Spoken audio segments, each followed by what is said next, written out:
Hey, everyone, welcome to the stream. Happy Monday. We're almost there. It is literally like 4 days to go. 4 days and an hour. We'll be there on the new league.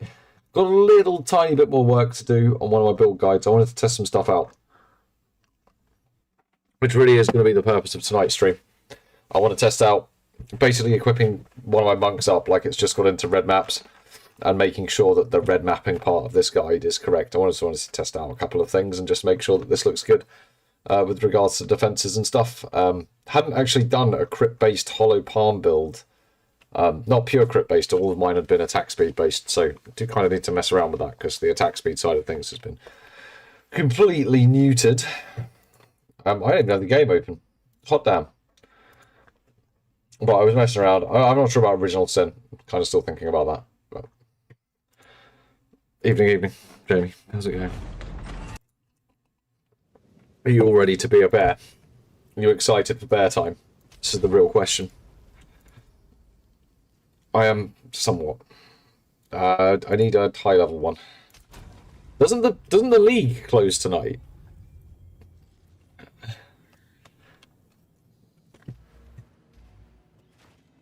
Or am I thinking madness? What is it?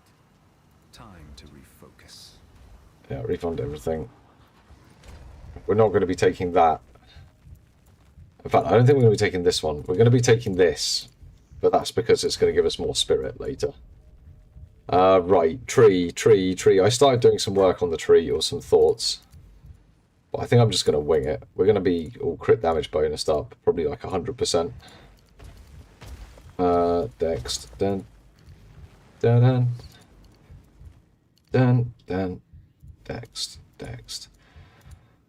Oh, I'm not going to need the mana bullshit. I would like to come down here though. Dex. I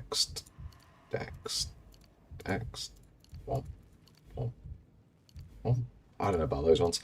Grab those. Grab some more Dexed, I think, than this. Right, we definitely want more crit than that. We're going to grab this bad boy. These bad boys. I think I want that one. I want that one. I think we have to do something over here.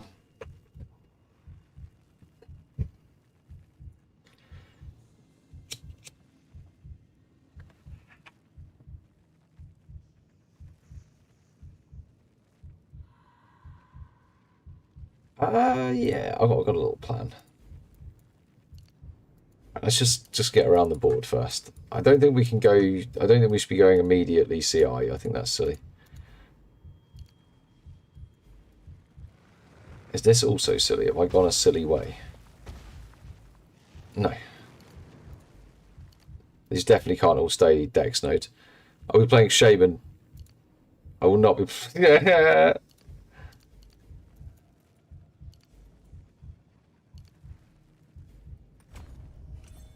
Alright, then we need to like fill out the crit diamond. This isn't going to be here. It's naughty. It's a lie. I think I have done a stupid. No, that's surely not. We're going to need power charges. Like,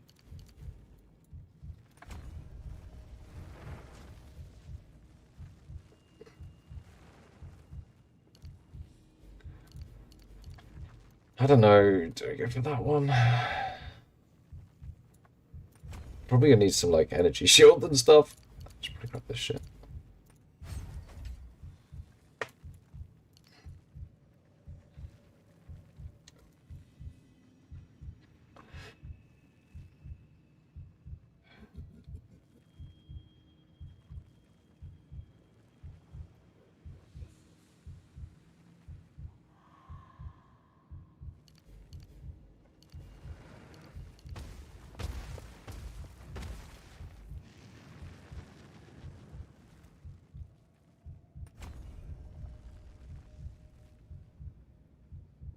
We're gonna have to do some stuff with Withered.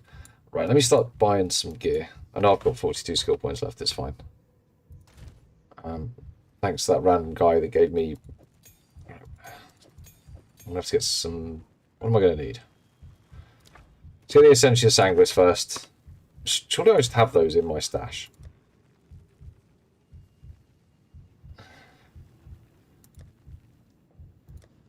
Monk? Yeah, look at that. A lovely pair of Essentia Sanguis. Perfect. I want a Great Wolf rune to put in it.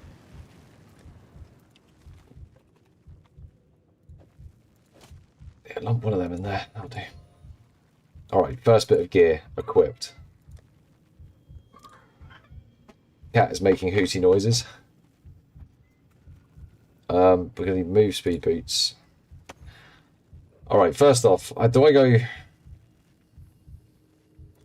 First off, helmet. Helmet. Let's go... What's reasonable around league start? Like 350 ES is probably reasonable with... Resistances... Suedo Elemental... 80?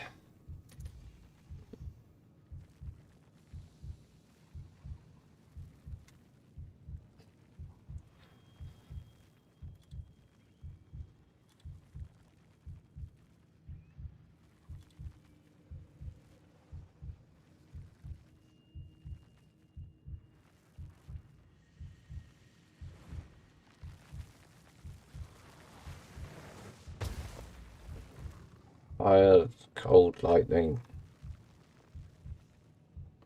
I'll put it up to 90.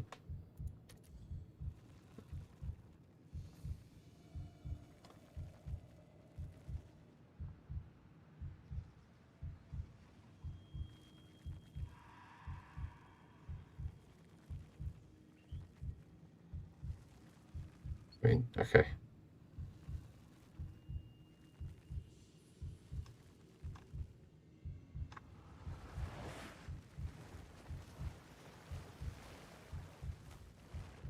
Oh, that'll do. That's perfect. Probably. Right, let's go to them. I just want to figure out how much evasion we get from that, and then go from there. I have to take some in notes.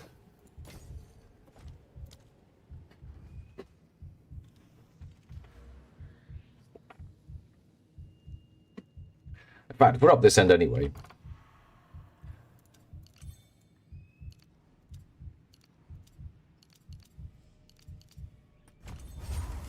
Some pretty solid shield nodes there. Right, so how much evasion does that give me? Like something, so yeah. That's not going to be enough. So we're going to have to go hybrid EV, ES. As soon as you get hollow palm, shit. That's reasonably important.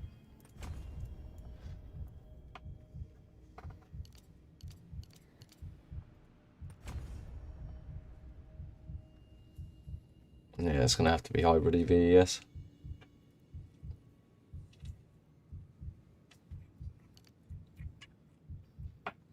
That's fine.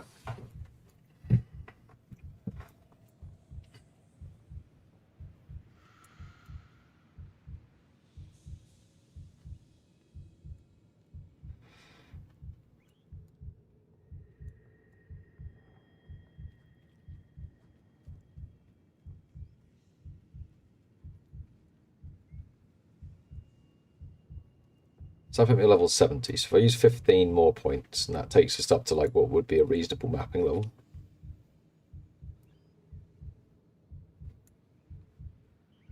Well, this one.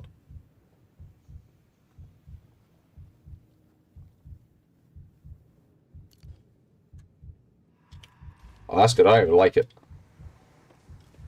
What is it? Let's try something different. Oh, well, I'll take those nodes anyway. It's even my whole node.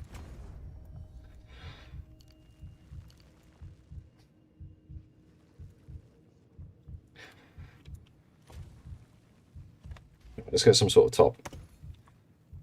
What's reasonable? 1200 and like 100.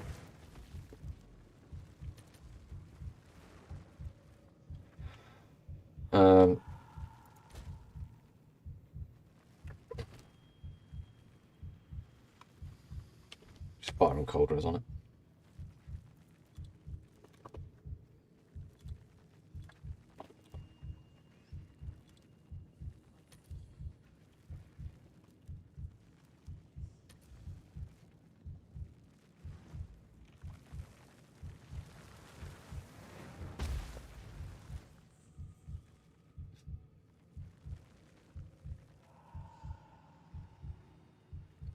Sure, we'll grab one of these for one annulment. That'll do. Hollow palm. Yeah. You don't even use the energy speed stuff. Energy. You don't. Yeah. That's not the bit that makes campaign good. It's not. There wasn't the attack speed that made campaign good. It was the extra skill damage on from gem levels, and that hasn't changed. It's not the way for endgame anymore. Oh, this one's moving. Oh well. We'll figure out what to do with those points in a minute. 6%. It's not enough.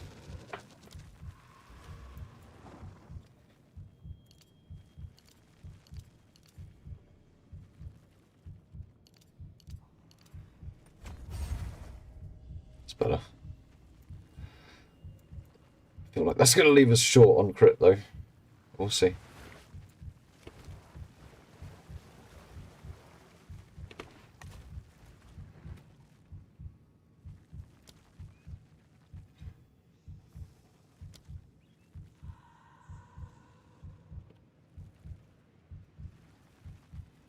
Am I really going to have to go up there and get those crit nodes?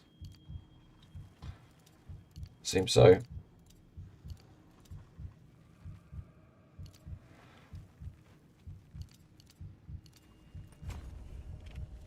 That takes up to level 87.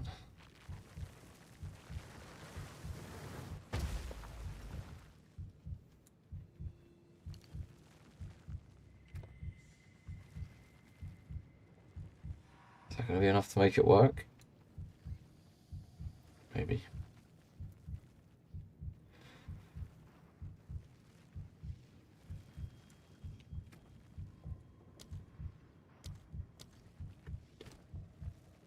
I'm going to have to go for ES boots.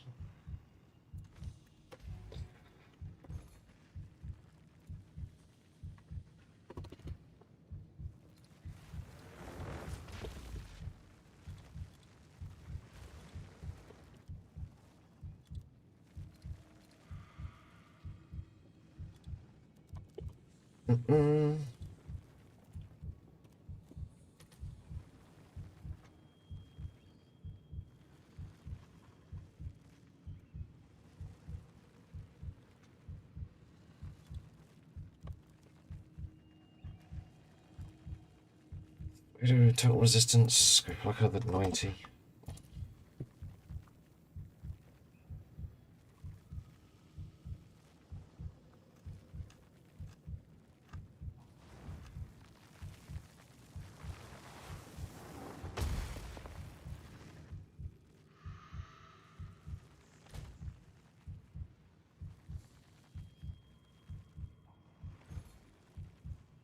It's cold on it. Cold lightning, so I'll get the lightning capped. Give me some cold and some chaos, which would help.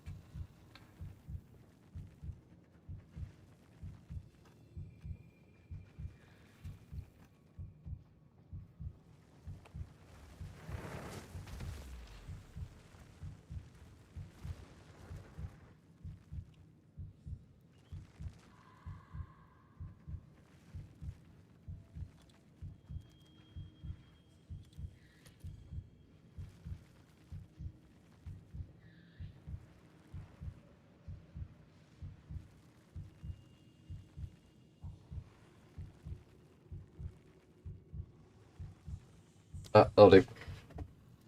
Good evening, Silver Surfer. Oh yeah, it's going on just fine. Just building out something that I'm gonna hope is gonna work for endgame-ish.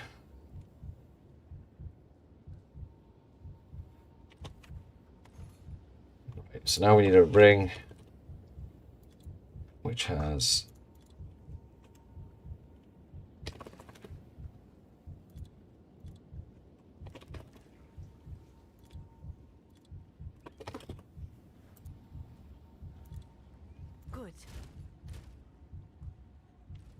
resistance.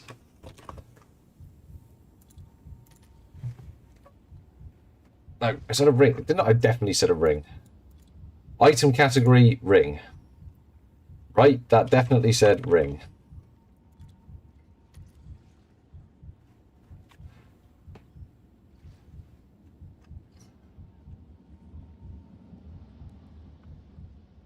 Give me lightning damage to attacks. It's damage to attacks as well. Wow.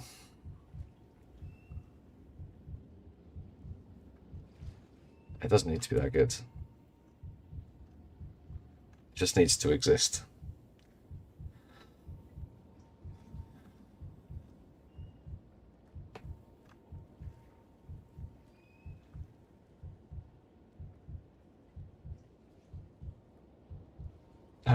That looks cursed for some reason. It's not. It just looks it. Yeah, you'll do. No, you won't. Gonna be fussy.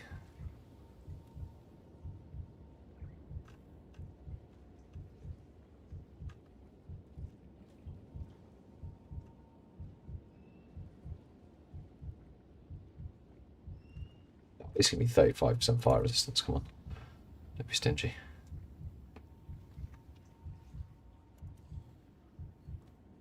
Oh, okay. Let's put a max price on it of 1 divine orb. Oh, there's 2. There's 2. We'll just get the top one. It's fine. But yeah, they didn't get nerfed this time around. I mean, they should really be counting their blessings. They should.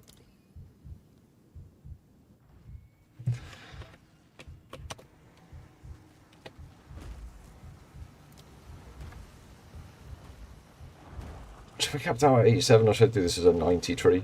I should do it really as a 90, I suppose.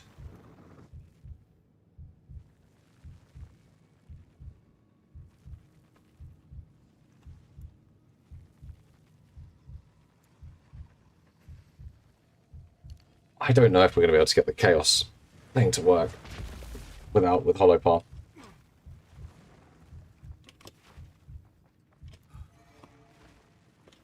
I guess we shall see. So what have we got now?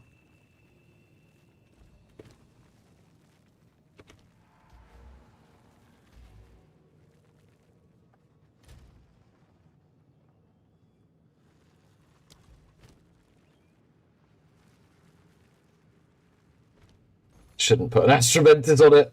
Don't do it. 3 amulet. Max price.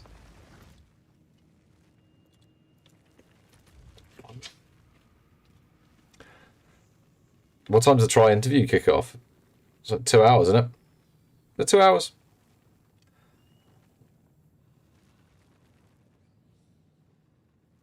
I'm literally just building the character right now, Frank. Don't know yet. I haven't even got gear on it. I'm going to be trying something with Herald Chaining while we're still in Hollow Palm to see if it can work. I don't think it can.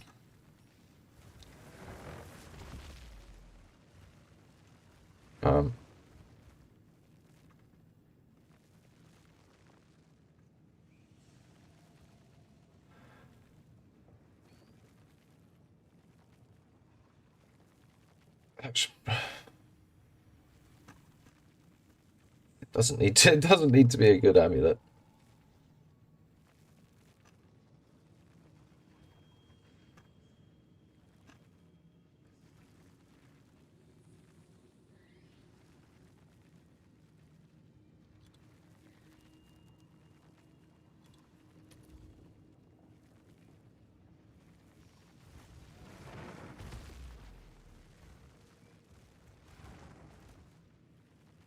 That'll do. That'll do.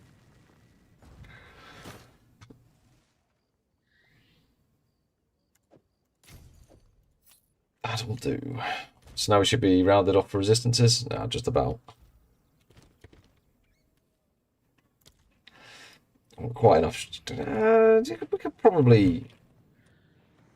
We could probably go CI with that amount of shield. I must meditate.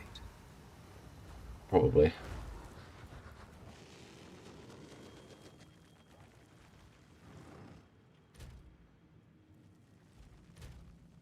Problem's attributes. We're going to need an attribute ring, a ring with attributes on it now.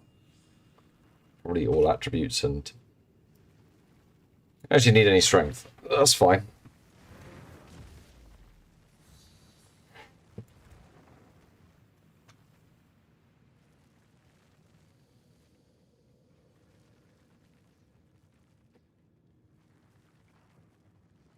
Do it, Rando. Oh, Gazzy and DM. What time does it even start? Like, oh shit, going on. Try. Where are you? Try.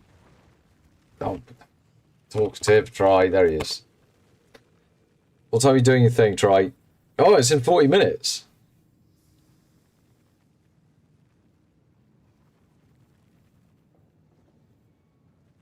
Nah, that's 8 in the morning for them. He's going to be talking for like a good hour. Probably not. Silas, no. I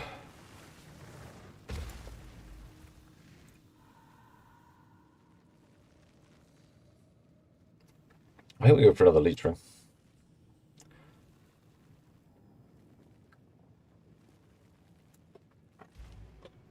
I also see how. We'll need to see how much chaos damage I can get on. I'm not. That's not. 11%'s not going to be enough.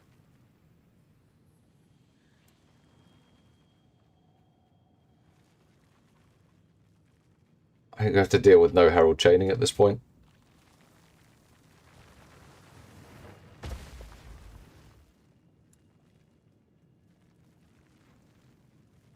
That should be fine. Time to refocus. Evil cannot touch a pure soul.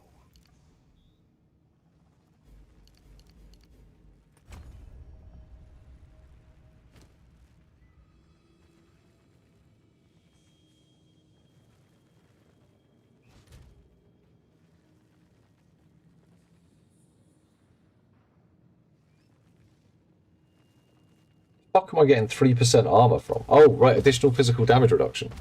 It just counts as a raw 3% armor? Oh, because it's just physical damage reduction that it shows it. No, I'm not going to use Meditate for CI now. Meditate feels like shit.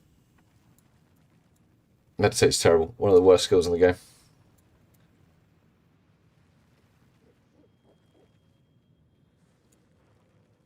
I'm wondering if I've got enough damage. That's going to be my. I'm actually thinking, I don't think I've got enough damage. Like,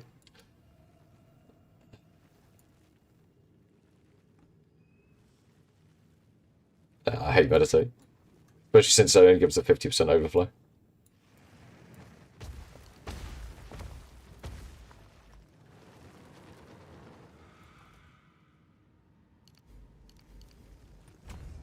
So that takes up to 90 with 5.2k shield, but I think we're going to need more damage. I think those 3 points are going to have to go here. So we're always on full life, right? So that is like 60% more damage. I think it's going to go something like that for a 90 tree to get into like red tier mapping using Hollow Palm. We're going to have to use Flicker Strike for damage, hence why this is filled in.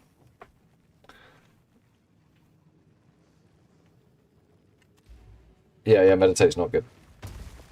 But thanks. Certainly not exceptional. It's not a skill I would even describe as useful. It's useful to make your shield look really big for a video showcase and be like, oh look, I've got this fucking 10k shield that you then can't get back up in combat. It's never been exceptional. It's been, at best, a waste of ascendancy points. I'm like, what's on it? Don't shout at me, Silas. I'll shout back.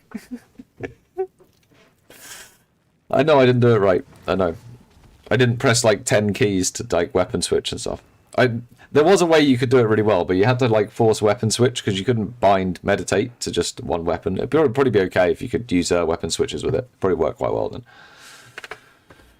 I think we just go for some more leech. More leech, more damage. Doesn't need any resistances.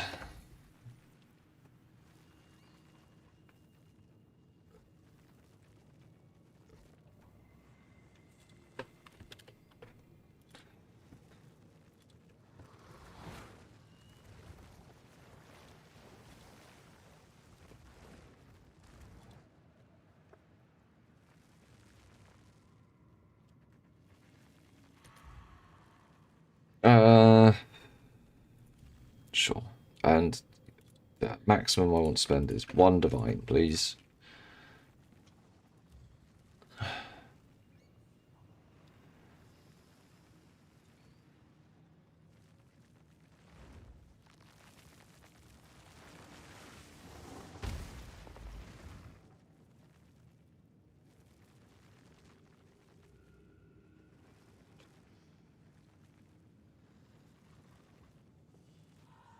You'll do.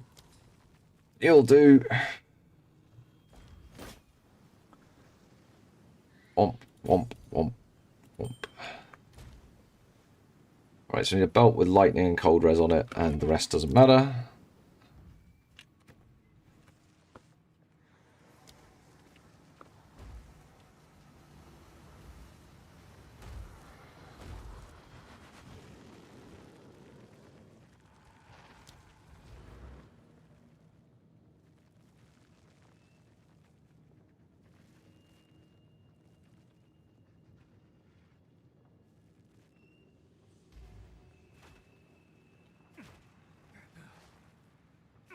Why? Because I'm not running a cartel to rinse you all of your divines on League Start and force you all to RMT sites to play my builds. Sorry. Oh. Been a while, Darnell. Since I've had such activities.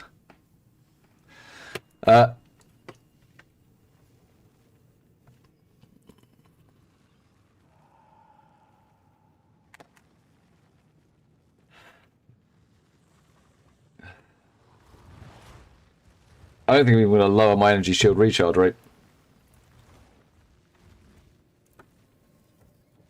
Damn it, Silas. I mean, you can try if you want. There'll be enough stuff in the guild stash for you to try a little cartelling if you want. It was... What the fuck? This game is only fun when we're being finite. Oh, shit. Should I change up how I do it? Guys, so...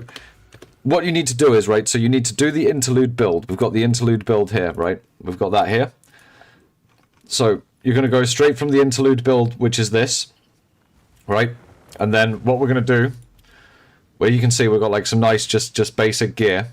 Right, the next stage is this, right? So for this, you're going to need a 250 divine quarterstaff, an Astramentis. You're going to need gloves that you can no longer even get in game. You're going to need a headhunter. Doesn't work without a headhunter. You need a really specific heroic tragedy. You're really expensive from nothing.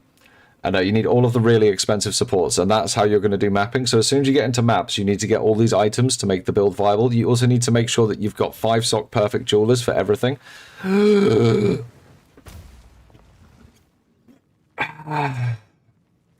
think we'll come up with something a bit simpler. You can chance these; they're really easy to chance. You just use chance orbs on furtive wraps, and you can just make your own. By the way, they shouldn't cost you more than the divine.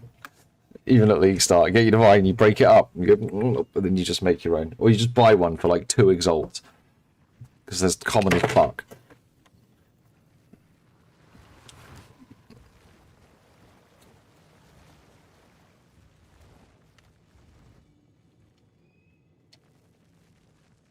That is my Holy Devil. That is going to be my League starter. I will go from the Hollow Palm build to that, and I'll probably do it within the first couple of days. But I'm going to degenerately play this game with 6 of us for like 72 hours with probably very little sleep. So 6 of us, 9 of us. There's fucking 9 of us. There are 6 of us running guild. Well, 6 of us running maps, people doing trades with what we've got coming out the maps. So I intend to try and get it early, but it's a good build.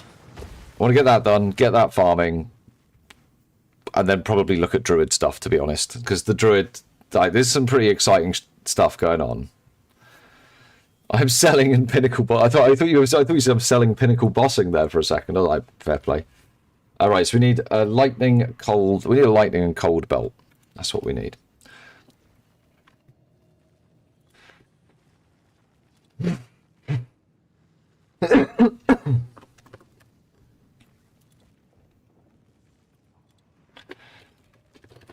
Lightning resistance, cold resistance.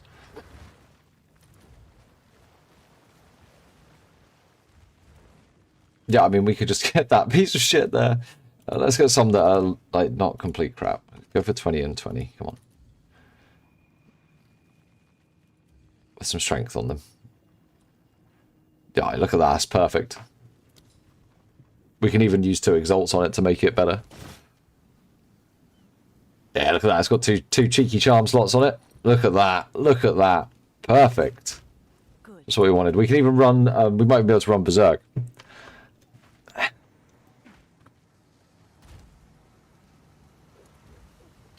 Oh, useless. Oh.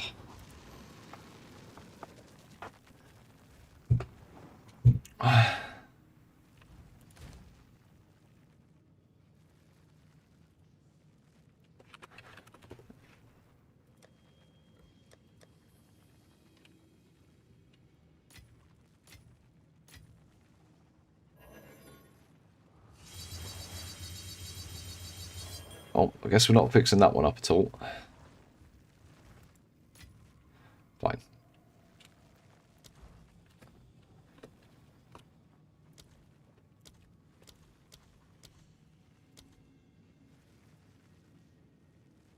I was going to say, why is it doing such low damage? Because it's a level 2 skill gem. Right. Anyway, the first thing I need to do is grab like a Herald of Ice and see what the damage looks like. I'm sure I've got one. Nope.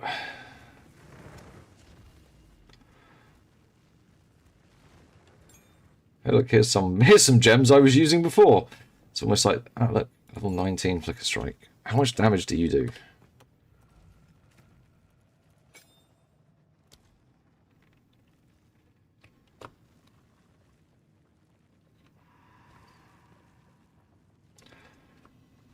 That was somewhat my concern. Was that it would do fuck all damage. I think we have to use Bell at this point.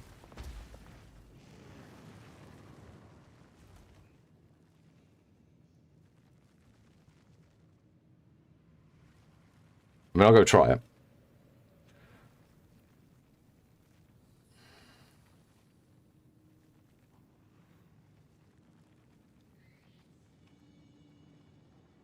Well, I am aware it's got no support gems in it, but that's a really low base to be working from.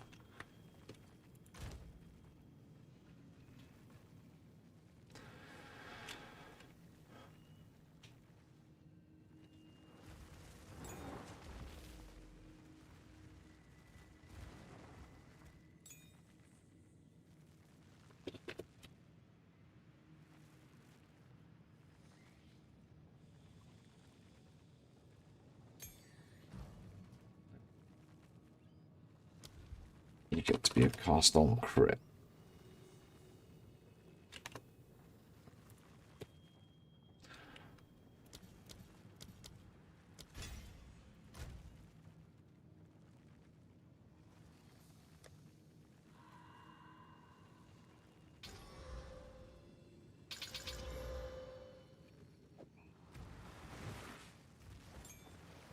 I actually won short. Nice.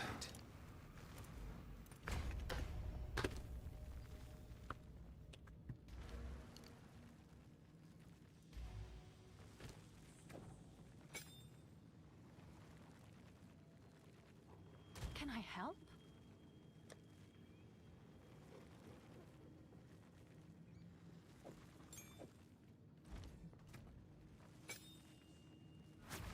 I mean, it's not going to cost us that much on the day, but okay.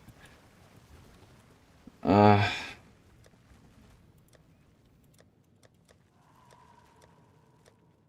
the fuck are all my gems? This build.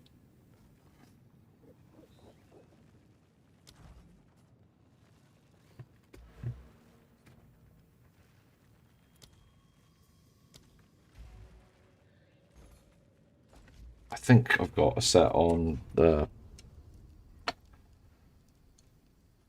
I got a set on something. A PV1 bad codpiece.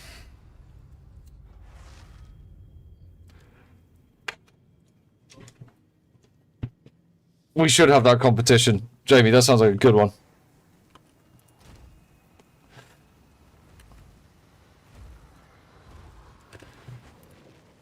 Right, Herald of Ice, Herald of Thunder. You need to come with me. Need to figure out what sort of man you are.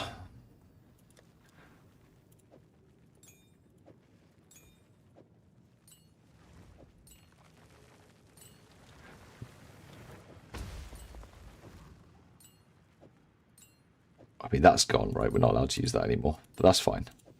We're also definitely not using a Dahlia's Desire, but that's fine. That's fine. That's fine. So all in the Soul's Embrace.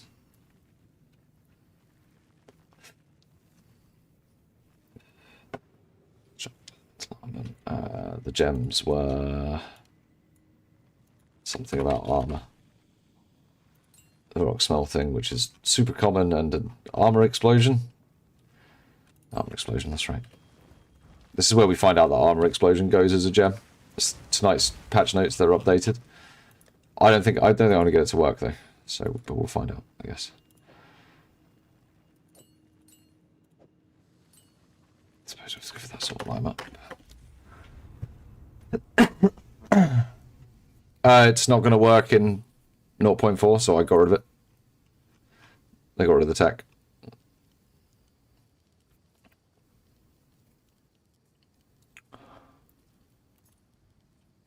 That particular one won't be valid for 0.4.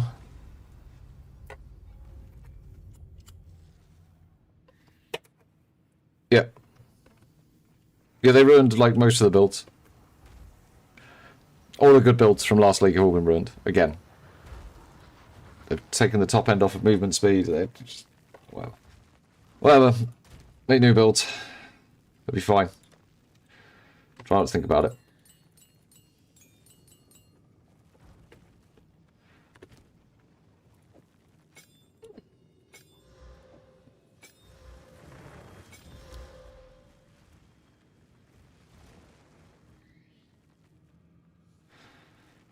Yeah, how am I going to get enough chaos damage to make this work?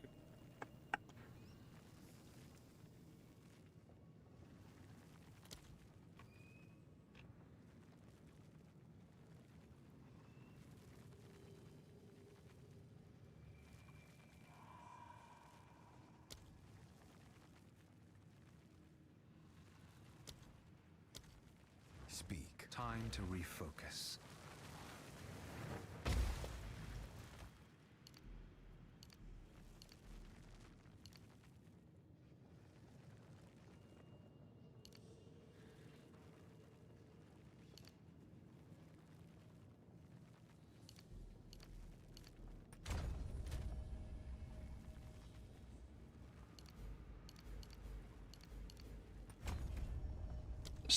There's no way going to be enough.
Chaos Tube would be enough. Just fucking nuke the shit out of every other part of it.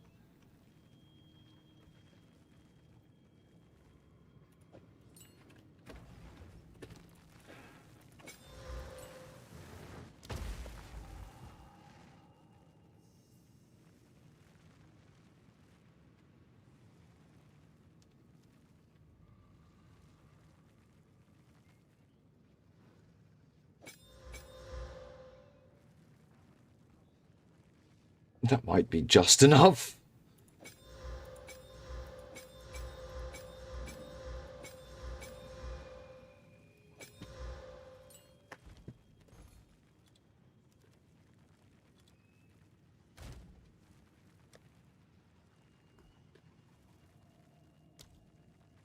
Oh, okay.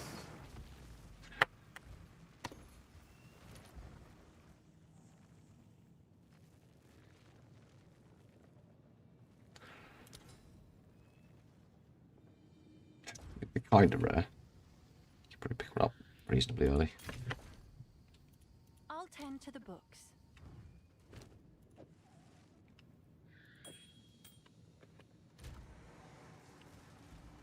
What is it? I must meditate.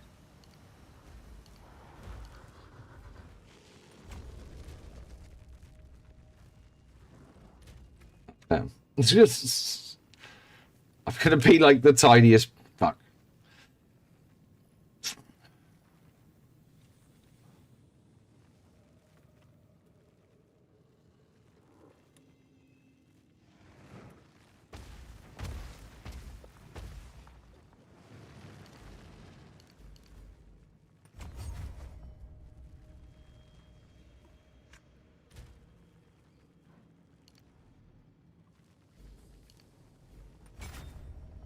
No, but...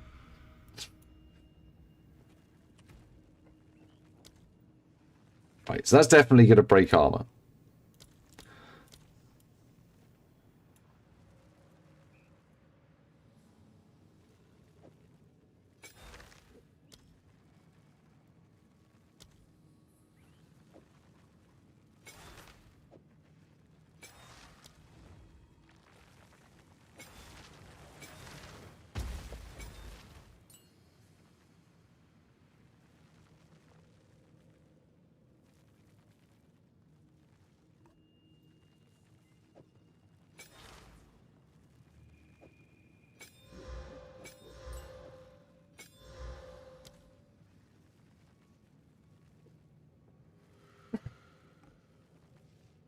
Chaos achievement becomes really good then.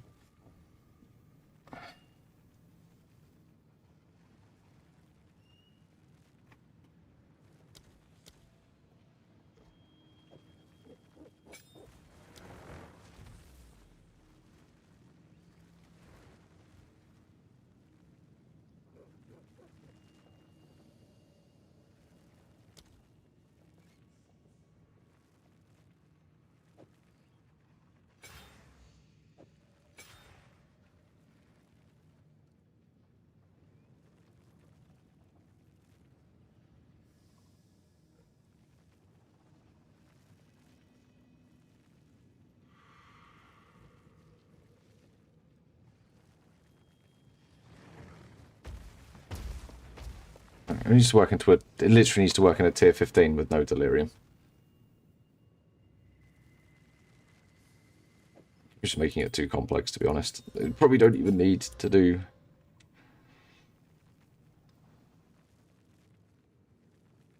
Because that's going to be really expensive on League Start.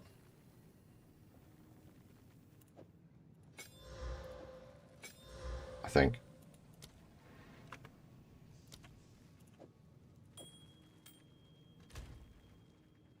Part of me kind of just wants to see if it works.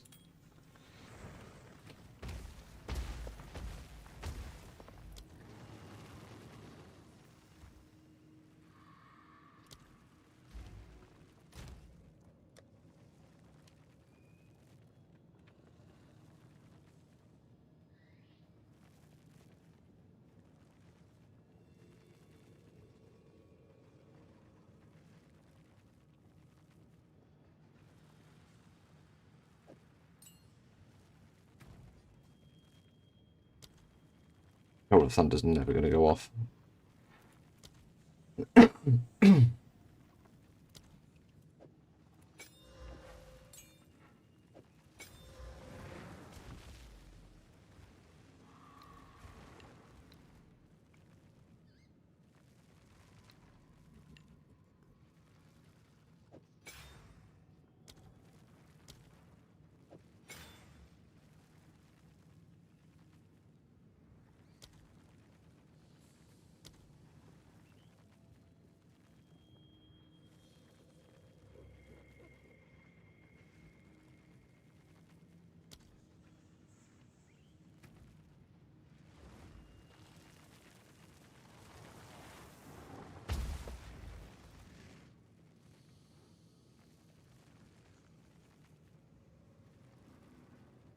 trying to cast my mind back. Like, what's not? Oh, is yeah, Invoker's looking pretty good. Daddy Keeper. I think we should, if we're going to do this, we shouldn't be using like the first red mapping thing. Shouldn't involve any of these complex build skill gems. I just shouldn't.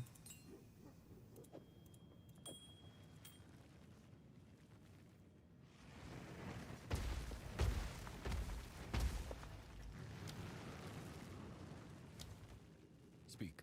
Time to refocus. I can take those back.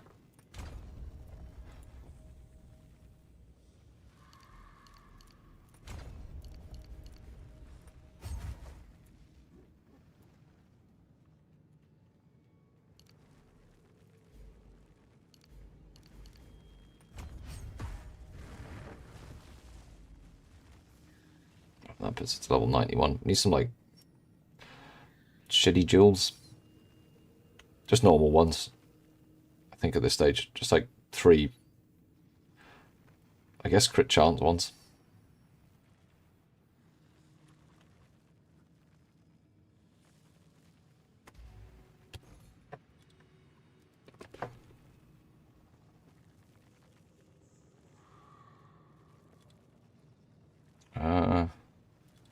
Fact. Oh, I don't know how rare these will be. They were really, really plentiful.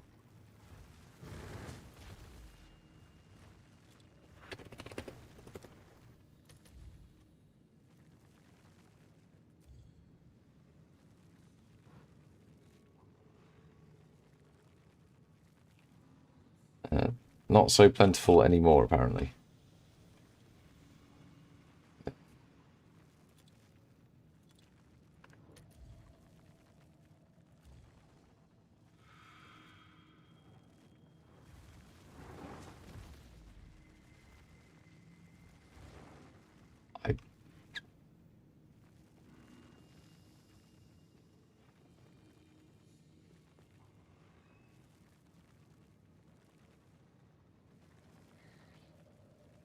Right, let's just go. Hey, Matt. All good, man? How are you? I just want to see how much it gives. I can't remember.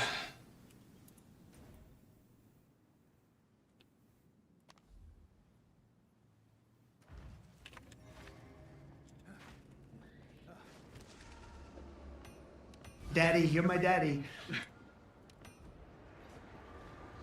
Give me the things. Oh, wow. Thanks for the sub, man. Nice one.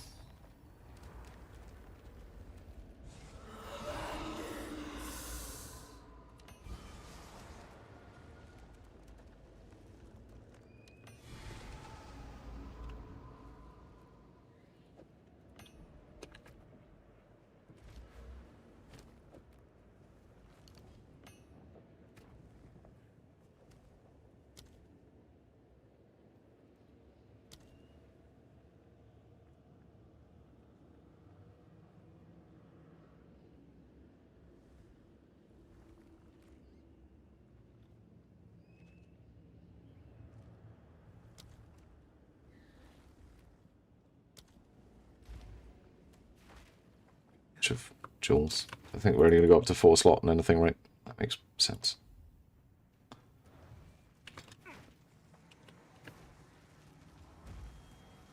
I'm sure about charge regulation. Although we should be generating charges all the time with cast on crit. So that's going to give us what? 25% more crit. So that's 75%.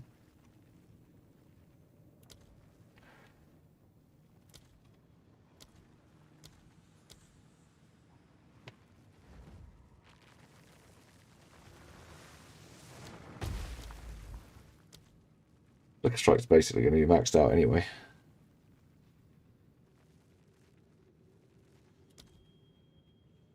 Yeah.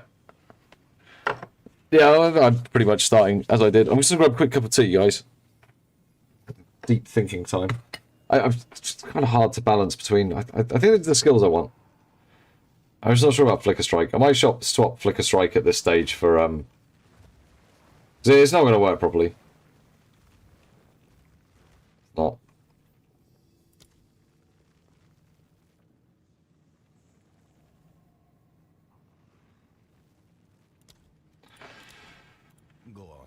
Let's try something different.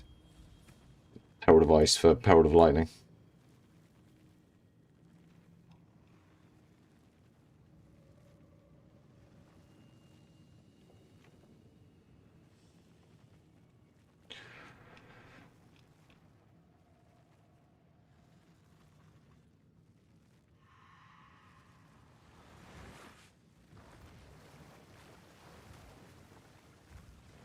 See, let's see.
Just like damage this Herald of Ice to not much.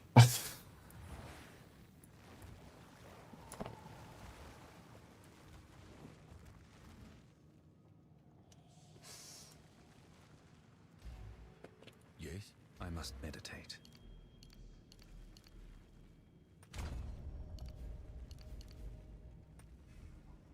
So if I do take the crit damage bonus, that's quite a lot more damage.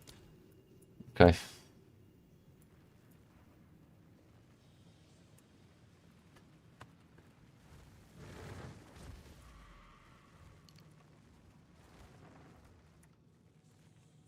We're miles away from any more crit bonus. Oh yeah. Hi camera. Hello. He'll do it. He'll fix it. He'll fix it.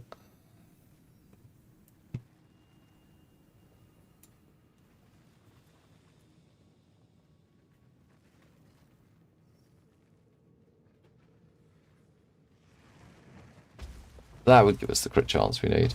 We'd have to drop something for it.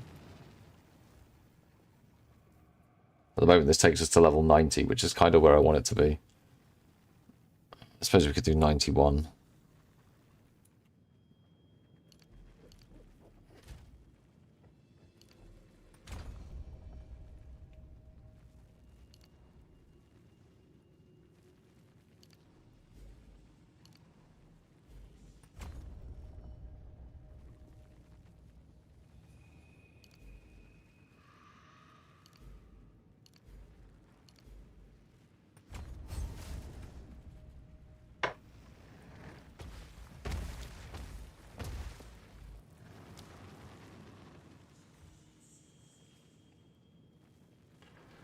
Do to start, I guess.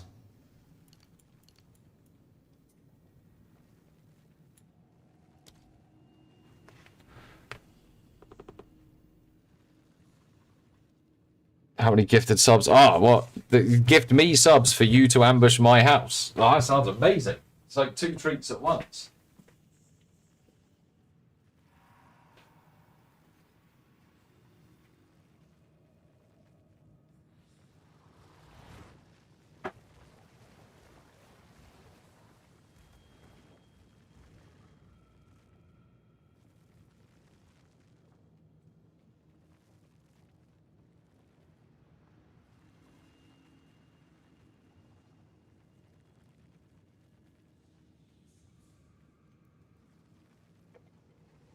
Now, is it Bell Flicker? Is it Flicker or is it Bell?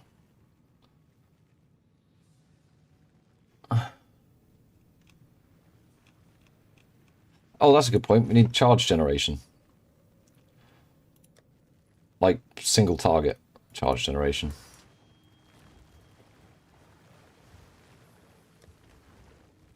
Do I really not have one?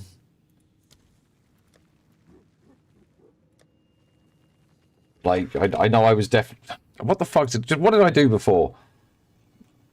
I haven't changed these skills. Now, Reaper's Invocation was shit. We can swap that out.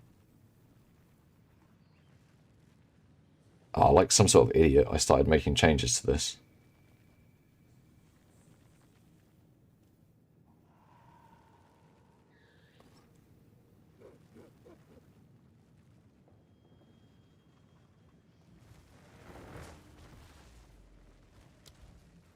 Can I help?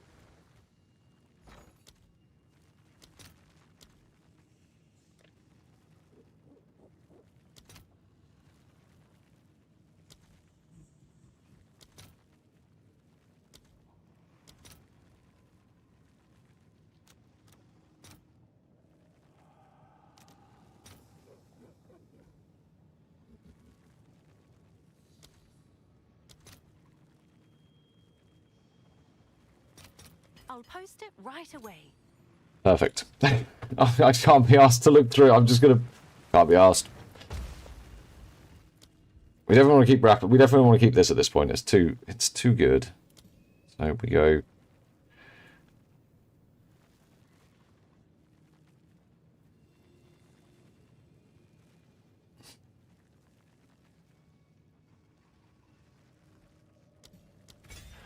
Branching fissures. Elemental armament. Probably innovate.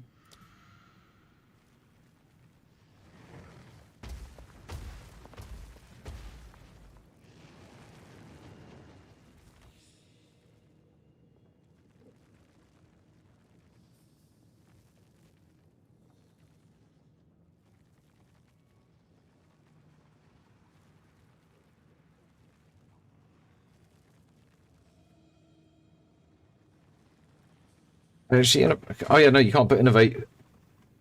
Yeah, you can't put innovate on fucking heralds anymore, can you? I think I'm using a bitter to get this to set off Herald of Ice, and then...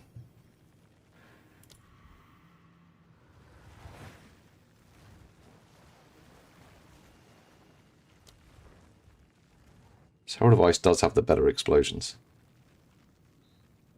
No. You can cast, like, one Storm Wave can trigger multiple... No, procs of Herald of Thunder, it's fine.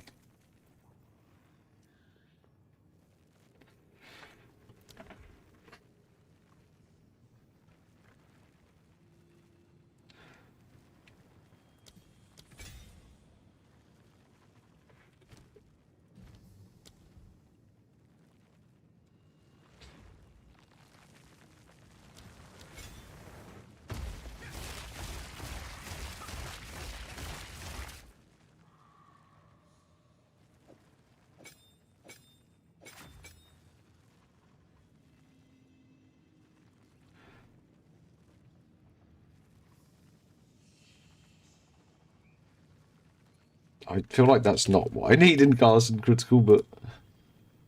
charge for fusion, sounds fine.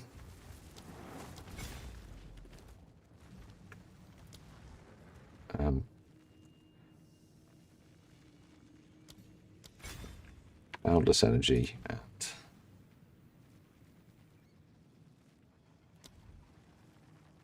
Probably energy retention? I don't really need anything else. Should be fine.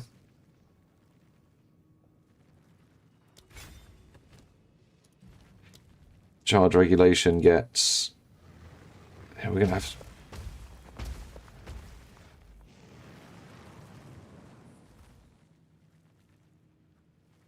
Probably nothing.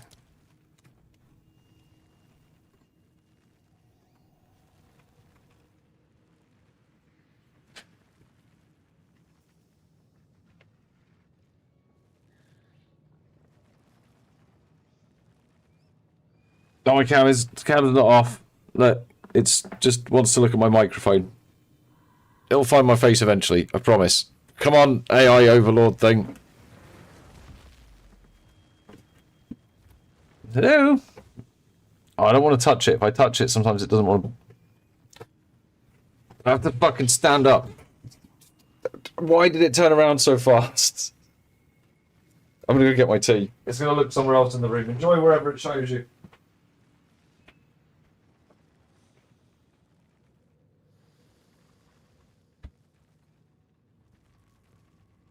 got food, little she babe. No, you can't have milk.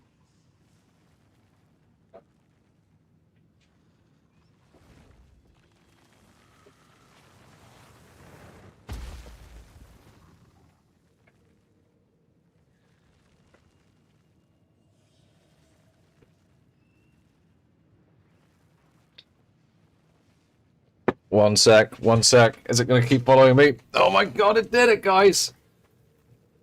It did it! It did it! Go team camera. I want to go Chalupa. Chalupa looks fine. Chalupa's probably be fine. You probably be able to one-shot bosses. Camera does. Camera is AI enabled. It's a very special camera.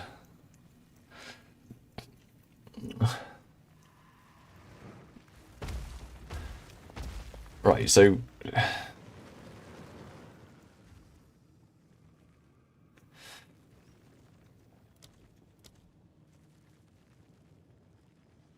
This might be enough to kill a boss, you know.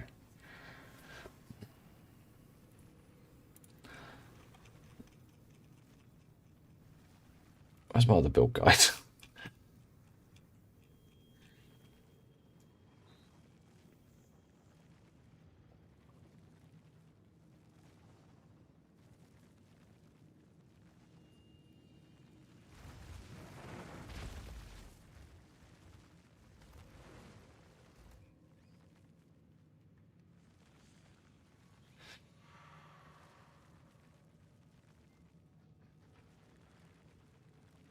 Do you know what?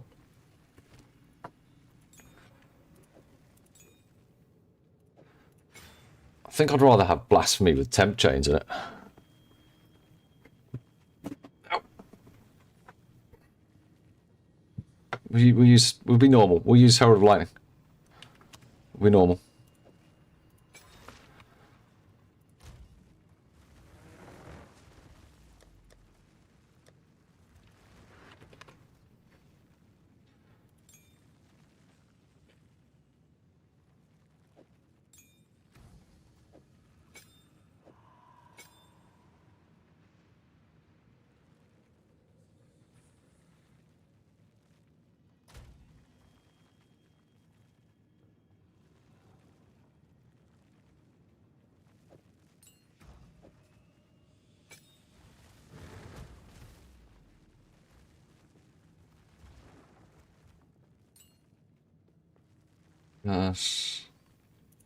Just delay.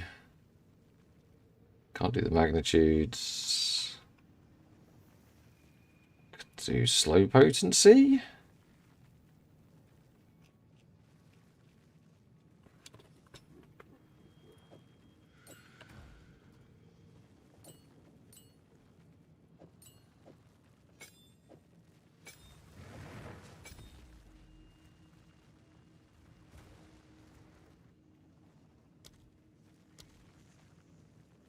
It's not bad.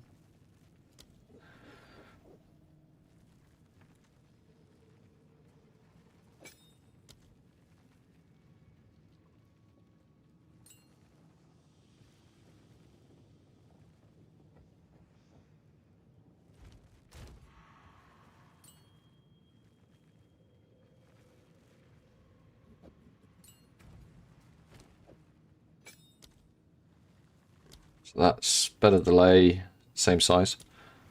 So we go like that.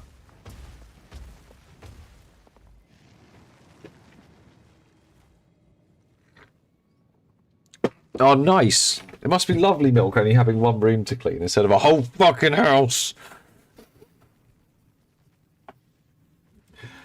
I cleaned one room a day for like a week, and then by the time I was finished, the first room I did was dirty again, and then I realised how much of an arsehole I am.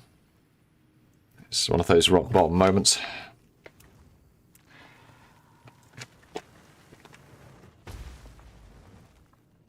Anyway, back to build making. What did I do with Flicker Strike? Hang on. So we're going Herald of Thunder, and you're doing more than enough lightning damage, of course. I did get a cleaning lady, but now I have to clean my own house again, so it's okay. We don't worry about it. That Herald of Thunder damage is fucking awful. Like, It's almost like, well, there's almost no point in running it.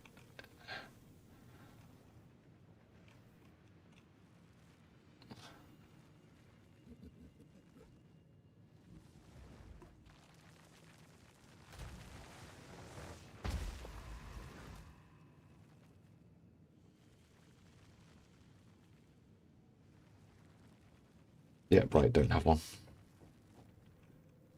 Just make a new one.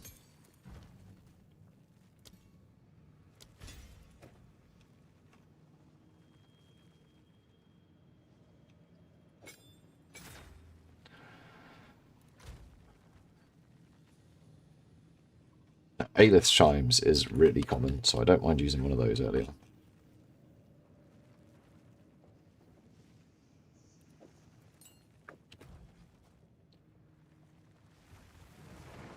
Right, yep.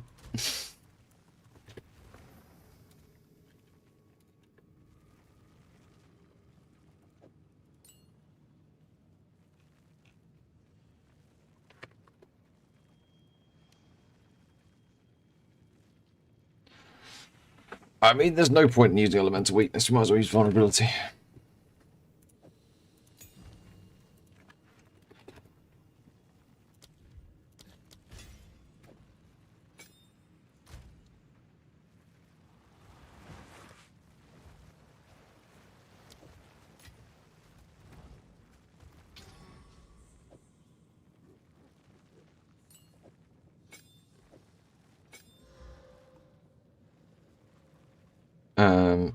Right. So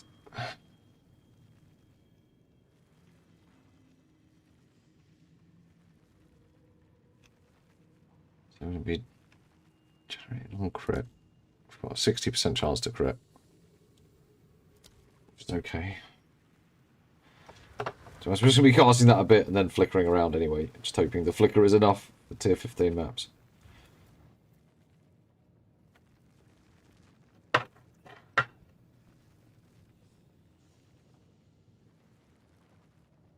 No, if you convert the fire to lightning, plus fire will do nothing. Because the conversion happens before any increases. It's not like PoE 1 where it double dips. It's not, unfortunately. PoE 1 it would double dip those, so you would get the increase on the fire damage, then it would convert to lightning, then you'd get the increase from the lightning damage, which was like why conversions were the way to stack up damage in PoE 1, but it's not the same here. Unfortunately.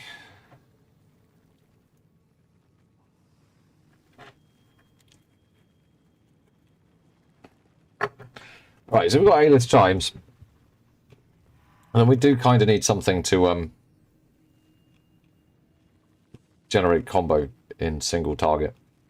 So we are going to have to take, like... do you know what? I'm going to take Ice Strike. Do I take Ice Strike? Nah.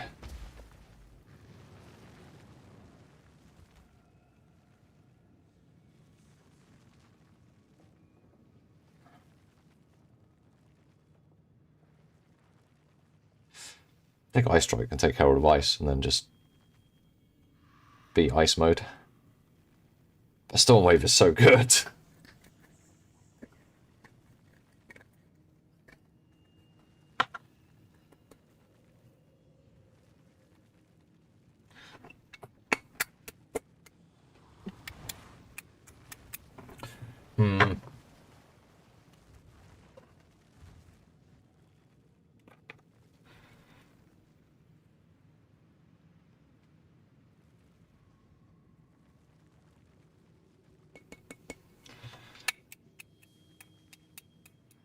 Oh, fuck, you could just use Quarterstaff Strike, to be honest. Let's generate combo.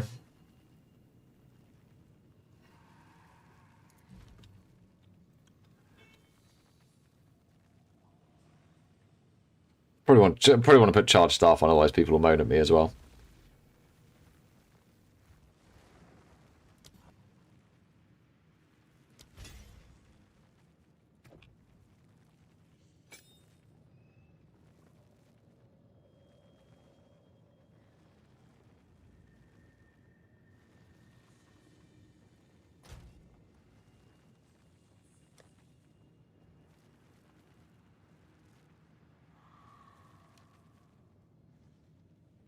Damn it. Have an order? Hey.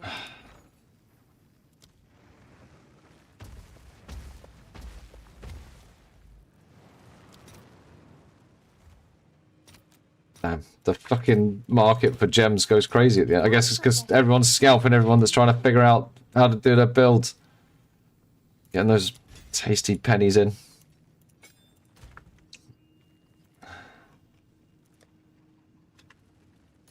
Oh look, well, 2 of these left. It's like it was made for it.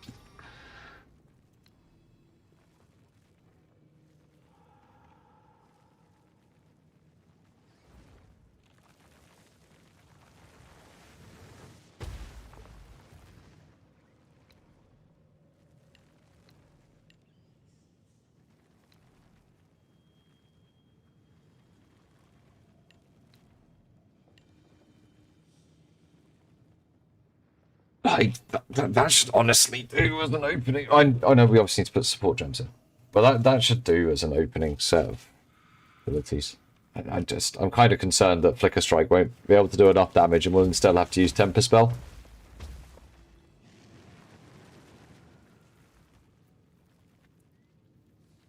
Needs to get to 100% crit. But that should be easy. Fuck, yeah. Because if that's for bossing, so we go Tempest Flurry gets a couple of things on it. It gets rapid attacks. So this is only there to generate combo. So it gets... If it's only there to generate combo, do I even care about its actual damage? Do we just fucking go all in? Yeah, no, I do care about its damage. Tempest Flurry, you get Rage 3.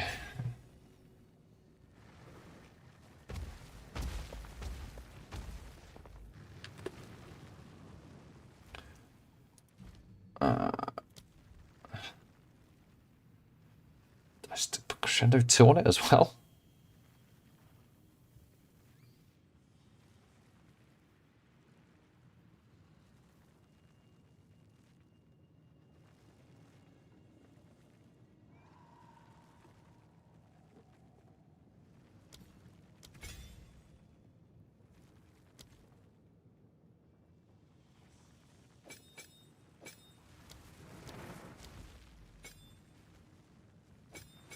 I mean, I'm sure it actually has an impact, right? It's not just lying to me. And then blind. Should I already have blind on the tree? I do.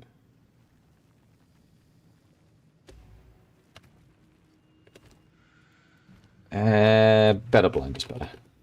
Also guaranteed. Also, I can get 20% increased effect. So we put blind on this, and then we can put blind side on this, which is fucking good. Just another 15% more crit. We should actually bring that up to 100% crit when we use it, because we'll have the 25% more going from charge regulation, because we'll definitely have a power charge, which will give... another 17.5% on that, and then we've got the other 15% I just added, which should do the last bit. Ish. We got like what? Like 40% more. Fuck's sake. Now that time it was the camera deciding it didn't want to look at my head. No, camera, no. Try said he's going to try and ask 2 or 3 rarity questions. What time does Try start his interview? With what time's Jonathan actually coming on? I might restream it and we'll watch him. We'll watch him and react. We'll do live reacts to Mr. Nice Try, Mr. Nice Guy, Mr. Try. Basically something to do tier 15 maps. Yeah, they're also like fucking 20 divines at league start. Completely unnecessary. I used it last league. It was like 8 divines at league start. It was way expensive at league start. Didn't add that much. It meant I could swap off charge staff, which is what I did. I swapped charge staff off. Speaking of, charge staff should definitely be doing some support stuff. Like maim.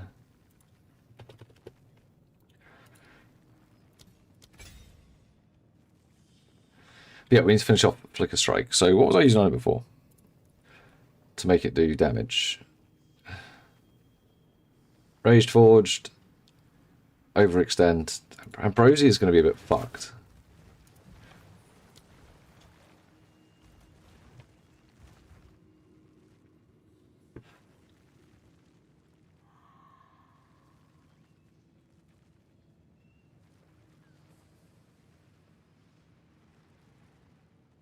Yeah, I don't think that's the one.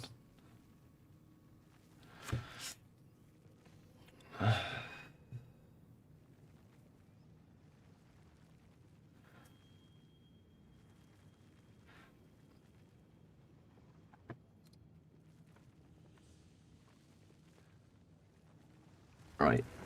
Yeah. Take Overextend. Even more crit bonus.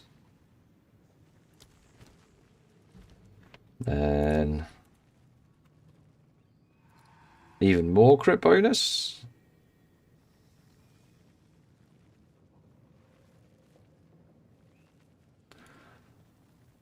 Are they removing Rage Forged? Nah. They're not removing Rage Forged, are they? I mean, they might be. I'll have a check, man.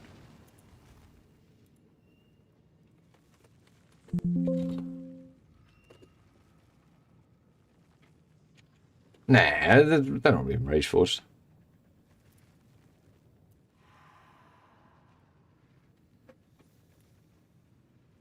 Unless it's in the new bit.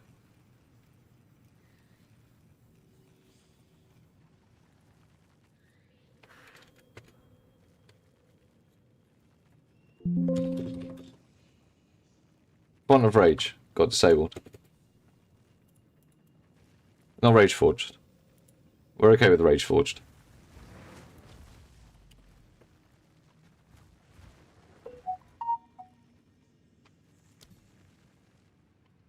No worries. It's worth a check.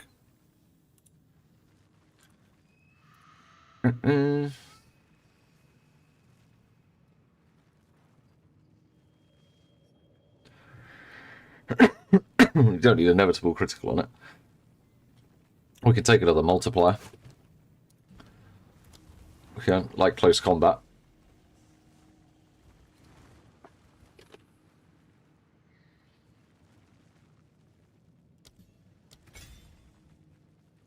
Go for the 4 multipliers instead.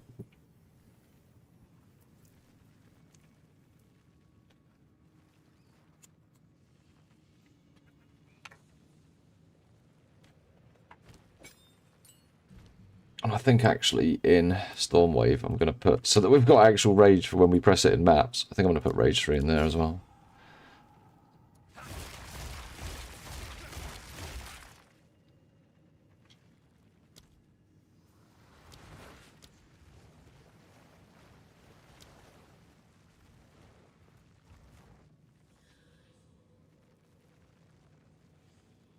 It's just Herald of Thunder and Charge Staff to go.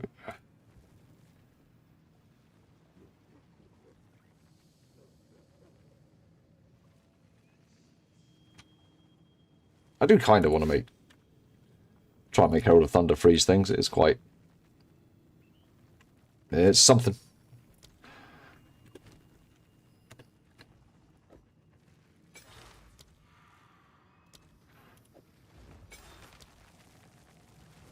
Nah, there is no way that that's freezing anything. Even with freeze gems, I don't think. I will have to try, but I really don't think so.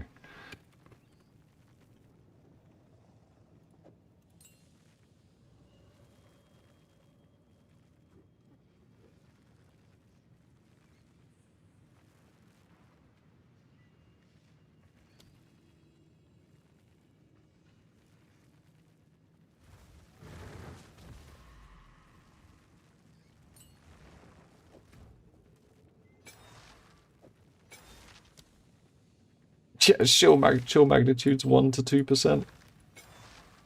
That's not gonna do shit.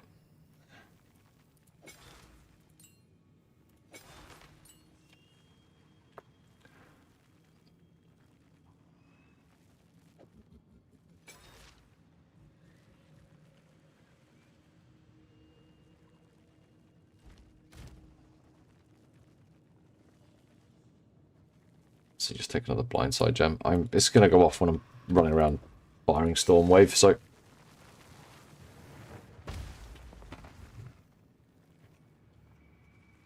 Should Storm Wave be blinding as well, then?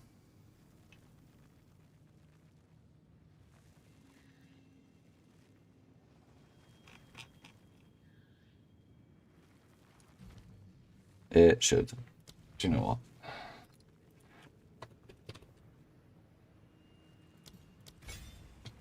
I have one level 5 skill.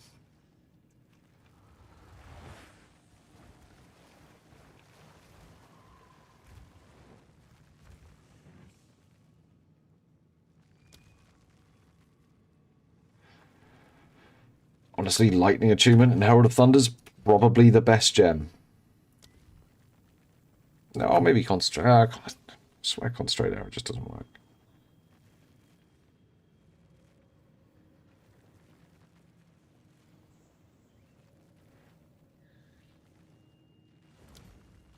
Just take another multi.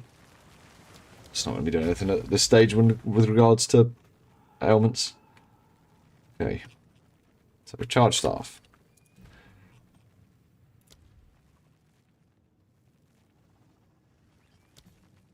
Some more damage. You can actually have the Innovate in you.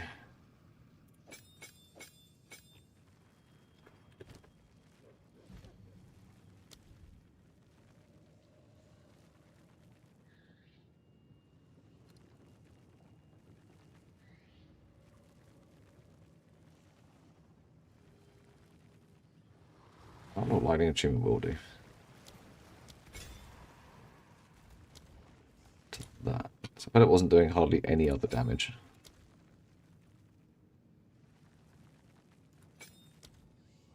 Yeah, that's like a 20% DPS boost.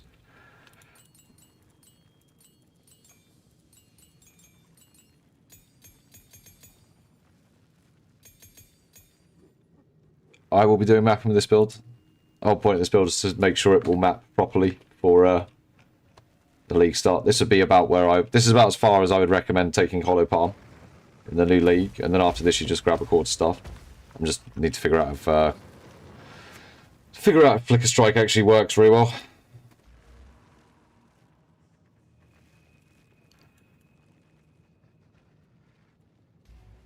There are a couple of other minor changes because we wouldn't be using quite so much Spirit on Cast on Crit. We'd have 45 Spirit back, so I'd probably take a defensive aura over something.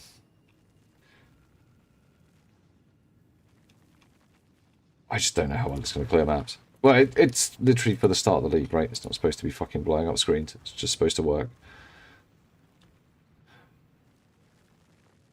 Sure. It's supposed to be kind of tanky. Yep. That's why I'm not using the attack speed. That's why I've gone for ES stuff. That's why I wouldn't recommend taking Hollow Palm any further than this as well, because the only thing that was good about Hollow Palm in the Ultra endgame was the attack speed, and it's been nerfed. So.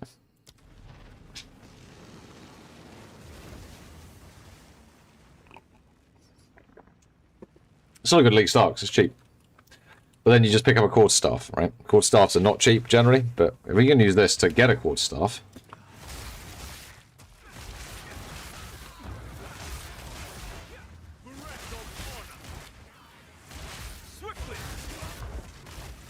Okay.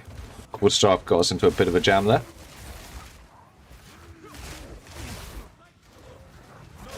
I haven't got any potions. Whoops.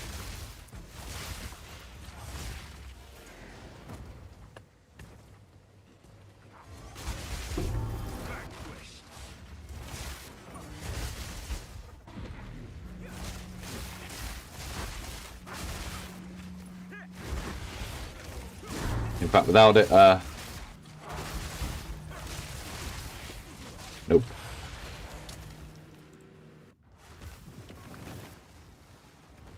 Yeah, no, Flicker Strike fucking sucks with Hollow Palm, which I did think, as far as I remembered, it did. So we won't be using that. It just doesn't really do very much explosive damage without, you know, Herald of Ice and cold damage.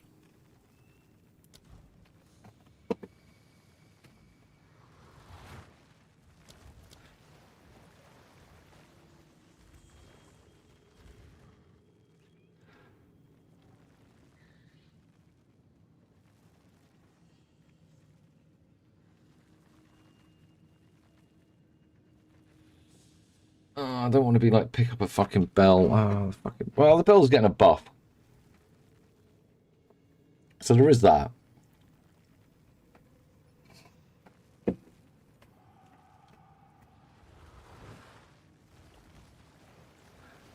I forgot to pick flasks up. Flasks actually wouldn't have helped in that situation, by the way. But yeah, thanks.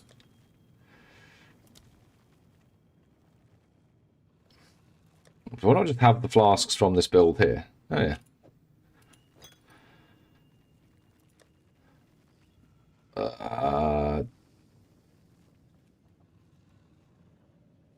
No. They just got again. Where the fuck are my flasks?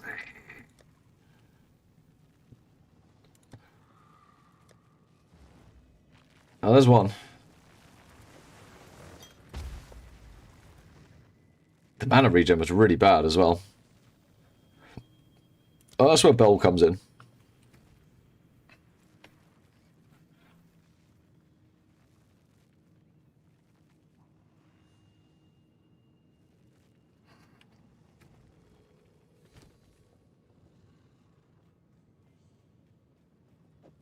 Right, you get to become Temper Spell for this point.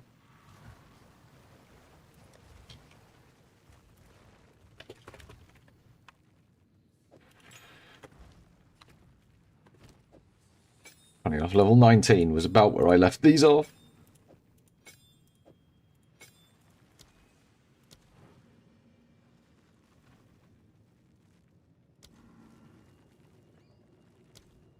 Which means best have to use Storm Wave for clear.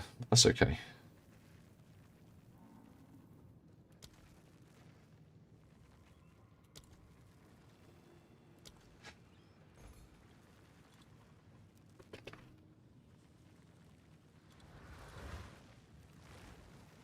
Jules. Oh wait, wrong thing.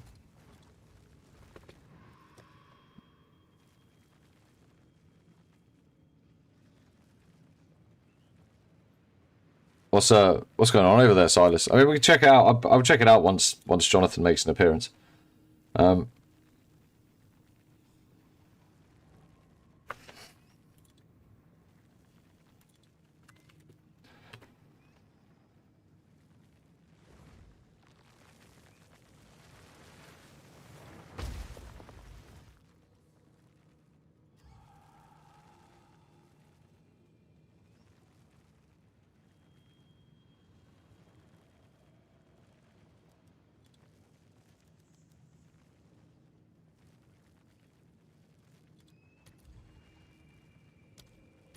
Ah, doesn't matter. These will be fine.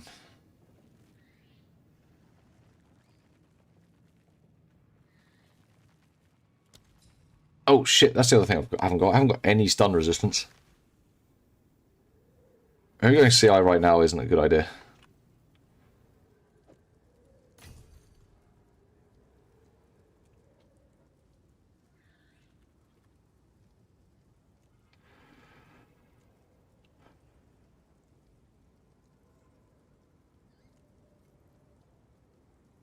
I just want a couple of just critical hit charts once. Yeah, that'll do. Yeah, that'll do. Those three will do. I'll tend to the books.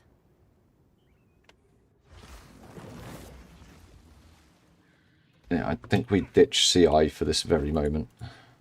Go on. Let's try something different. And sort out charms.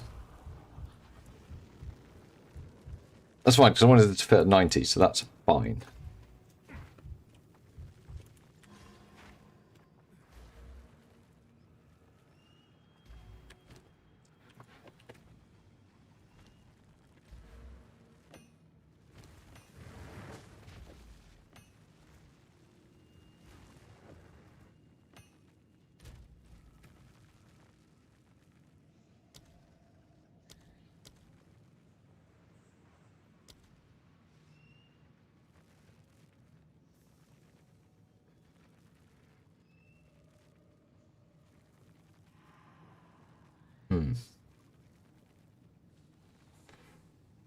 Might actually have to run pinpoint critical.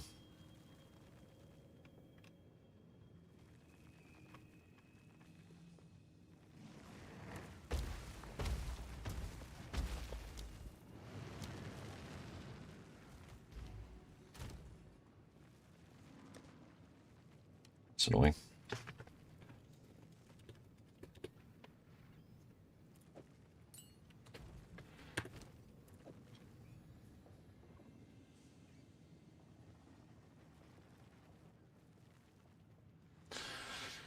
Oh, it's going to give us like another 9. This is going to give us 36, which will be enough.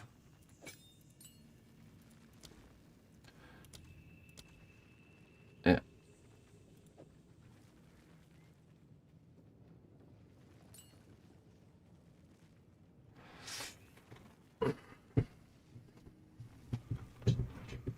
The only thing I'm using Cast on Crypt for now then is...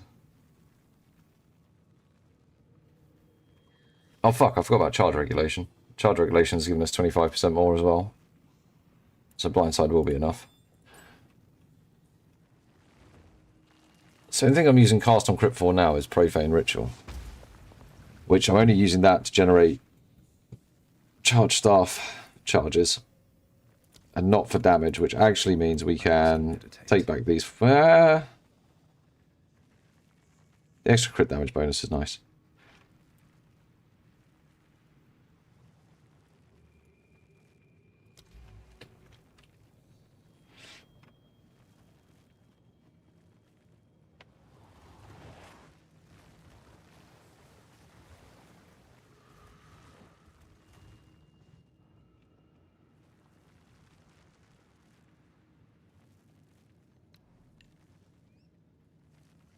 I want another skill slot. In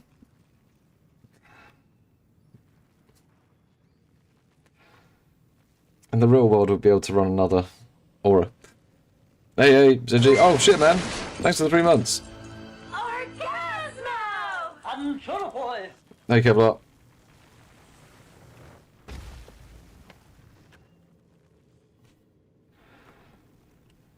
God damn.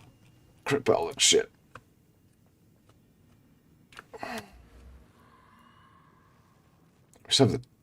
Yeah, we're not going to get, like, insta-stunned. That's fine. It's fine. Probably going to want an antidote charm, though. And... probably a stone charm.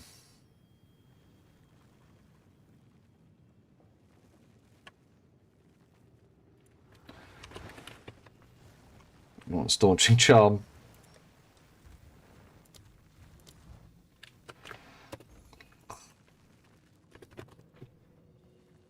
I'm just going to buy a normal one, because otherwise people will be like, ah, do I need to get the special one?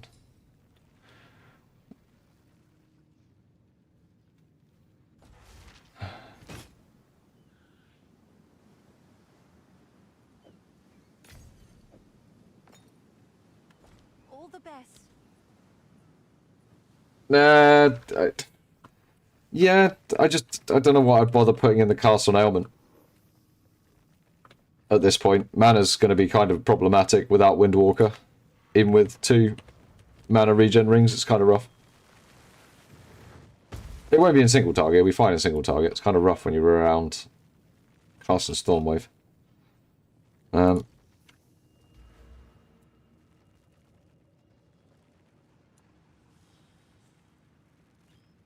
just don't think there's any point in taking those.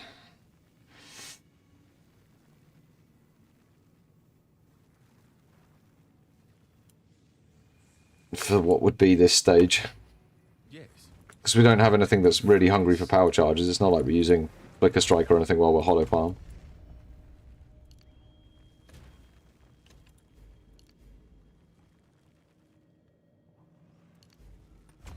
I can sort out going CI.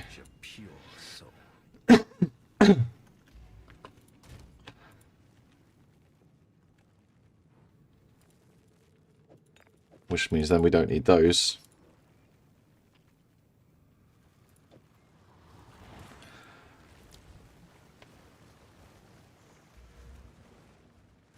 Yeah, mana on Kill Jewel would work. I should grab one of those, actually.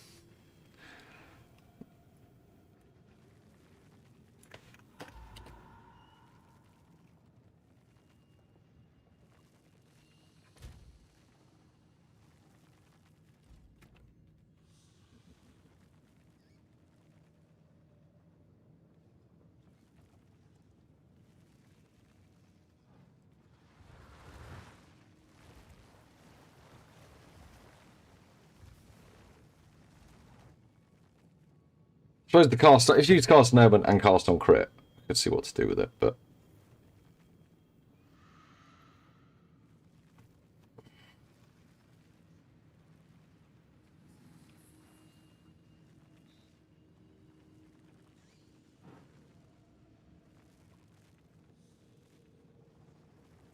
what we don't need at this point is Hand of Chiola. That is something we don't need.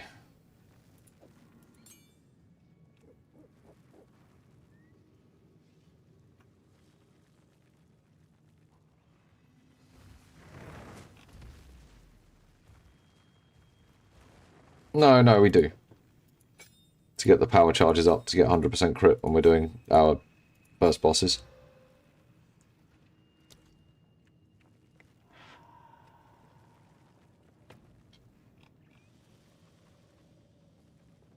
It's easy just to buy a jewel. It's not really a problem in single target anyway. It's only a problem when mapping.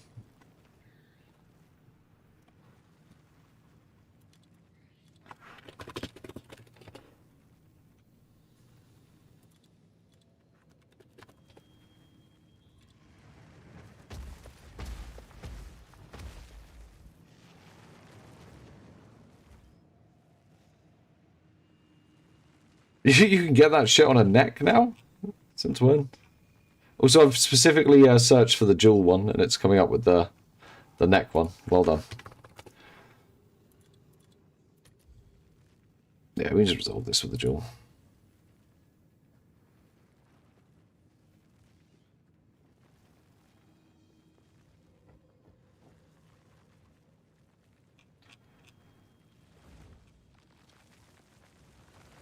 This lets me for exalted orbs. There's got to be one that exists for exalts, right?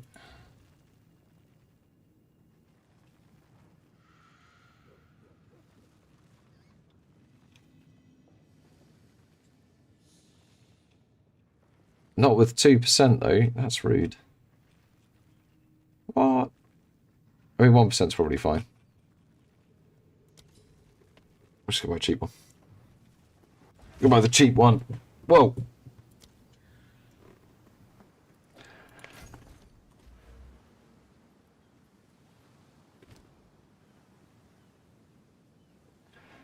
Eight, 12, 15, 12. You're out of here, kid. Let's try starting his interview yet. Is Jonathan on the case? Around them. Not yet. We'll check back in. Oh, it's in 21 minutes and 29 seconds, I would imagine.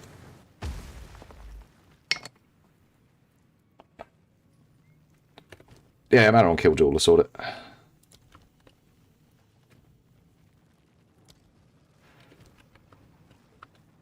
Which we now have equipped. What sort of map are you?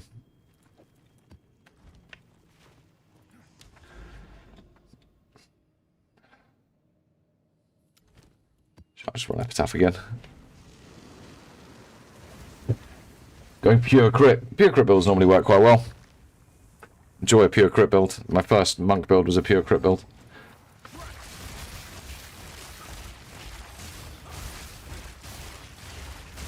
I do believe I just saw stuff get frozen, but I don't know by what or why.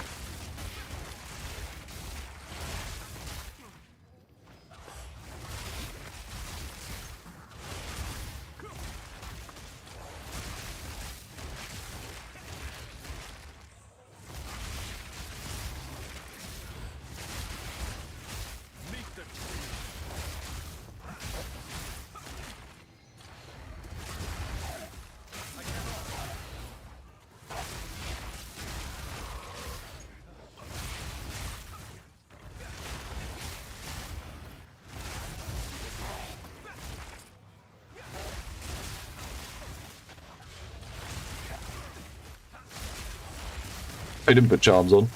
Whoops.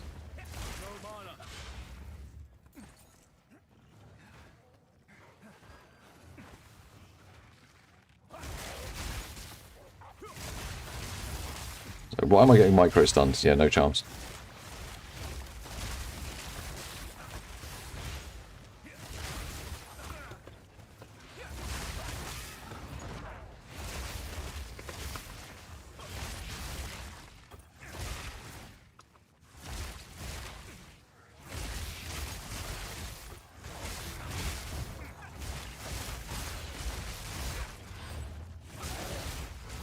How does a really overpowered boss feel? I have like 10 million health. We should be able to just stand toe to toe, I think. So we'll find out. Oh wait, it's F. I thought I changed my bell to F. I haven't got overabundance in the bell, I'm an idiot.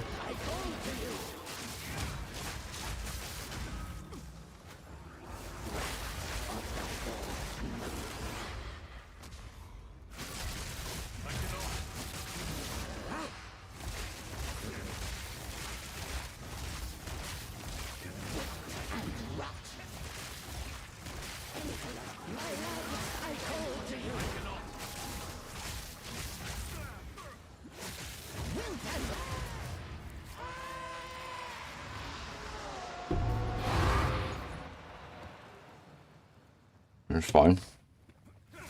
Kind of what I would expect for like a day 1 or day 2 character.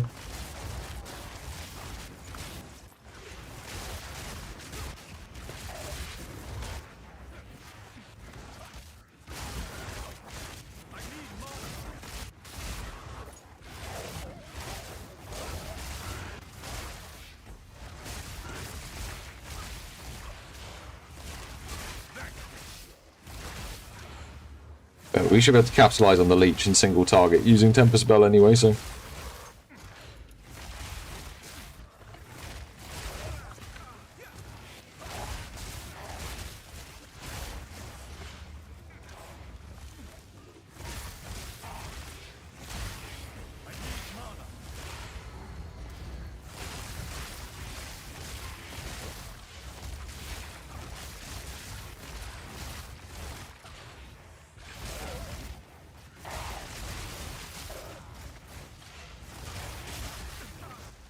Oh no.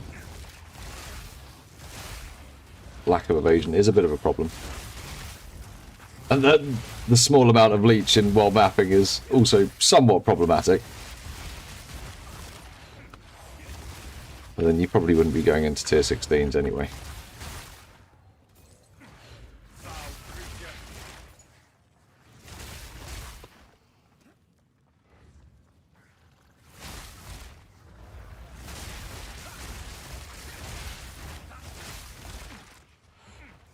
Don't know because I don't have the shape. The shape-shifting form stuff that I've seen so far doesn't look that fun. It's kind of slow. Maybe. I'll probably play one of the new classes. I don't know if I'll play any shapeshifters.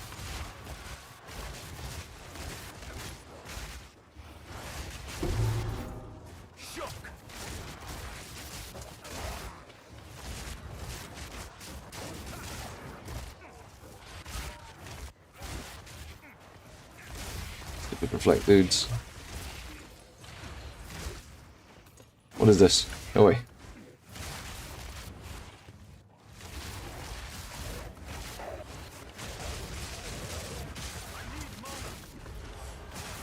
Just put down the bell, man. Oh god, no, fuck. Okay, the bell is purely for single target. That is a lack of evasion. Wind Dancer would probably solve that. Child Star feels... YouTube, don't do the thing. Why do you always do this jumpiness? It's always about this length of time in as well. Settings, stream, output. Apply. Apply. Just turn it on and off again. Yeah, I'm fixing it, I'm fixing it. I'm fixing it. I fixed it. I know how to fix it now in like that many seconds. Yeah, it's because Twitch takes it from YouTube. I know how to fix it now, like bam. Should be fixed.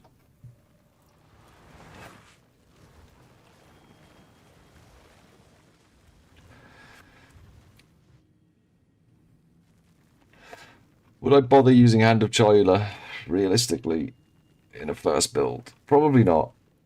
Honestly.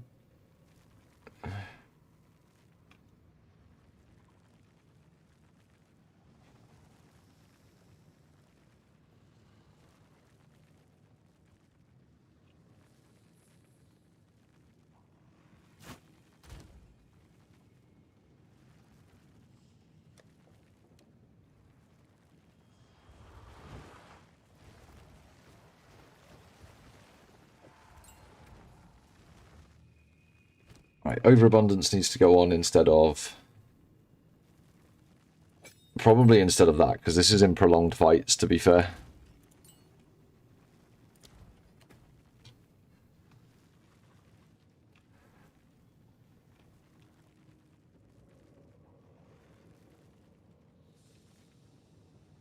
Like, this is going to be using 30 less, I believe. This is going to be using 30 less. So we'd have another 75 spirit at this point.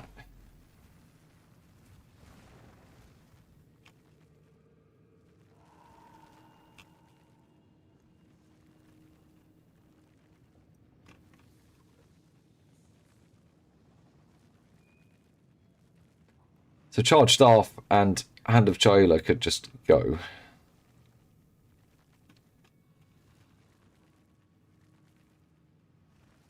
Or just hand of Chiola, and I could replace it with someone else. We could have some new aura ability.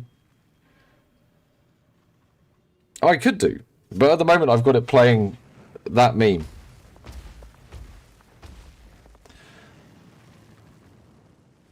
One from Airplane, which is important to me. Hello, top of hat. Hello, camera. Hello.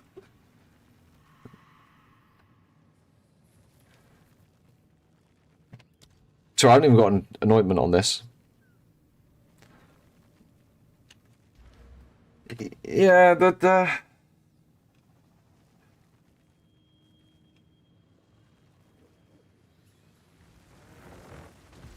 we could make something that rings the bells better.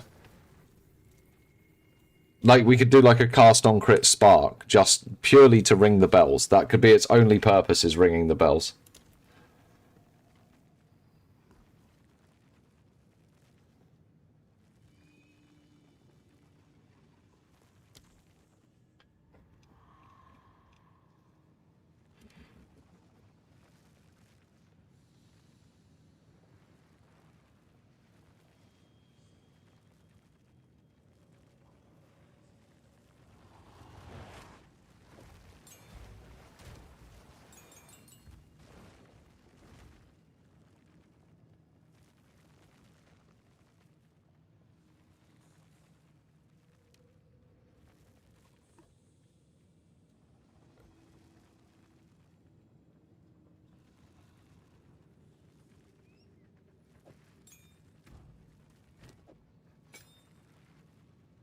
Yeah, I know I can't turn it on.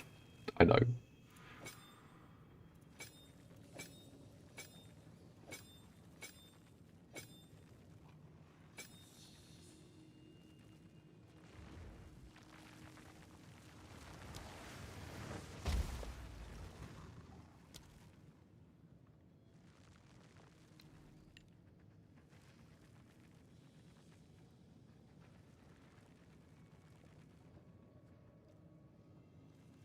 Yeah, bell ring is not an issue.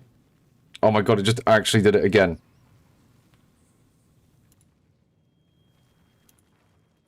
I checked every fucking setting. I checked all the webcam settings and everything.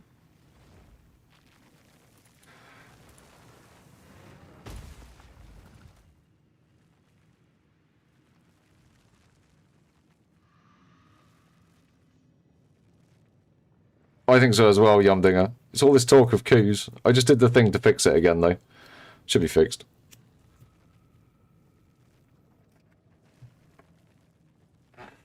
Yeah, so one thing we could anoint, because I think anointments are going to be super cheap.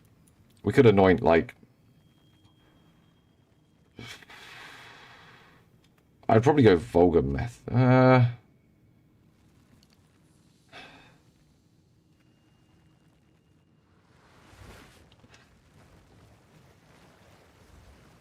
I'd probably go Tainted Strike, to be honest.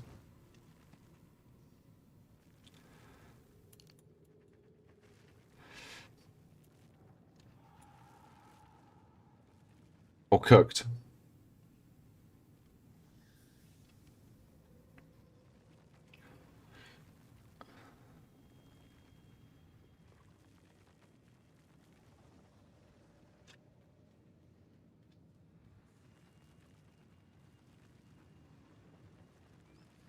Yeah, I Tainted Strike. Let's do that.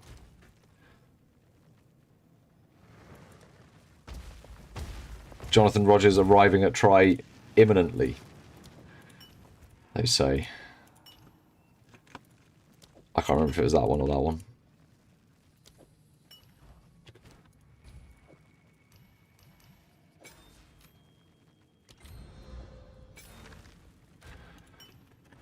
Okay, so that gives us 10 strike. We would actually be able to have all of this on at once. It wouldn't actually be a problem. So we use Reaper's Invocation, then we use Cast on Crit with, like, just a fucking something in it. To ring the bells. Ring, ring, ring my bell. What was the good thing before?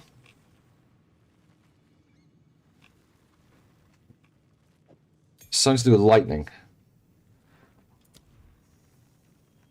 I will literally end you, OBS. I will end you with my...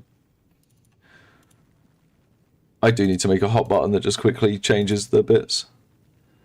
Doing it, fixing it. I think I'm fixing it. Twitch is going...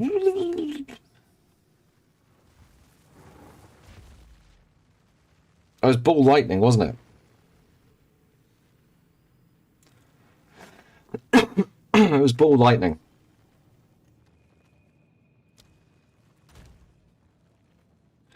Which is a little bit of a higher level. Needs a little cheeky 13, I think. But I actually needed a cheeky 11. That's okay, we'll take a cheeky 13. Lightning projectile. All lightning. What if this still works? Right, we got ball lightning on here, so we want energy retention. No, we want multi-shot.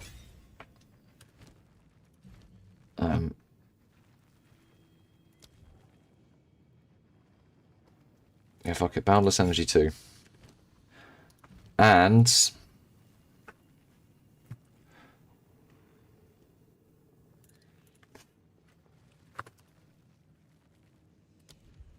projectile deceleration 2. Okay. Right. Let me go see if I can clear it to Zest. Do we have Zest things left? This might go horribly wrong. In fact, that's a good point. Let's go see if we go... Could we do a tier 1 Zest? That's actually probably a valuable test. Where's all our things? We actually use them all over the course of our time here. Oh no, they're all here. There they are. Fucking, we got fucking fragments. What the fuck?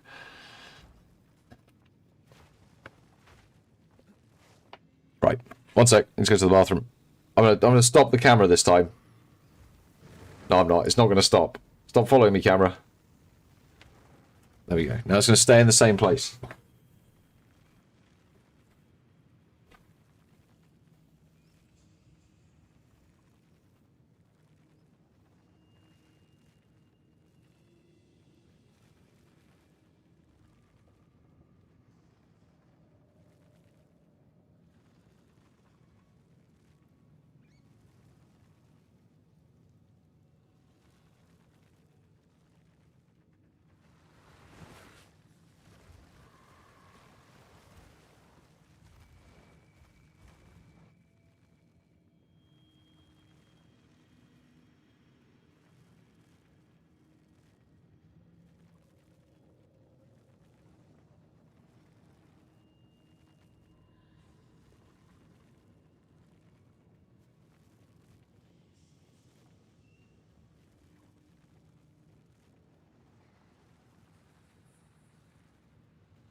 It lagged when I was gone, but then the camera wasn't even on tracking mode.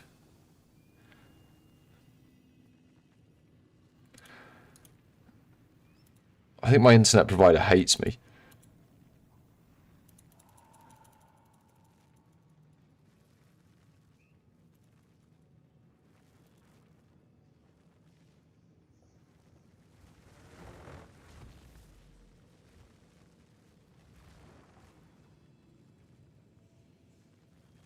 Let's apply some changes. Some more significant ones.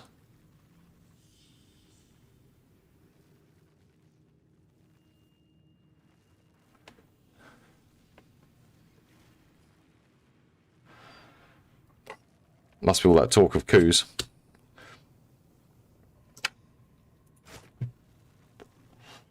I think this is going to feel weird. I mean, obviously we have everything on come the day, but you can be that. It's Jonathan Rogers on with Try.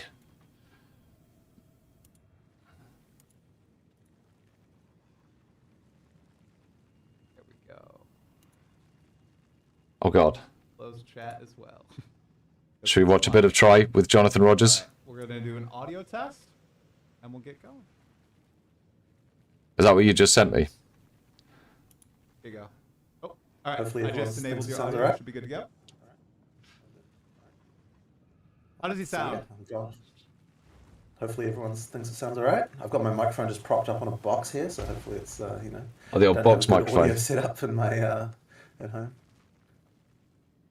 We cannot hear. We cannot hear. Good, Oh. good. Okay, they're good. Okay. No, we can hear All Try. right. Okay.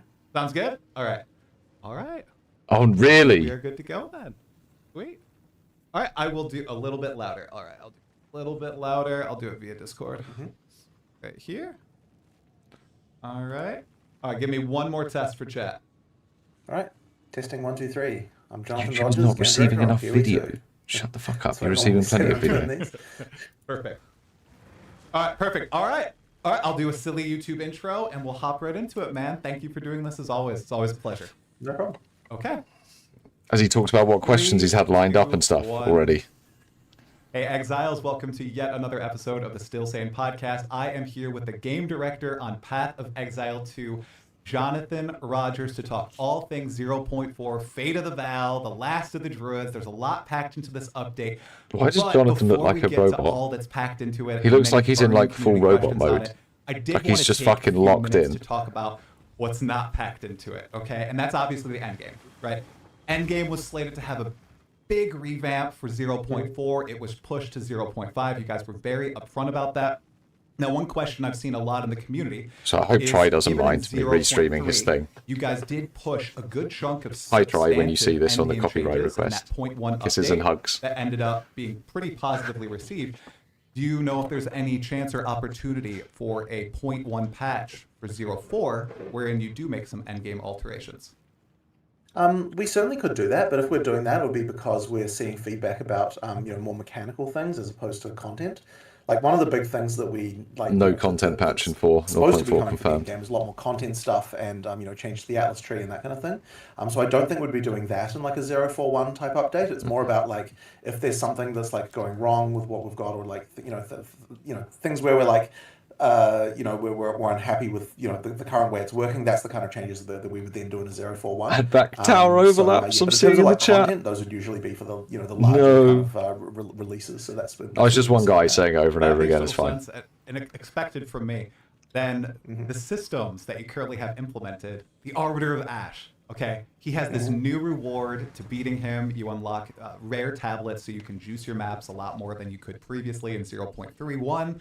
Now, the Arbiter, unless there are some secret changes not in the patch notes, is still an RNG gated pinnacle boss. You have to go out from the middle of the Atlas. You got to find the citadels, and I got to say, just from my own personal experience and many anecdotes I've seen across, people will get to level 92, 93, pushing out, looking at the burning monolith, and they will not find the Arbiter. Do you guys have any changes planned there, especially now that he's locking behind such a substantial piece of endgame juicing content? So think that in 031 we did. I can't remember whether it was in 031 or whether it might have gone. We did improve the like the number of them quite a lot. It's actually like it is random right now, but the plan is to like. I mean, one of the things we want to do when we're improving the end game is we've talked before about how we want to improve the feeling of not having goals, and one of the ways to do that is to kind of questify some of the mechanics for You do now, Silas. Yeah. like the various league mechanics and so on. So they've kind of got like predefined places where you can kind of do those things like at the start, right? So the idea would be like at the start there's kind of a quest line. It's going to tell you, you need to go here and do this, that kind of thing, and then it's only once you reach the end of that kind of quest line element that you would then get the sort of full random like stuff. And so that would mean that like for the first time that you fight a lot of this content, there'd be a predefined way to do that. I would have watched this tomorrow, but mixing the kind of random in the office, of the end game so in with we're gonna have to watch it live on stream. Storyline type, you have to do this, then that kind of thing. I do want to see what he's got to That's kind say. of what we've got like going on. Don't forget to go and give TriStream a like no longer have that RNG and say hi in the element chat. as much for some of that stuff that's sort of imperative to do. But the thing is that like I still don't want it to be that He's when here. you start the end game, it's just By like the way, completely predefined go and say hi. like the campaign. There needs to be an element of randomness to it. So it's really just a question of like how to kind of get those mixed elements. But yeah, one thing I can mention, I don't know if if people know exactly how this works, but More Skyrim there are these like quest macro blocks in the in the random algorithm that it uses, and Okay. within one of those, we do guarantee. Actually, how does it work exactly? It's something like there's an arbiter, like out of one in every two macro blocks. And like within a macro block, it's like a certain defined area. You're always going to find all three citadels. So like it's kind of like it's not fully random. Like we have sort of like toned down the randomness compared to how it was like right in the beginning. No. But I do understand you can still have a situation. Remember where, like, that guy in the just beginning you just that, kind of, like go right between two of the blocks. finished his atlas. Obvious, right? Yeah, I've so been kind of hype that can anyway, kind of mean so you can still feel quite unlucky, even though technically there's kind of a defined rate of them that you'll get. Right. Okay.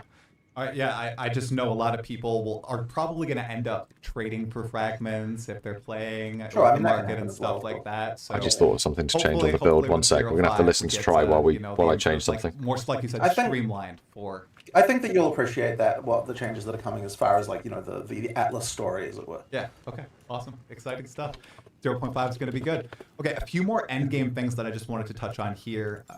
There's also been a lot of people asking how about greater zoom all for this the works. Atlas, since there's so many nodes and everything. Is there any plan on making that happen? I do want Try to back look into over in a that minute. pretty soon. One of the reasons we didn't do the zoom initially so much was just because of performance issues. I've been concentrating a lot on performance recently, so Right. this is something that I could now probably look at again and see whether or not the performance is going to be better. There's still quite a lot to come there though with performance, and so basically, I honestly at this point I should probably check again and see what the performance is like if we allow greater zoom. It really is just a performance concern, so we can definitely do that. I mean, there might be some clarity issues, but I'm sure we can solve that. I mean, people have like got various hacks to allow zooming out extra and that kind of stuff. Yeah.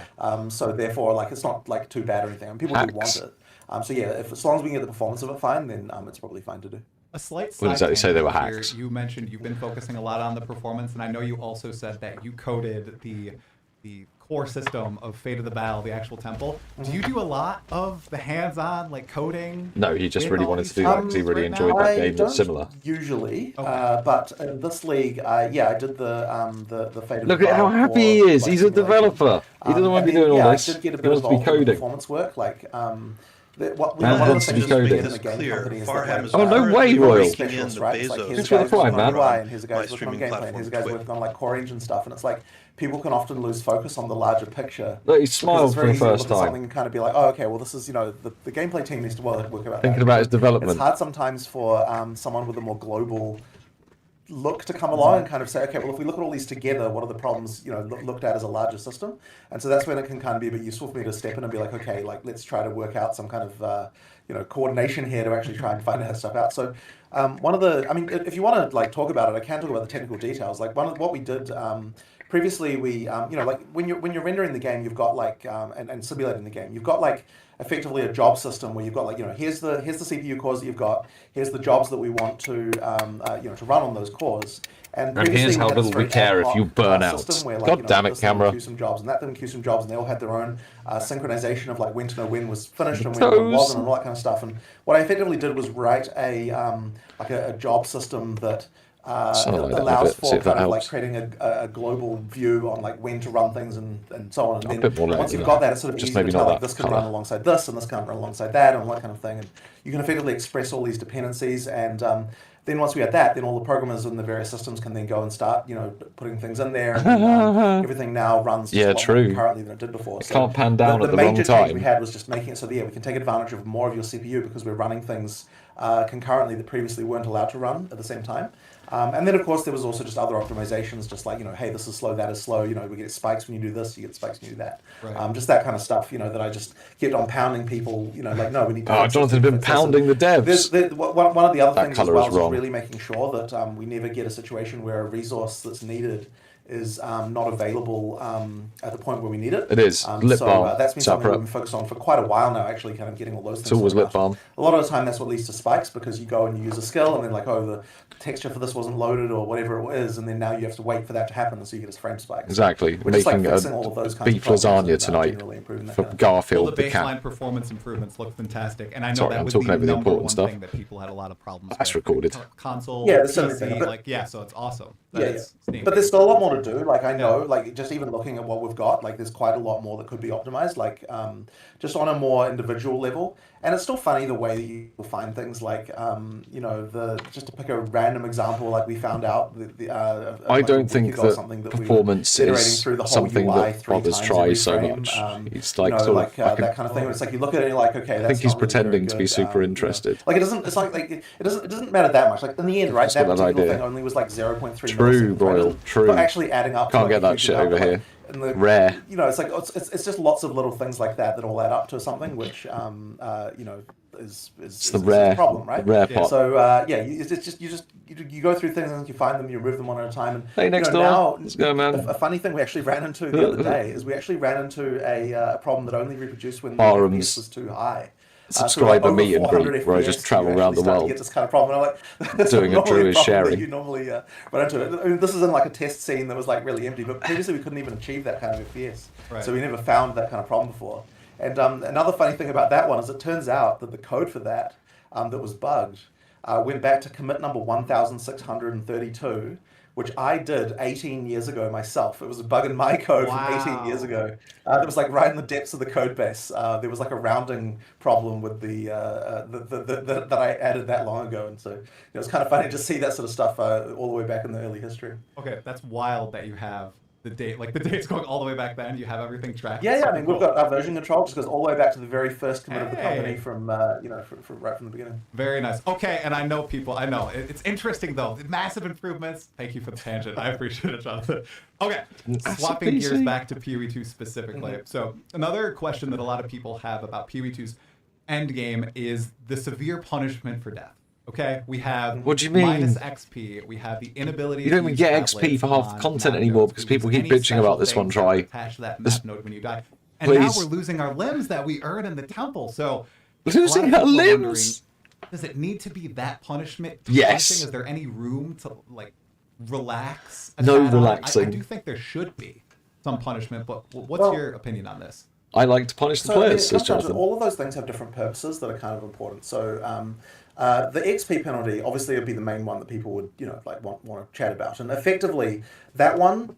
It is important to me that there is a reason why you can't just build entirely glass cannon, and if we didn't have the XP penalty in in-game maps, you wouldn't you'd just be able to do that.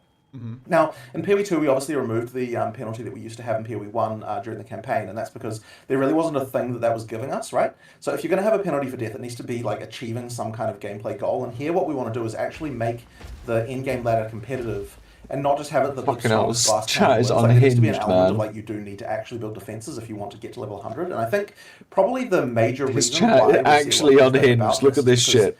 The community often have an expectation that getting to level 100 is a thing that you should be doing. But like we've never seen it that way because it's Most kind of of the like chat's okay, pretty level good, but 100 this is supposed guy's to be the thing unhinged. that like only the like top people actually do.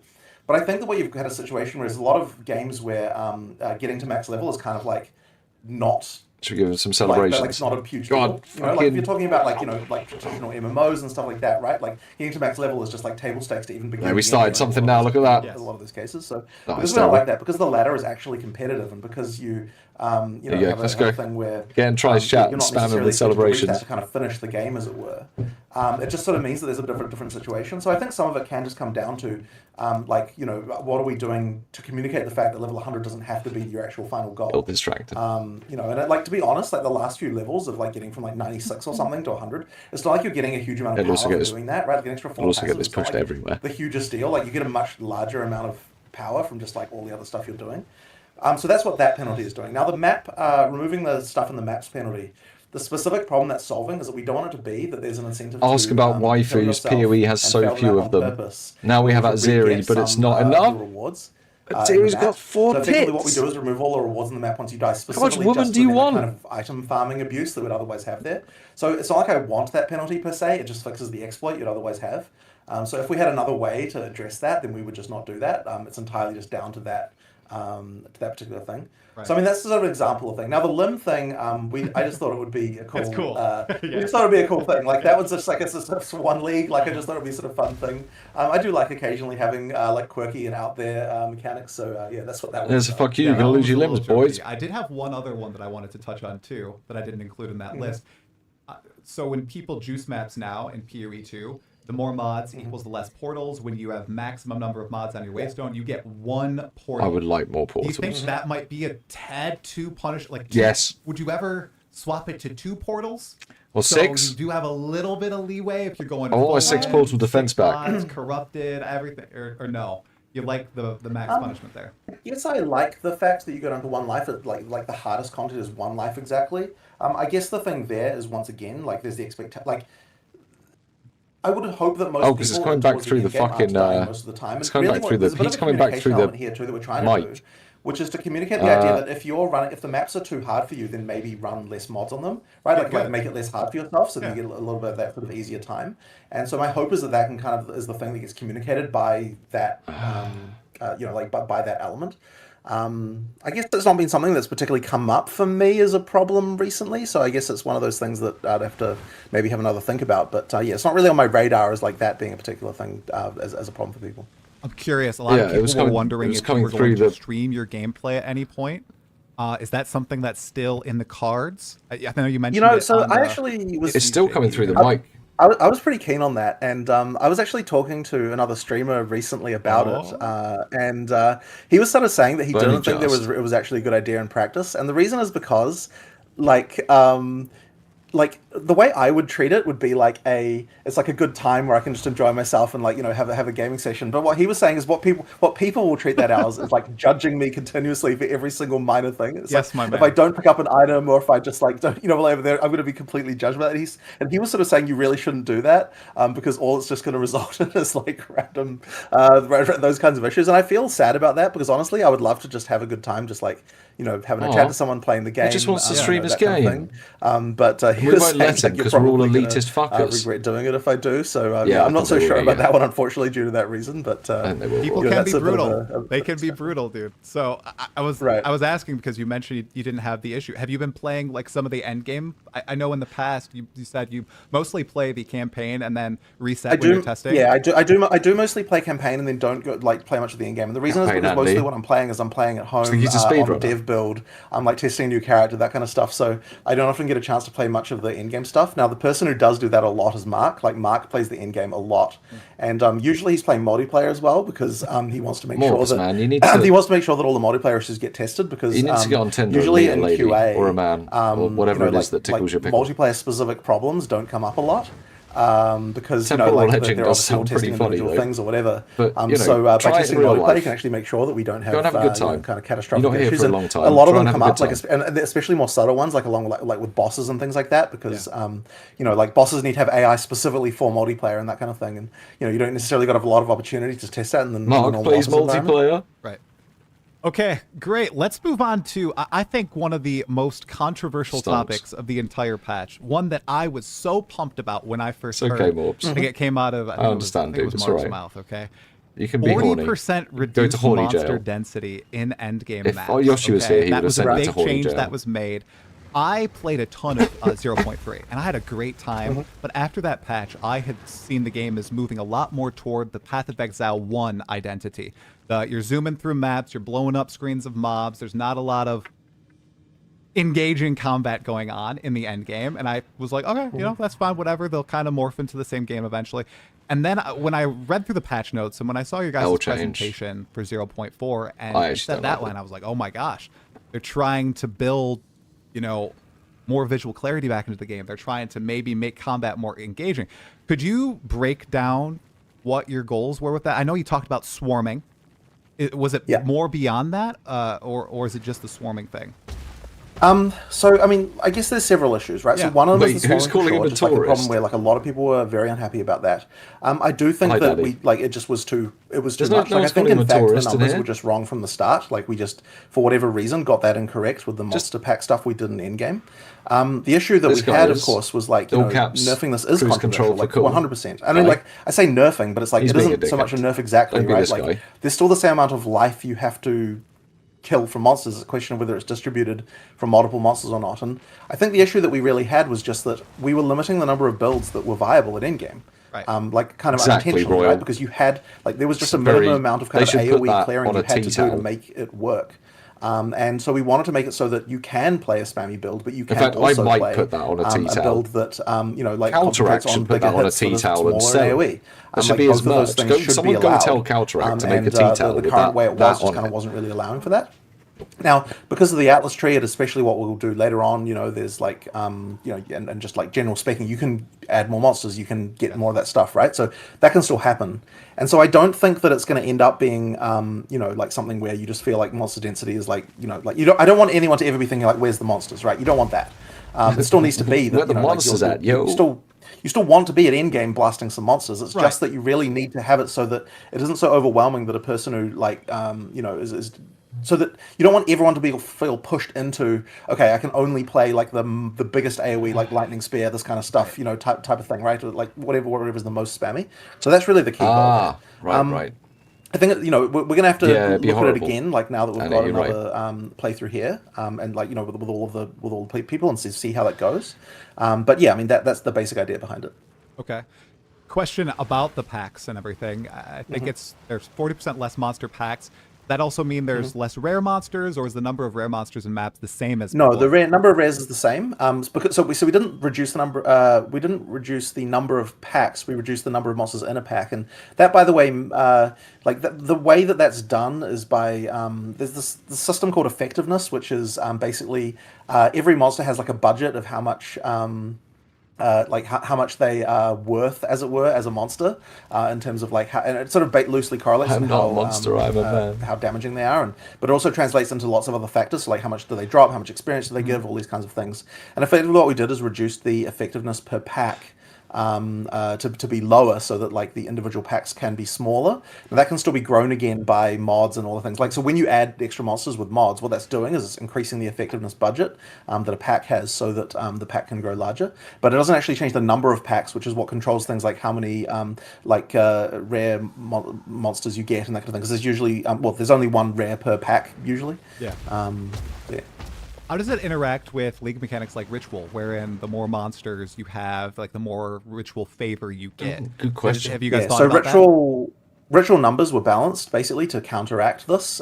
So like Good. like it's just like basically because but the goal is not to nerf rewards here. The goal is to keep those the same. bet rewards have been So nerfed. therefore, anything like that's Okay. going to care about something like that, we just adjust the We need numbers to clip kind that. of like sort that out. So I'm going Okay, to need that exciting. for video intros. All right. Next season. Now, with this change, where there's less monsters per pack, maybe the packs have a little bit more identity. You're supposed to be engaged with them a tad more. I had a conversation with Neversink last night about rare monsters and how originally they were going to have a bigger identity in PoE 2. Right. And right now, rare monsters are completely enveloped by the modifiers on them. I think we saw this really really well with Abyss, where, oh my goodness, some of those Abyssal rare monsters modifiers were killing me. Do you see a world in which PoE 2 maybe returns to that age where each rare monster is going to be, you know, kind of special? Maybe it's like a 3-4 second fight where you care about the monster and you don't care so much about the modifiers on the rare monster. I do want to make rares more interesting and identified like that. It's just the issue with that is that it's really hard to get time for a change like that, which doesn't see as much immediate Just make them return. glow yellow, man. So it's one of those things where, like, once we get a bit of time, we can do something like that. And what I sort of suspect is we'll probably have like a launch at some point where like that's They a just big need to be focus and we yellow. make it into a feature, and like we try to like make sure there's something there. But it's just it's kind of like it probably won't be soon. Like I certainly don't think it will I be don't full, care. full release because it's something just that we don't want to kind of keep can't, missing them when we're I running think justify around. while we're also trying to make, well, in particular, right, like we need all the people working on monsters to be working on you know, Acts 5 and 6 and that kind of stuff. So you know, like there's that's the issue that we'd face trying to do a change like that right now. Every monster needs the Death Knight treatment. Come on, we want all the monsters to have special abilities. Yeah. Okay. Another question a little bit on visual clarity. So environmental clarity, so monsters and like a monster abilities seem to have been addressed a little bit in this patch in 0.3.1. How about character visual clarity or skill clarity? I remember so vividly listening to you guys, I think you and Chris talk about, oh, in Path of Exile 2, you'll be shooting 10 arrows instead of 100, but the 10 arrows will have the effectiveness of the 100. Right. In PoE 2, it seems like it's kind of jumped the shark already. You know, we're already in this patch, and you're able to do that with Twister builds, some lightning arrow builds. Do you see that as something you want to allow or something you want to rein in eventually? It is a very tricky balance for sure, but look, we are trying to improve the like the worst cases, right? So I mean, there was that. I'm seeing some video of like Ziz, like where he's like doing his flashbang build, and then he puts his dark glasses on, right? It's like that's the thing we really don't want to be really don't want to be required. So I know that there were changes to cluster grenades to make it so that that wasn't as much of a problem. You know, I think that they split. The functionality of the Nova projectiles thing to kind of like make it so that that was a little bit less crazy. Like we do sort of adjust it where we need to adjust it. And like I know that there'll still be more that we can do as well. Like there's still more temporal culling stuff we can do, which is like a new culling system where we can add things in to make things a little bit less spammy. There's stuff like that going on. Like for just a couple of days ago, we were fiddling around a bit with the ice explosions, the shatter effect, because that was like a performance problem people had. Like I mostly was caring about performance when I was looking into that, but like there's things like that we can do to kind of just improve stuff. And by the way, the shatter effect should no longer be a performance problem. It's like now cheaper than the monster that got shattered. So that's good. So there's things like that that we can do. But I mean, it's like really, I think that's just you don't want to ruin the fun for people either. So it's not going to go for that to start in a way as well. The monster density change will affect this because it's going to require less spam to be effective necessarily anyway. So like you'll kind of get that situation where that sort of improves. But look, I just don't want to be seen as like, okay, we're just going to nerf everything, right? Like we are going to do targeted nerfs. We have been doing that. But the thing is, as well, is that like people sometimes don't appreciate the fact that the way the stuff gets out of control is not necessarily predictable by us. Like it's to do with the combining overlap of like many different things that sort of come together. It's like, oh, now this is really easy to do. And like usually when we've seen situations where the spam can be high, we've kind of been like, okay, sure, it's possible to spam this thing, and we can see what the limits of the player are. But we've always been of the opinion when we can see that and we can test that in advance. But no one would do that because like for this reason or other reason, the damage is going to be low. It's not actually going to be worth doing. And so then the trouble has been that like someone finds a way to make the damage good, through some combination of things, and then now suddenly there is an advantage to doing this like crazy spam. And so that's always kind of been the thing that's taken us a bit by surprise with some of these balance things. So really that just comes down to better balance and just improving a lot of those things. But I do appreciate that like there's still concerns around visual clarity. I mean, so like another one, right, was like ground fire can be annoying and that kind of stuff. Like there's certain things that can like be really spammy and kind of bad, and we probably just need to adjust the effects in some cases. But the issue once again there is that I don't want it to turn into like maybe this is a bit of a deep reference, but you don't want it to turn into the kind of like Quake 3 scene of like just textures to nothing and all that kind of stuff, right? Like you do want like some level of visuals to look reasonable. So yeah, it's just a tough balance, and we just like have to slowly grind out and get there. I'm sure you've seen or heard the feedback about maybe implementing a visual opacity slider for player character effects. Yeah, I'm not really a fan of that kind of thing. because like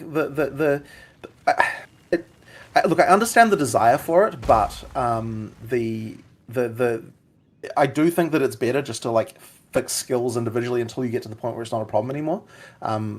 Just making everything invisible, I'm just like not a fan of. I really don't like it in games when like something happens and you don't see it. And like also, by the way, just turning having there are a lot of effects. If you made them transparent, they would suddenly be very expensive. Just as a random side note, since transparencies do cost more than opaque things in computer Really? graphics. Wow, that's interesting. Yeah, it's because you have to draw two things in that one spot, right? Like if something's transparent, you have to draw all the things of it that are there. But if something's opaque, then the thing behind it is not drawn anymore. Oh wow. Okay. Interesting. Fuck. Nice. All right. Today is a school day, another and I have learned. brief density question here that people have asked about. And I know you already mentioned that you don't want people to feel like this, but there's a lot of worry that the game is going to turn into a walking simulator now that the packs are this much smaller. Well, And that there's certainly it's not going to be that. not. It's just not going to be that, right? Like not. it's just not going to be that. I mean, do you feel that way, like in the early in game, Oh, or I like, you know, don't. towards the end of the campaign? I don't Right. feel that at all. No. Right. Well, then there you go. Right. I mean, it is only like it hasn't been nerfed below that. Like it's not like it gets like lower over time, right? I mean, it just doesn't. And I think Go one thing that's higher not than that. not in the 0.4 patch notes that was in 0.3.1, a lot of map sizes in Endgame were reduced by a tremendous degree. So maybe Right, some right. people who might have bounced, they don't recall that. So I think Right, everything right, is scaled a little bit down too. Now, you mentioned targeted nerfs a second ago, so I want to skip ahead in my question list, Jonathan, and talk about something that is on everyone's minds. One of my getting rid friends of, said, remove it from the game. The Roa. Okay, I'm not a Roa enjoyer. Oh, at Roa, all. I thought you were gonna say I can't rarity. get into it. I know it's powerful. I'm not an enjoyer. Lots of people are Roa enjoyers. So Jonathan, can you give me like a dissertation on how the Roa is a balanced thing in PoE 2 right now? Right.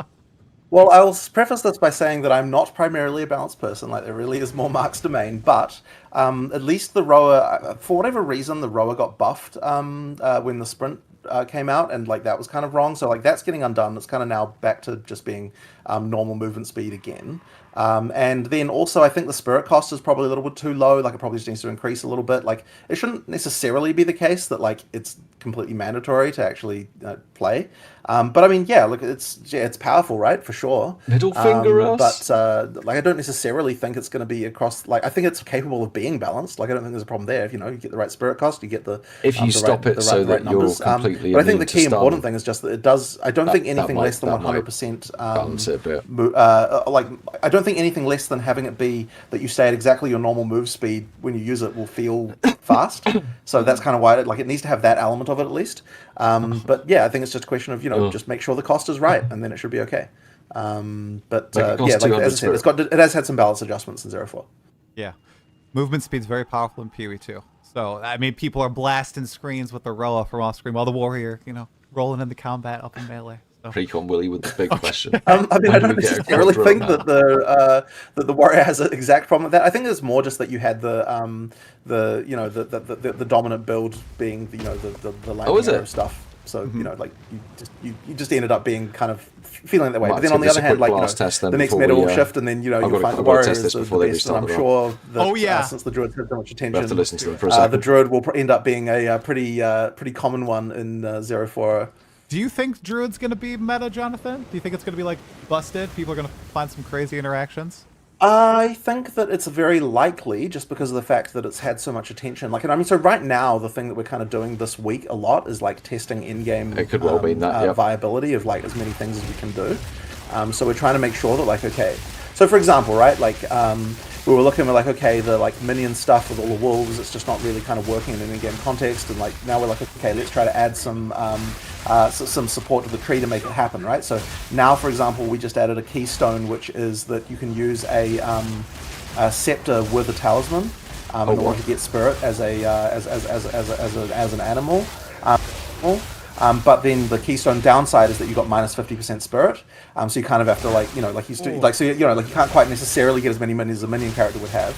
but it kind of like lets you do a it makes the from a spirit perspective possible to do it's my like, end minion lagging stuff, when it can't handle the game. as a druid, as an animal, to get the kind of like pack leader wolf build working. And the other thing we did was he said, okay, there's a notable that will make it so that your rage bonuses apply to your minions, so that you can get like actually get the damage to a good place, with your wolves and that kind of stuff, right? So we're like okay, we're just being very careful to look at the individual builds that someone might want to try and be like, okay, let's try and make sure that there's support in the tree for that kind of stuff. So that's really what a lot of this week is kind of going into. Just kind of like make sure that there's the options there for someone, and that might be a unique, it might be a keystone, it might be a notable. Like just try to make sure there's something there that can make each build that we want to do work.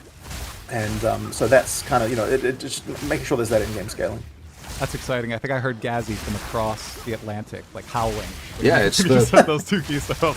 What the fuck? About the druids and minions. It's slowing it to like there's just wolves. One frame per minute. Yeah, I can see it. Yeah. In terms of the ones, in terms of the ones that come with you. So you have you've actually got a so there's two ways to get wolves. You've got the what's called the reservation gem, the spirit gem. That gives you a pack, and that gives you up to 6 wolves that respawn like a normal minion. And then you've got the mark, where when you kill monsters, it summons a wolf. And with that one, you can get like another, I don't know, 10, 15, probably like bunch more. Geez. So you can have like a pretty sizable pack if you're going for that. But yeah, it's just a question of making sure the stats of them can actually get to like reasonable levels compared to other minion builds. To make sure that's viable. Okay. Do you see more animal companions coming in the distant future once the game is shipped? We could potentially do more of that stuff. I mean, like there's still really plenty of other bad, minion things going on, kind of adjacent, right? So you've got the kind of minion stuff going on. Obviously, it's not in theme with the druid so much, but like we could probably do some more animals. But for the time being, we didn't think we really needed more to sort of make the druid work. And like the druid isn't primarily a minion build, right? That really is only the case if you're if you're doing a whole lot of pack leader fantasy. That's like the main minion fantasy you'd have as a druid. So that we want to make sure at least sure that one is working. Oh yeah. Yeah, it looks sweet. I mean, the Tundra Wolf looks amazing. So I think I'm going to gravitate toward that eventually after I try out the bear. All of your other wolves that you have, by the way, turn into snow wolves when you turn into a snow wolf. So like your whole pack gets the upgrade. So it's kind of cool. Attention to detail, pretty sweet. All right, we're going to go back to a little bit of game balance / identity. This is, I think, the number 2 other thing that people have just been piping up about, and that is charge generation, charges, and totems. Okay, Jonathan, so lay it on us. Why did you guys decide to go with this design of spell totems and ancestor totems? Nope, as soon as I start moving, it starts crapping out. Recharges to summon them and upkeep them. What's going on there? Because a lot of people... The main thing that I don't want is for it to turn into a situation where... You're going to have to fix that. Basically any spellcaster build is a totem build. Like I don't want it to be that just totems are just strictly superior to spellcasting. Yeah, that's kind of important. So that's the main thing. And the charges were just a good way to kind of make it so that, like, okay, if you're going totems, if you want to do totems as your primary thing, what we want to be doing is providing ways to get there by, like, there are uniques that are available that can, fix that problem for you. Like, you can do a totem build, and in fact, we are going to be showing so we're actually going to make a video about like a bunch of in-game builds for Druid pretty soon, just to kind of show, like, people like, here's some just viable things that you can make. Just like made by our design team of, like, that you can do things. And that's not to say those are all the builds or they're even the best builds. They're just, here's some builds that our design team decided to come up with to show off at in-game. And one of them that we were doing is the, a pure spell totem build. Like, you can do it. And it's completely viable. Did I not turn down the uniques and various mechanics around it seems like a full strength version. But at the same time, the other thing as well is that I want using charges the full strength session. You had like 14 mil health. It gives you a significant bonus. Otherwise, they just feel pointless, right? Like if it just, certainly shouldn't be just a thing where, so I didn't like you don't. Okay, put it this way: you just need to make sure that, like, the first time you get a charge and then you use it, it feels like a significant upgrade over the base. It just comes down to those elements, right? Like, just don't make it so that every spellcaster is a totem build. That's like a hard challenge to even meet, even by itself, right? Because not having to cast the spells is like a pretty substantive benefit to have. So there needs to be some kind of cost there. And I'll call it out because I've played for a very long time in PoE 1. All the best spell builds were totem builds, and I always was like, oh man, I want self-cast to be fun. Like, it just feels better when you're playing. It's like something, I guess, kind of hard to describe, but there's something different about actually casting the spell, controlling where it goes, instead of just boop, popping up your totem, Right. running around in circles. There's got to be some yeah, special okay. So the other- combination of settings. The other benefit you do get though is that Also effectively turn the the spell camera totem down can to serve as an 720p, ultimate type but- ability for people who aren't speccing entirely into that way of playing. So effectively what you get there is, and there's actually something sort of interesting that we've been looking at in a few cases. So for example, the Wyvern Flame Blast, in its kind of Now default it's got like 32,000 kilobytes per second. right? It doesn't need to This be is the that one where much. the Wyvern flies up and starts burninating everything. It's going to crap out Twitch. So in its sort of default incantation of that, it's an ultimate really. You should be using it as like a boss ability if you get the opportunity. You know, like you heavy stun the boss, you start burning it, and the way that one works, by the way, is that it actually stacks ignites that add together. So unlike other ignite. In the game, which you have to do a big hit. Yeah. This is a type of ignite where, like, every time you hit them, the ignite grows and grows and grows and grows. So, like, that one there is like a kind of interesting thing with that particular thing. So it actually works really well against bosses where you can stack the ignite really huge. But we also wanted to make sure that ability, if you want to, you can do a build which is going to get you to the point where you're just like burninating like the whole map, like you're just continuously flying around in the air for ages, doing things. But it does take like, you know, you need this unique and you need like a few things. Like to get to the point of you're doing that, it does require a little bit of effort. But the key thing is we want to make sure it is possible to use an ultimate ability as a clearing skill should you really, really want to go down that route. It's just, you know, not the default case, as I said. Okay. Oh, and by the way, with that ignite thing, just I unfrozen saw you now? were kind of reacting interestingly to that. We are going to change Incinerate to use that system as well. So yeah, like it's a kind of a different thing we're trying out. That's very exciting. I was going to ask if it was going to roll out to some other skills to change up how Ignite works, because people are really looking No, for that. just those two for now. Okay. We might consider doing Can I some not other turn the stuff, difficulty but down? I think can the theme of the actually skill less has to be like filters. continuous burning for that to make sense as the I way. forgot that was And how is it worked. burninating a word? I've never heard this before, but I heard you say It's it very probably time. just it's probably just early internet. There was a meme video from a flash animation actually from a long Got it. time ago. Don't even worry about it. No one should really have to worry about it. Okay. It's just And just really, really brief question while we're Just talking keep about the changing Wyvern. settings. I've gone Does through Black most of them Flame now. Covenant work with it or not? Because we saw it was like an attack-based gem on the gem, and Black Flame Covenant works with spells only. So I think You're on right. the You're right. CBD I thought, interview. I think I mistakenly thought that it did at one point and said something about that, but I think it probably doesn't because it's not a spell. So yeah, it is an attack. Yeah. Is there any way in the future there would be a keystone where we could get the same sort of thing? Or- I'll have to think I think about it's quite that. interesting, we were the, thinking, well, no, can I'll use a- I won't talk about that. Oh, you can leak it. Yeah. It's okay. It's fine. Talisman and a It's okay. scepter at the same I time. appreciate that. All right. 50% Yeah, that less totem spirit. one, That sounds quite good. One more I was follow-up wondering on how it. you were going to get spirit on those builds for the big wolf Generating packs. charges in boss fights. Is that something that people are going to be easily able to do? Because that's one of the big complaints that I saw. That I know you just said you'll be able to do a soul totem build, so it must be possible. There's just a few yeah, I mean, it's pieces in possible place. for sure. But then in terms of just the general way as well, we've got things like that are a little bit like in the kind of more mid-game options for that. Well, I mean, even early game, really. You've got things like Wing Blast that can generate charges. And like, so for example, what we're doing with that is like during regular clearing, it only generates charges very occasionally. For boss fights, it'll generate 3 charges when you use it on a Prime for Stun monster. So you can do that sort of. But as I said, in that context, it's more of an ultimate type ability. So if you want to do the kind of using like pure Prime totem for build, Stun? you're going to need to find a solution to that isn't just in the like base skill set. It's going to involve supports and uniques and stuff like that. Okay. Cool. Thank you. All right, moving over to a melee-focused question here. So back when a bulk of the melee skills were first developed, I believe the game didn't have ask about WASD rarity. implemented, so a lot of movement was baked into the skills to make them feel really good. And then when WASD was implemented, you guys went back and you added movement to a lot of the range-based or spellcasting skills, but the movement is Ask him still about baked into PoE the melee 3. skills. Do you guys see a world where you could go back and you could add moving while attacking to some of these melee-based skills? Because it does feel so much, I just got to say, it feels so much better when you can maintain full control of your character Right. throughout So the course of a skill animation. a couple of things with that. So for range, moving while attacking feels good, but for melee, what you actually end up with is a thing that feels really floaty. So you can, there are some games that do that, but I just feel like you end up with very floaty, like non-punchy animations. So what you generally have to do is you have to kind of lerp into, get some kind of point of the attack where it becomes fixed. And that's what we try to do with our targeting thing, where like, so for example, the easiest one to show that on is like double slam, so it's called rolling slam. Rolling slam, Where effectively like you can steer it the whole way. And effectively when we talk about moving while What are attacking, your it's really plans? more about skills like that, where you can do, like attacks, like the movement is still built into the animation, so you don't feel floaty, but you still have a level of control over that sort of stuff, and that's what we sort of try to do with our attacks, is like try to have it so there's a level of control, but it's not fully just like moving arbitrarily, because as I said, you do end up feeling very floaty. So that's just a sort of really comes down to sort of a feels thing, and like as I said, when you do try that kind of stuff, it doesn't end up feeling that great.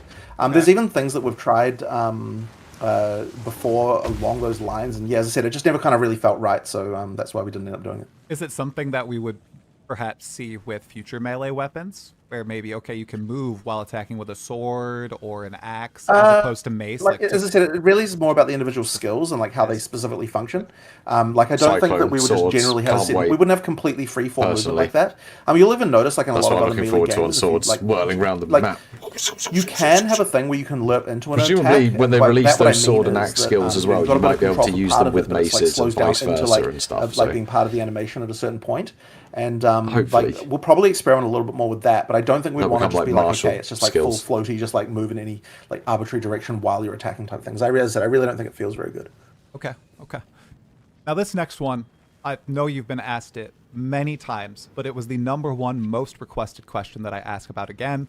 And it simply is, why does the warrior have so many downsides on the tree and gear, whereas witch, monk, ranger comparatively have none? I know you guys have talked about this a lot, but could you... Well, I mean, fundamentally, it really is just that... So, it's funny because I don't think there's necessarily like an extreme number in the warrior area, but the funny thing is when we put a downside on something, we also make the upside higher. And so people then see like, okay, what are the best nodes? And they're going to see these big numbers on like some of these on some of these nodes, and they're going to say, okay, well, like, I want that, but I don't want the downside. And so it's kind of like the reason that they attract attention is just because of the fact the numbers are higher. If we didn't have the downside on there, obviously the upside would also be lower. Fucking crazy. So it's kind of like that thing. Now, amount of leech. what was that? Sorry. Is it a packaging problem? Not necessarily. But as I said, personally, I like the idea that you can spec into different things like that. And so, for example, like a commonly decided one would just be like, you've got like more damage and then less attack speed, right? You've got those kinds of nodes. Yep. And it's like the ideal way that you should be thinking about that is an opportunity where it's like, well, what can I use this with that is not going to care about the downside particularly, and right? Especially when you've got weapon spec points where it's like, okay, these couple of abilities, I don't care about attack speed, so I'm gonna get that node for that case and that kind of thing. Like, like you want to try and you see each downside as more of an opportunity, in my opinion. So honestly, I feel like I'd want to see more nodes like that around for other parts of the tree, right? Like just do more of that kind of thing. You don't want to go overboard with it, right? Like you don't want to like every node's got a downside. That just gets tiring. But yeah, I think there's a few there. I don't think there's necessarily too many there, but they certainly attract attention because of the fact that the upsides are higher on them as well. They do. Yeah, there's not as many curse things on the right side of the tree as the left. Like Right. I mean, yeah, we can. Yeah, as I say, I think there's room for adding more of those, honestly. Now, how about those are openly advertised? How about the hidden penalties? I know one that still exists to this day is the penalty for movement speed on heavy armor. Is that something that you guys would ever want to remove? I mean, I guess I don't have a problem with it myself. I've always kind of found it to be just like, like it's just an interesting thing once again to build around on different characters. I don't like part of the reason to do it on the heavy armor is just that like tanky feeling you can kind of have from like I'm a strong warrior, and so I think it just sort of works on that level. But yeah, as I said, I don't feel particularly inclined to get rid of that one, I have to say. Yeah.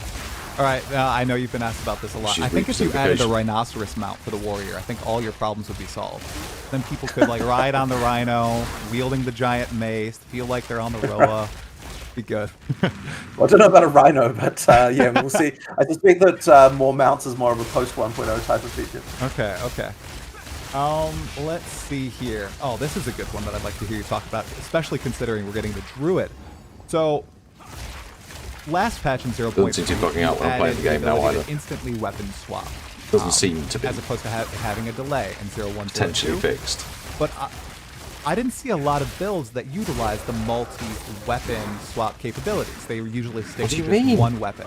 Now, moving forward to so many builds use them. I know you're encouraging the form shifting and all that. Do you have thoughts on why people aren't speccing into multiple weapons, like a quarterstaff and spear, or crossbow and mace? I wouldn't say it's that unusual. Like, I mean, you certainly do see it, and I think you'll see it more and more over time. I mean, like, the mechanics are there to allow for that kind of thing.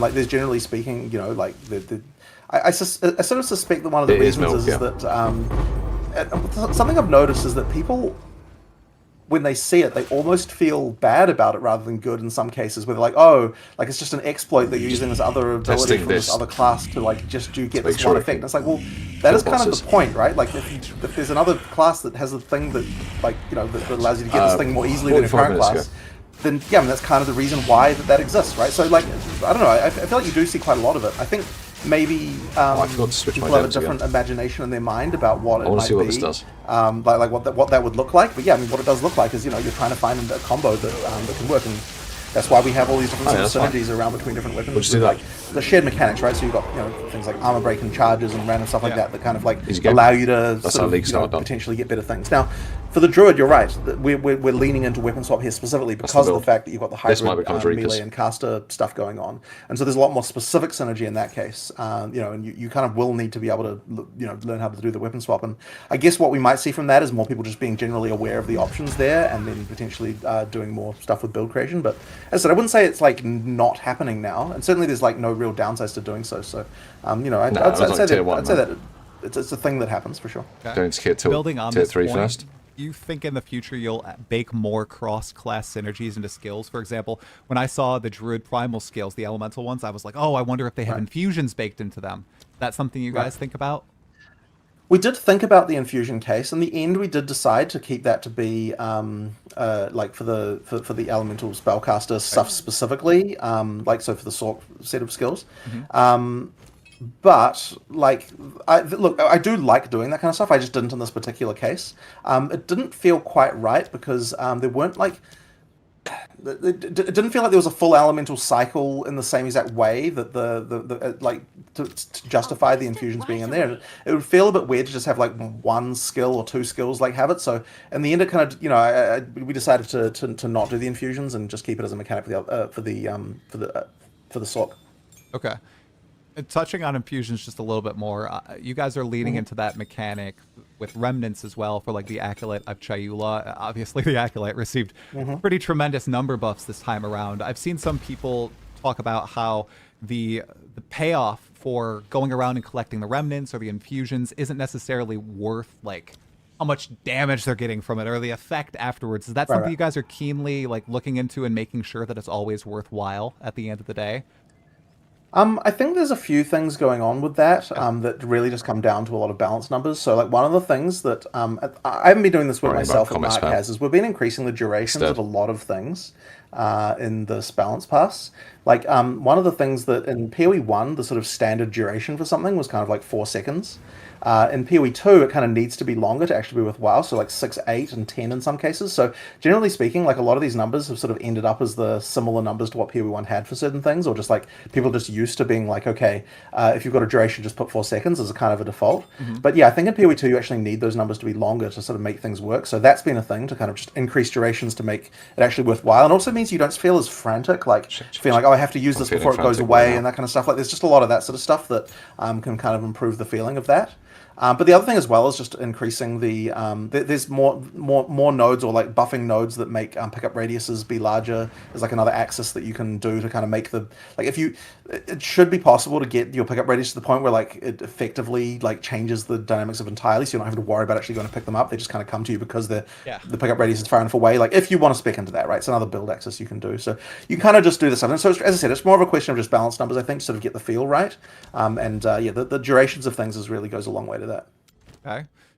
Swapping gears over to item rarity for a little bit. Now, in this interview with Ziggy D, you and Mark mentioned that in the future, and I'd like to clarify, you guys are going to remove item You'll obviously be able rarity to turn all this from back gear. on. You just don't know what to replace it with yet. Is that correct? I am not going to promise anything because like we can see how like things go. But like as I said, right now I would prefer to remove it, and it's really That's not depending on so what bad. it is. So Okay. that's like kind of my feeling about it right now. But yeah, look, it's gonna.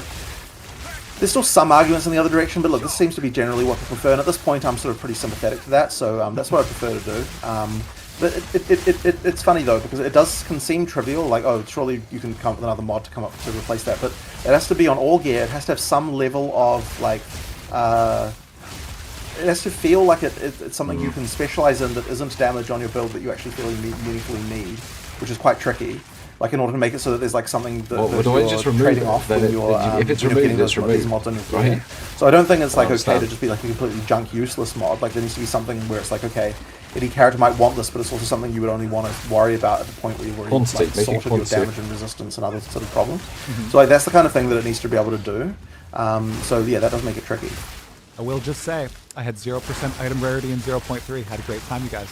No, you didn't. Sure, you don't need it. Like You you don't don't. need It it. absolutely Yeah, you is do not need it. necessary. Yeah. I do think there's a lot of misunderstanding about exactly what it does and how much it affects things and so on, and that doesn't really help. Well, explain it and then. part of the reason for that is just because it is so complicated and how it works, and like it kind of can't be any other way than complicated just due to the nature of all the various things that are going on in the item drop system. Who follows the ups there? Have you guys ever considered releasing the kind of formula behind it because there's been so much community speculation, or is that something you want to keep close to your chest? We really don't want to do that because item drops are something that you want to be able to tweak how they work and so on, and like it would mean that every single time we change anything, people would be like on us, like rats up a drain pipe. So it's kind of like we want to be able to have that at least as something that we can like fiddle around with a little bit. And like But change the other thing as well is mid-league that, or like make sure that, yeah, it's great. so Cool. Sounds great. tricky. There is a lot of emergent answer. complexity that comes out of the rules that it has in terms of how So that we can tell what our results in what as far as like, friends the final drops are concerned, and how to flog the so market. yeah, I don't even think it's like even is that understandable. Now the same is true of the stat system, right? And yet PoE, what do you call it? The sorry, fuck, the name's fallen out of my head. The So thing that's that right. you use to make builds. Path of building? Path of building, sorry. The path Okay, I of don't building. use it So I either. mean, things like path of building exist. So it's not like people wouldn't make a model of it, right? Like they would, Yeah. but at the same time, I just, I just think we prefer not to have to go down that road. Okay, burninating crush and again. now rats up a drain pipe. That's two things I'm adding Maybe to that, my that might be enough vocabulary. Malaysian slang potentially. That's good. So I'm not sure. And then one extra thing. So the realm we some started, people I just talking crashed the about game. how the changes to item rarity Crashed the game. this patch reduced its values on gear. Wouldn't Yeah. that have the effect of more people wanting to try to put as much item rarity on their gear? Because now it has lesser values across all your gear slots. Now it becomes more of a coveted stat. That kind of acting in reverse? Or So I don't necessarily think so. So last time we lowered the numbers in a way that didn't affect what the numbers displayed on items were, and I think that actually in retrospect it would have been better to do the other way around because people still see a number that they still assume has a certain effect. So this time we decided to do it in the way of just reducing the numbers on the gear, which like at the end of the day you still have to get the you still have to get the the mod. Like you still only get one fine. mod per gear slot, right? So right, it is a strict nerf to what you can do. Happy with But that. I believe that we also adjusted the formula at the same time. Like in terms of what the max that it affects. So as far as I'm understanding, like Yeah, I just we made my both whole it computer both mean, basically it crash means with that that like one. you don't need more of your gear to have That's our build. item rarity on it. Like it's just that the displayed number and Got it. the cap is now lowered at the same time, so that you kind of like you've got that they feeling of probably like did okay, like I wrong. can see this is having a lesser effect than what it would have had before. probably did. Just sort of communicate that a bit better. okay, let the speculation run rampant. Let's go to a fun question. I don't know if you have the stats on this, but I'll ask you anyway. So for Path of Exile 1, we can see Steam crashed achievements it of, once. like who's killed Hillock and who's finished the campaign, who's taken out the Searing Exarch. Do you have those type of stats internally for Path of Exile 2? And do you know like the percentage of people who have killed the Miller, Yeah, finished crashed the it campaign, completely and killed the once. Arbiter of Ash? I actually don't know what those are offhand. We can get them. Like we do have stat collection that for that kind of thing. But yeah, it would just back be a to question. watching them. Not so. One of the things with this is I normally only Stop the lag. ask for stats about things if think it's I've my actually graphics got card. I think it's like a cooked. change in mind that I want to do in response to those stats. I think my graphics card's There's one of actually these cooked. mistakes people can make sometimes where they effectively just like look at a bunch of stats to see what jumps out.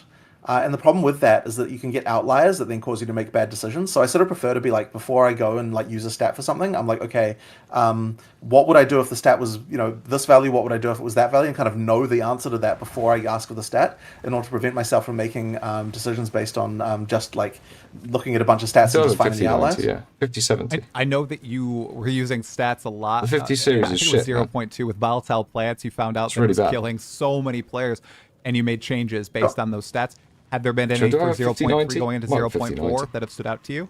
can't remember. Not that I'm particularly aware of, but as I said, it's not kind of the domain I normally work in for that kind of balance. So yeah, but it's as I said, it's the kind of thing that we'll look into when we like. I mean, a really common situation is if people are complaining about something, and we're like we don't understand it. That's a good time to go to the stats to be like, okay, well let's try to find out why, what's actually going on here, like what's occurring. Okay. Question about Fate of the Val a little bit and its loot. So. Yeah, 150%. We have and obviously still have the a soft temple cap. that we're building. Is this going to be something that's influenced by item rarity, and are we getting drops from here, or are they all in like reward curios and chests and all that stuff? So it's a mix because the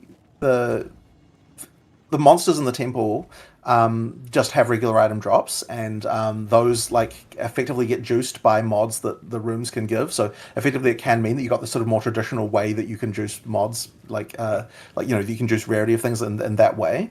But then there's also particularly like fixed drops, and a lot of the room, like generally speaking, most of the rooms will have some kind of drop with that. But the way that it's often delivered is in some kind of crafting device that you can either use right away, or you can take the currency from, or like in the higher levels and that kind of thing. So like there's a lot of kind of fixed drops or like fixed uniques and all that kind of stuff. So a lot of the rewards just come from those sort of fixed elements, at which you will know that you're. The league is ending in 2 minutes, guys. So obviously people have to like work out like what comes from what and everything. There's not that many League rooms, ends but in then 2 minutes. they do at different levels, and so like generally speaking, things get more powerful as you go up.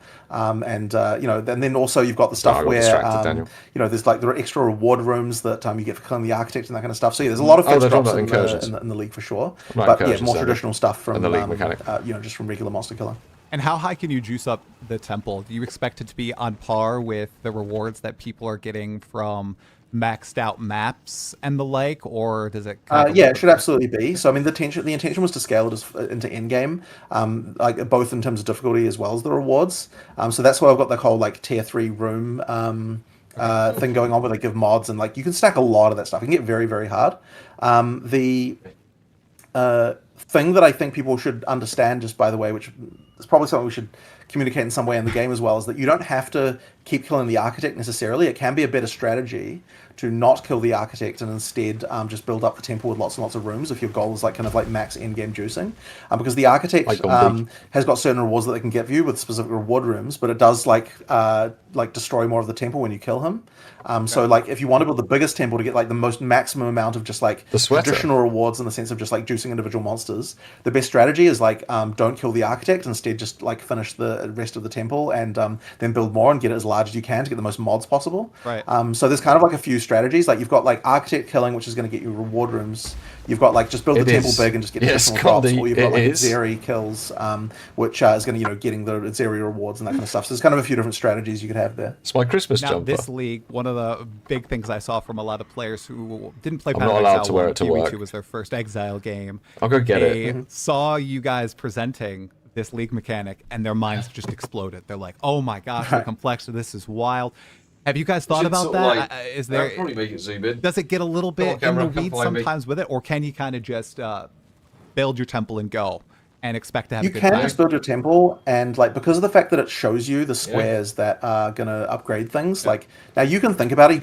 You can be thinking on a deeper level of like I want to upgrade this specifically, so I'm gonna make sure like leave a hole here to place the room that goes next to it, that kind of stuff. Like you can think like that, or you can just place things where the bright green is, and you'll honestly do fairly well. Like the UI is definitely like a lot better than what we would have done in the past, and it's actually one of the reasons why I developed simulation myself, because I was writing the code in such a way to make the UI for communicating the stuff as easy as possible. So like one of the things I was initially like is like if I just made this without thinking about the UI experience, it probably would have gone very differently, because when I was building, I'm like, okay, every single thing you do, you need to be able to show the user exactly what it will do to the temple when you hover it, like before you commit. It's in 720p mode, which means you need a way to like predict the next state before you've actually committed to the previous one. Still much better than the old one. And that's like just like a thing that's like easy to do when you're building it initially, but would have been hard to bolt on afterwards if I just asked a UI programmer to do that. They have not. So like it's that kind of thing that you need to think about really early on. Other than the and then there's also the whole misinformation idea of just like making sure that you can even like by being able to do that look ahead for each option, you can then say like, okay, will this upgrade anything and that kind of stuff. Like it allows you to definitely just fixed tier 7 to get those UI cues and really well. So it just makes it much better for communication with the players. Yeah. I love hearing the game design tidbits. I swear, Yeah, it's that's still my gonna be favorite our part of solo, all yeah. this, learning all this stuff. Also confirmed Okay, that you also said that Fate of the Also Valve confirmed was that your Mark first plays party play, full so- league that you built out in Path of Exile 2. You know, it has very in-depth mechanics. It has the new pinnacle boss. It has all these unique crafting capabilities. Is this something that you guys are going to look back to do for the other leagues that were ported to PoE 2 from PoE 1? So your Rituals, your Deliriums, do you want to give them the full treatment that I feel like we got with Abyss too? I feel like you might be selling yourself Well, short yeah. with So I mean, Abyss. Abyss was pretty good Abyss for was sure. awesome. It's just that this one's even just slightly a bit beyond that, and I feel like put it this way, I would say Abyss was reaching the tier of like stuff that a PoE one league wanted a tea, has been but doing. But I feel like bombs make it this Fate of the Val is more like what we kind of want to be doing for a PoE two like tier of league in terms of like the amount of stuff going on. Now you're completely right that some of the older leagues are not nearly as good compared to in PoE two. I mean, protected compared to in the party newer stuff. play, yeah. And that really Oh, is it's where done the thing. 050, like with all the in-game stuff we're talking about. Like it's about that, right? Like it's about making all those league mechanics feel more full, have more things going on. You know, like making sure that and like when we talk about the Atlas tree, it's like like a lot of the reason why the Atlas tree is not as good is because there aren't as many things that it can do to the leagues that are in the Atlas. And things like that. There's like stuff like that needs to be addressed. So it's a lot of that stuff that needs to happen to kind of make the in-game feel better. And yeah, it really is about making those leagues feel more interesting. Revisiting what we talked about at the top of the interview with the endgame being pushed to 0.5, what was the decision making like with you guys when you said, okay, we're gonna push endgame and we have Fate of the Val coming out? Is there a reason why you guys focused more on the league, which looks think they need to awesome, just as improve opposed to drop the rates, yeah. endgame core game changes? Was there like a specific Well- reasoning there, or was it a timing thing? It wasn't necessarily a question between the league and the end game, because you need to have a league. You just have to. Like people will not come back if there isn't a league. So like that's just mandatory. So really, it comes down to what other content is going to be in the patch. It really would have been, if we wanted to push to get the end game stuff done, we probably would have had to sacrifice the Druid, which I really didn't want to do. No, you couldn't do that again. Brian hyped it there too was a much point for the where we were like, last could we 6 sacrifice months. the Druid to be able to do this in-game stuff? And we decided, you know what? I think that's probably a worse trade. But even then, I think it probably wouldn't have delivered quite the what we needed to have, just because like there are some for content like that. There's quite a lot of things deep in the pipeline League's to do, gone, like in boys. terms of just like modeling and animation, all that sort of stuff that needs to happen relatively. No, so I no, don't think it would it's have been not as really good as what it will be when it's in 050 instead. So I feel like we would have compromised in two ways. We would have had like no Druid, and we would have had a worse in-game expansion as well. So I definitely don't think it was the right move. Going to definitely be better to do it later. It's definitely fair.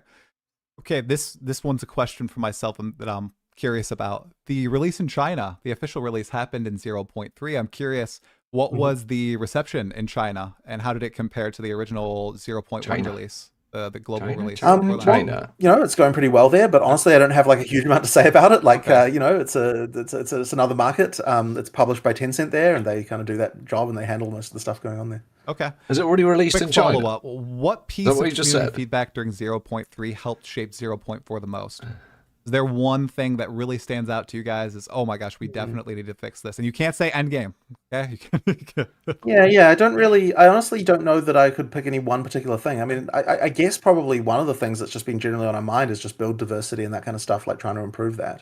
So there's been a lot of like, balance work and so on going on behind the scenes, and it's still ongoing as well. But like, it's sort of hard to sort of pick that up and be like, hey, this feature was specifically inspired by that, because it really is just like a lot of smaller things. A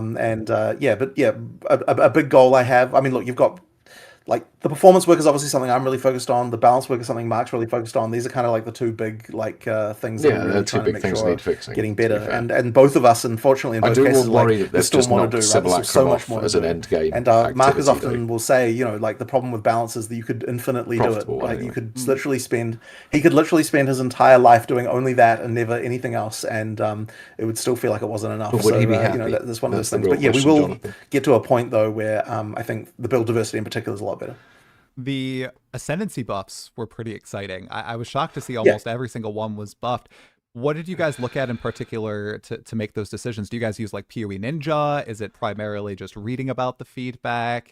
How should people get their feelings about ascendancy classes being more exciting? It really is more of a question for Oh, Mark, no, this yeah, one. no, But see how from my this understanding, I mean, incursion look, he thing does do a lot works. of research on Ninja and that kind of stuff. He's looking at things, but ultimately he's, he's the question. A lot of the thing is like, why is this not played? Is the hard part sometimes, because the attention usually goes on the things that are being played. That's what people talk about a lot of the time. So it's a much harder thing to look at. Okay, like here's something that isn't played. Why? And that's really the question he's asking most of the time. Just like what would it take to get me to play this is the question that you need to be asking yourself when you're doing these balance things. Smart. Okay, shifting gears to the Druid, which is something that I was incredibly excited to finally see in Path of Exile 2 after waiting for it for so long. You guys introduced two initial ascendancies, the Oracle and the Shaman. And while they look interesting, they didn't necessarily vibe with me. I have to pose to you. What happened to an Unga Bunga shape-shifting focus like ascendancy where it's like, oh, you get bonuses for being a bear and swapping into this different form? Is that a plan, or is that something you guys want to refrain from, since shape-shifting forms have kind of been baked into weapons? And I know you don't really want to attach ascendancy to a weapon. Generally speaking, ascendancies don't do things that are like, we try to make it so they can be used on many classes with many builds. And so if we just said like, here's the shape-shifting ascendancy class, everyone would just do that, and then there kind of wouldn't be any room left over for other things. And so that's why we would prefer to not do that if we can. I think Mark even already said that, like, we might do a more shape-shifting focused class for a third one, but if we did, it would have to not even say the word shape-shifting in it. It would have to be like very much implying shape-shifting, and have a lot of bonuses that make sense and be in theme for shape-shifting, while not necessarily actually requiring you to be shape-shifted in order to make it so that it can work across many things. No, actually, and you'll see that across all the ascendancy classes. Like, we really try to make it so that there's generally two-handed mace while feeling like they're very I never made a specific. build guide about it. What was the craziest part? It will still work next week. I'll do it then. The Druid the past Don't forget to like and subscribe.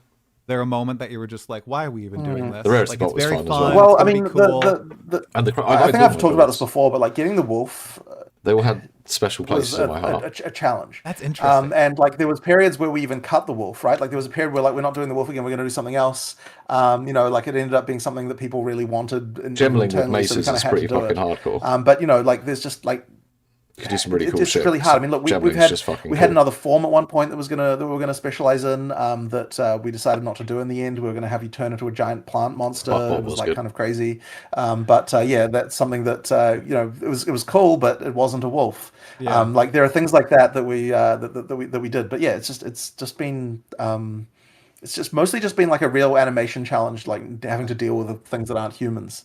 Was there a particular iteration of the Druid, whether like a skill or an ascendancy or a form that you haven't talked about, that you were excited for but you had to cut? Anything that so definitely the plant monster. It was really cool. Like it walked around on vines and it had this like kind of interesting just feel to it. I mean, it was the same type of creature as Bramblegast. Like we're like you're going to be like Bramblegast in terms of like walking around. And it was pretty cool. But as I said, it kind of just didn't really work. And like you do some vine slaps, and then we're kind of like, okay, pretty much the rest of the skill set of this, when you actually try it, just ends up feeling like the same sort of stuff that you had with the nature stuff on the class anyway. So like it was cool to be that thing, but it just kind of didn't really make sense in the end. And people are really vibing with the plant skills too. I see everybody excited to be farmers and to water the plants and everything. Did you expect that sort of reception? Because I'm kind of shocked to see everybody hyped. I mean, I was really happy with it, honestly. Like the watering the plants thing came relatively late. Like it actually happened while we were trying to work out what support gems we could have for the lightning, for the thunderstorm skill. It used to be called Lightning Storm, in fact, and it just had lightning. And I was like, we were trying to design supports, and I was like, okay, like I need to find something else interesting. But I couldn't think of anything other than lightning, so we just have loads of overpowered lightning. Something like that. But anyway, there was some point where we changed over to be like, okay, let's let's add another do the same thing with so that Herald of Lightning and Herald of Ice. I was really happy with that one. If you do it on and a I suspect what we might you even can end up get all doing of the is stat have the requirements. watering concept come onto the And you ranger can at do some Herald point in some chains, way. I'm not like quite in know how 0.1. yet, but at some Really point I'll good. probably try to come up with that, because I think it kind of can be quite cool. And we did add all of the watering features to all of the plants that the ranger already has. Oh yes! Oh, really? I love Okay, so plants some- being Yeah, so you watered. can water all the ranger's plants if you So want. fucking currently hyped. we're required to do something cross-class, but Okay. later on I think we can probably do something interesting with that. Okay. I want to swap gears and talk a little bit about bosses. back in 0.3, you guys tremendously decreased the health of pinnacle bosses, not bosses of maps or anything. Do you ever see you raising the ceiling of those again, so that maybe they're a little bit more challenging to the top end of builds? People have something to chase after and fight. The problem with this is that we don't want to limit the number of builds that can be considered viable too much by having the pinnacles be too high in life. Nah, I haven't crashed And it's now. especially a little bit. It can be a little bit deceptive when you've got a few things that are completely crazy at the moment. Plants that, vs. Zombies can League sort of effectively confirmed, make and it it's seem Cyrus. trivial to a lot of people. 100%. But yeah, ultimately, it's like the higher your ceiling is on the pinnacles, the higher well, effectively the higher bar that a build needs to clear to actually be considered viable. And I think it was just kind of not really quite Game healthy. updated, yeah. Now there could still be some adjustment to this, of course, right? Like we'll adjust it once we have a look, but we We have might to get get the some balance patch to a note bit updates more of a after like this interview correct as well. place before we can sort of say that like, okay, here's what the life needs to be.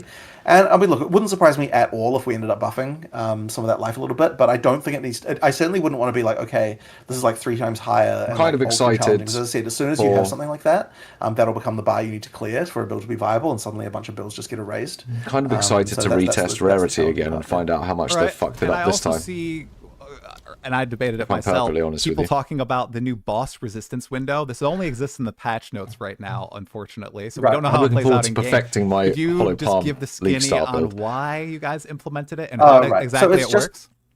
It's just to prevent preloading of the boss with like all sorts of stuff. Like so. I don't know exactly how long it lasts, but it's not long. It's just basically the first few seconds of the fight. You Enough time to build up my 10 power charges to do my flicker strike. Honestly, in PoE1, a ton of bosses have this. It's just like it's just already a thing. In PoE2, we didn't have it. It's been we're It's adding there it. on It just Arbiter prevents, like, anyway, some of guys. the I don't sort think of, it's that much of a like change. I think weird it'll be abuse fine, by the cases way. that you'll get of like. It sounds like it's just going to be preload horrible, the but it's exact not. place where the boss is going to stand Right. with all of the Lightning rod. effects, and then the boss doesn't even get a chance to move before it dies. So yeah, it's just to prevent that kind of I thing. want to know if they fucked up A little Sorcerers bit of a or Warrior. quality of life Probably. feature Sorcerers have regarding been the fucked up endgame the whole and last tablets. patch, Right man. now, tablets, they have They're already fucked. different They icons need to be on them, unfucked. but it's really hard to differentiate, especially since there's no like stash tab for them. Is there Yeah, a we way- can probably sort that out. Like I agree that that's something that we just need to fix. And actually, I actually brought it up like yesterday with someone, so we might even see if we can fix that before the release. It's possible. Yeah. But I'll see. I'll check out on that. How Okay, that goes. cool. But yeah, I agree. It could be changed. Okay. This is a fun one here. So the Path of Exile 2 campaign, swapping gears entirely. Are you satisfied with the current difficulty curve? Are you not Or the entertained with the current difficulty? I would say that I mostly am, but there have been some cases Oh, where no we had patch some note problems with update weapon yet types during campaign. today. Mark mentioned this basically where you just had holes in the progression and you wouldn't really appreciate why it was as a player, but like it meant you just didn't get upgrades for your weapon for pretty significant periods of time in some cases. And so we've effectively plugged It's all those now looking so good that as the weapon cope. progression should feel a bit better as you go through. Nice. And that should mean that like if Ban you fell event into a needed on hole Twitch. with regard to not being able to get a weapon upgrade in certain places, which was like just an issue, for a lot of the time, then that should be sorted out at least. But that being said, like you do want some things to be harder and some things to be easier. Like generally speaking, what we want is like towards the end of an act, it like ramps up in difficulty and gets a bit harder, and then when you have the next act, you get a little bit of a downgrade again. So you get that sort of feeling of relief a little bit of like, now I'm just fighting regular trash monsters again, and then it kind of ramps up again to get harder again. So that's kind of the ideal curve that we get. Double damage bonus is nice.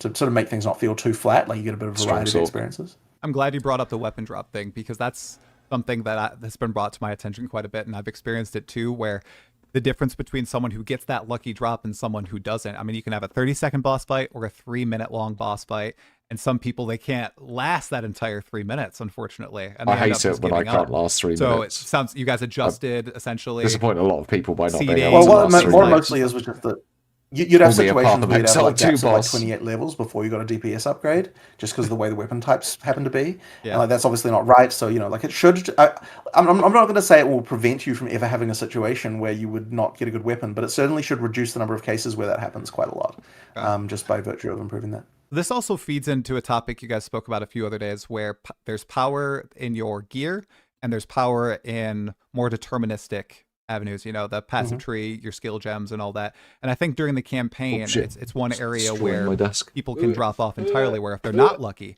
they're not getting gear upgrades, they can't go somewhere and farm power in their gems or, get more levels in the passive tree because it's not as powerful.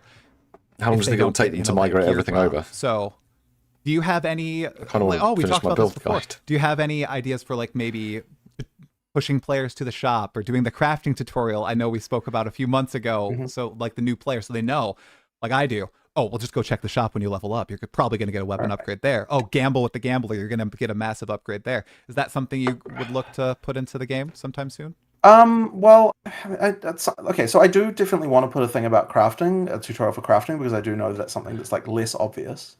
I would sort of hope that people don't need to know about the fact that like there's a shop there, right? I mean, they're there, right? hope. Like it should be relatively clear. Like that one, I don't think there's any like misunderstanding about that. I guess, funnily enough, I think that's more of a PoE1 player experience thing, where like they expect the shop items to be bad. I think people who weren't PoE1 players would generally expect that the shop items can be good, because most games do have good shop items. It's just really PoE1 that doesn't.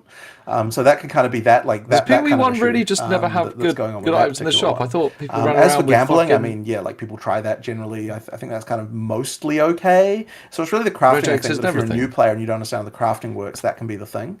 Yeah, as I said, that's why we want to do a tutorial there. But I mean, look, you can always grind for items, and you will find better upgrades and stuff like that. You can do it. And the other thing, of course, we can't want to grind push you for towards items, is man. like Come on, do chill more out. of the side quests, do more of those like extra power giving Taking the piss. things that are on the map. And so that might be more we'd want to push people towards, because those ones will both give you more drops, but also give you more specific rewards and all sorts of stuff. Like if you're missing out on those, and you're having a hard time, that'd be where you go like to fix your issue.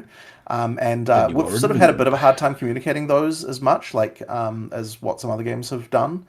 So I think that's probably where I'd want to try and improve the communication there.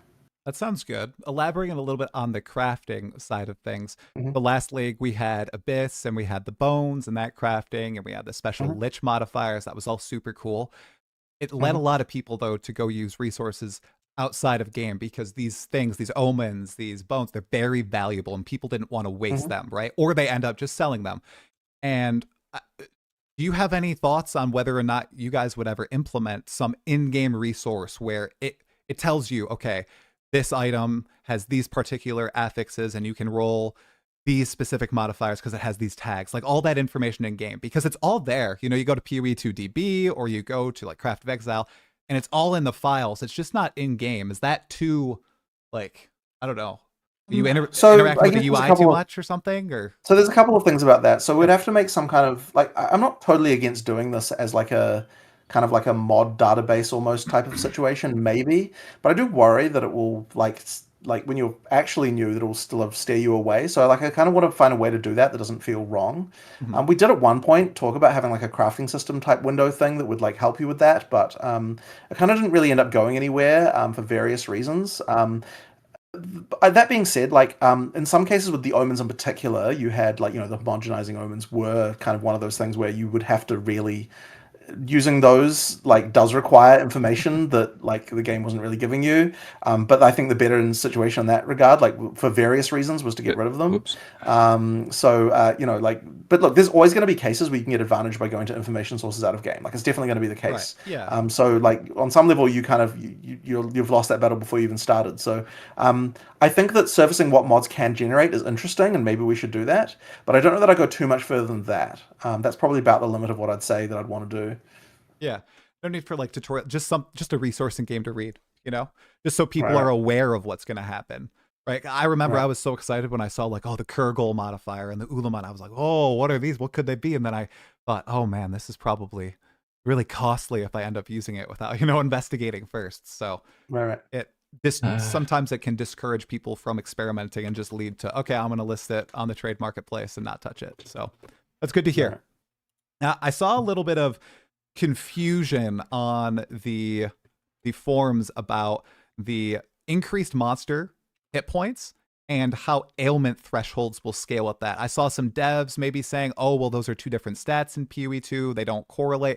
Have you guys thought about how monsters are going to have higher health now and how that interacts with player ailments? I don't know actually what happened with this. My assumption would be that the ailment threshold would not be affected. That's my assumption. Okay. But I don't actually know that for sure, so I'd have to actually ask someone to find out what happened with that. But I don't believe it is our intention to make ailments harder to apply, so I would imagine that we would just sort that out. Custom that's not elemental something ailment that we felt would really intentionally bad in do, those I would say. tests we just Okay. did. That's good to hear. Good to hear. Here's The servers are down for this is the a update. They're all, question like, linked together. about bosses again. Now, in PoE 2, Pinnacle bosses are the only bosses that I know of that have drop tables. No other mob type has it in the game. Is this something you would look forward it's to found adding me. to the campaign and camera's found me. specific bosses of zones, sort of like divination card Is it gonna drops stay in found? PoE 1, so people in solo self-found or in Trade League can target farm certain unique items and the like? Or is this something you'd like to keep reserved for the pinnacles? I think it's really case by case, and I honestly don't have like an overall philosophy about this, other than just to say that like you do want some like fixed rewards are really important to make different content actually be played. Yep. So you do need that. So that's like sort of the main reason why we do that. And other than that, I mean, the general drop pool is you want to keep that exciting as well. The divination card thing we will do eventually in PoE 2. Like we've already told people that will come at some point. Cool, man. I love the cards. Some people free divination cards in those boxes we did ages ago. So we've done that already as well. So awesome. That'll happen. I don't have an exact. I'm not going to tell you yet. Yeah, how try is exactly good. those are going to be laid Right, out. mate. But You guys part should of the go thing try you're and like doing and sub getting if you haven't divination cards already. is the ability to target farms. I know he's like there'll be an element of that. a very cheery We chappy. need to come. Excited to see that in game. bit of a white I have knight, two MTX but- questions for you. You know The what? The first community is needs a bit of that. related There's a lot to of people all that are these doomers. There awesome needs to be a bit of balance in the microtransactions force. having specific effects attached to them, map devices that track your time in the map, track the number of rares, magic mobs, common mobs in the map, and how they're attached to the actual cosmetic. Is there any way that grinding your games would be able to detach the effect from the cosmetic and let you use it? Because this is some people are saying, oh, I'd buy this, but I don't want to wear the cosmetic, or I don't want to use the cosmetic, or I want to mash them together. Is that something you guys are aware of and looking into? Over time, we have been doing more of that, like with the tracking and scroll. You collect stuff a number that, of them, we've and been then you doing hand so them on, to someone. like, They give like you a the sort of reward. global character stats. So we're like the doing that kind really of rare thing. ones, you collect 7 of them and you get a mirror. But then in some cases, But then we you do might just get like, one where you part of the collect excitement one and of theme them the and item get is the 30 thing that it does, right? augmentation So, orbs like, and look, everything it really in is between. case by case. Right. But like, I mean, yeah, sure, we do hear that, and we have been moving a bit more towards that with certain features, but other ones not. Like, and so with the map device thing, for example, like I think it's kind of important that the map device is part of the, the thing of that. Like, it's right in theme with it, and it's what makes it interesting, and so on. So, yeah, as I said, I wouldn't want us to get away completely from that, but we have been doing more of it in certain cases. You can use a crafting bench to gamble them. Shifting over to transmog, your developers Why dropped do you say a it big like that? bomb on Reddit a few months ago about a transmog system that's in the works that will allow us to permanently unlock some skins. Do you have any update on that? Yes. And how it works? Like Not Gamba yet, Strong Boxes, but with it cards, will and you know happen. what It's just result not- you're getting. Not done yet. Okay. People are very excited for that, let me tell you. They love Oh, well, dressing you're up gonna their have to watch them characters in tonight. PoE. And you have to watch them on like the 22nd the or something, because I'll be on they were the- introduced on this last podcast. week. They're here again this It'll league. be me on and the they other were a side huge where hit. Jonathan I should loved be. them. I loved how snappy they were. They told like really concise stories, and the action kept flowing. I wasn't I'm on not his asking Twitter about announcement. a campaign skip. I'm just saying with the But then you reception guys of interludes, bullied do you him see a into future asking in which me you on, have the so now I PoE2 am on. campaign 6x, and then maybe you guys go back and you add a was bunch of nice. other interludes, and you can run either the campaign, or if you've already beaten the campaign, maybe you run a set of 9 or 12 interludes that are a little snappier. You don't have a lot of dialogue. It seems like a middle ground solution True. that I don't think I'd have ever Jamie, thought true. of before. Kind of interesting. Well, it's not something They that have I'd the total really, of million really of them in considered, PoE so 1. I guess I'll just put that in the list of things to think Whole about. bunch of streamers. But, it's not exactly Led something by in my MP. mind for sure. Okay. I mean, look, the thing we've said about the interludes is, like all that content was really made for endgame. So that's when that we'll put the extra endgame maps Silas, and stuff like that. you so guys we'll did a probably, great we'll job. use it for that. In Like the 10 out of short 10, term. by the way. But Didn't even there's ask not you like to a do huge it. amount of You just dialogue and did all that it. sort of stuff, and that's the stuff that'll go away. I just merely I guess we could complained consider that I using it for was some other purpose upset. like that in the future. Okay. I guess I could imagine maybe imagine doing like a custom race or something like that. I wanted to I go don't and know. talk There'd be to probably him some again way we because could I had use the fun content last and time. something like that maybe. Okay. We talked about this a little bit earlier with the Ignite on the Wyvern and Incinerate, changing up how Ignite works. A lot of people like the fantasy of hitting monsters really, really fast and applying lots of dots on them, as opposed We to need to just do a load the of one rarity big testing hit before that. magnitude that you need to do in PoE2 right And now to maybe apply put a big video dot. out about Is that a rarity. fantasy that you guys are going to keep working on That's okay, implementing boys. with Lead, If you don't Ignite, mind. or elements like that? We'll probably do some adjustments, Daddy! but I don't know. Like, Daddy! there isn't like an immediately clear, obvious like here's the change that's going to happen here. Like, we're going to have to come up with something different. Gandhi! I think that it's I pretty need interesting you. what we've done with the Wyvern, Horn of Condor has been blown. Flame Breath, and Incinerate. Like, I think that can go some way, but I think it's kind of going to come down to individual skills, like what are different ways. I wouldn't want to change the system in general, because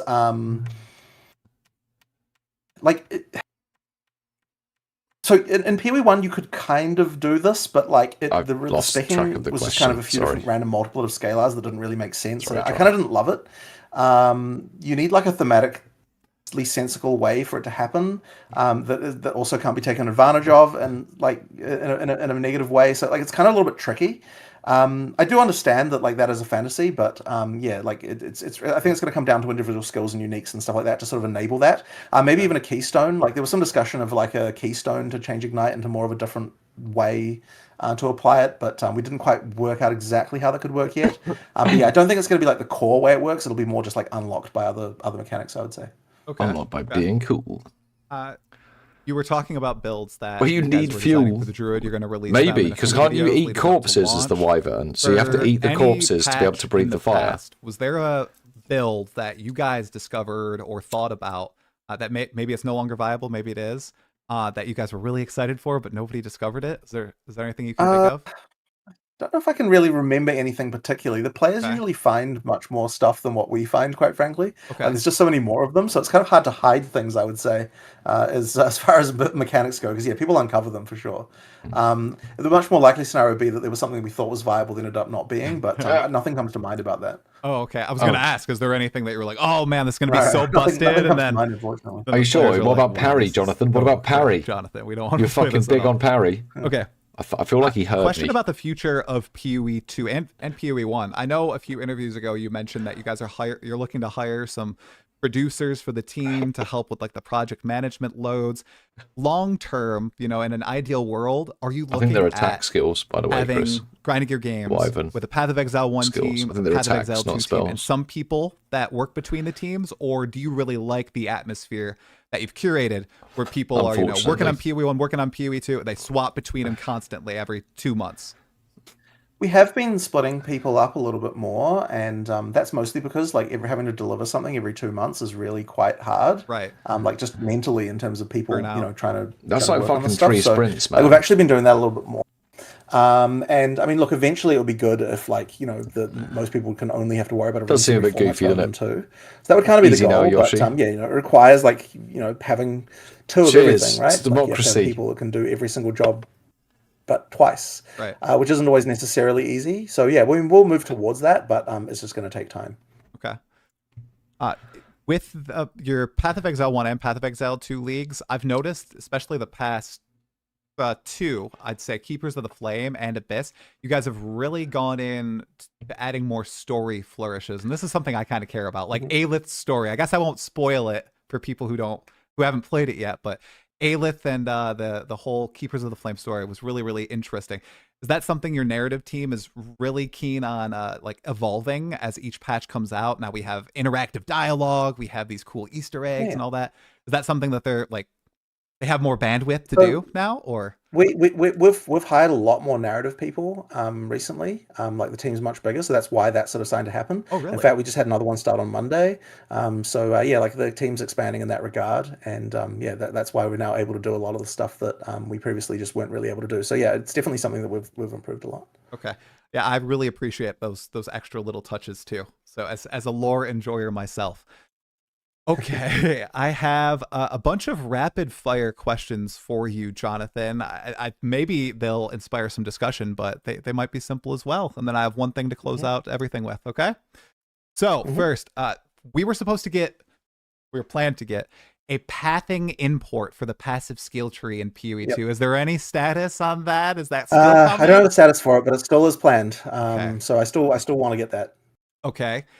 How about sprint? Okay, I think after a few days of clunkiness, I love it. Okay, but I was very frustrated and I was dying a lot those first few days. Is there any opportunity to add a specific keybind for sprint where it does your roll into the sprint, but it's just not on your dodge key? Is that something that could happen? So I hadn't heard anyone ask for that specific thing about like still doing the roll. Yeah, like a separate. So what are keybind you entirely. suggesting that when you press it, it would continue sprinting even if you weren't holding it, or are you saying just so that you don't have the ability, like so you don't have the potential for accidentally running? That's it. Because some people Right, have okay. really fat fingers.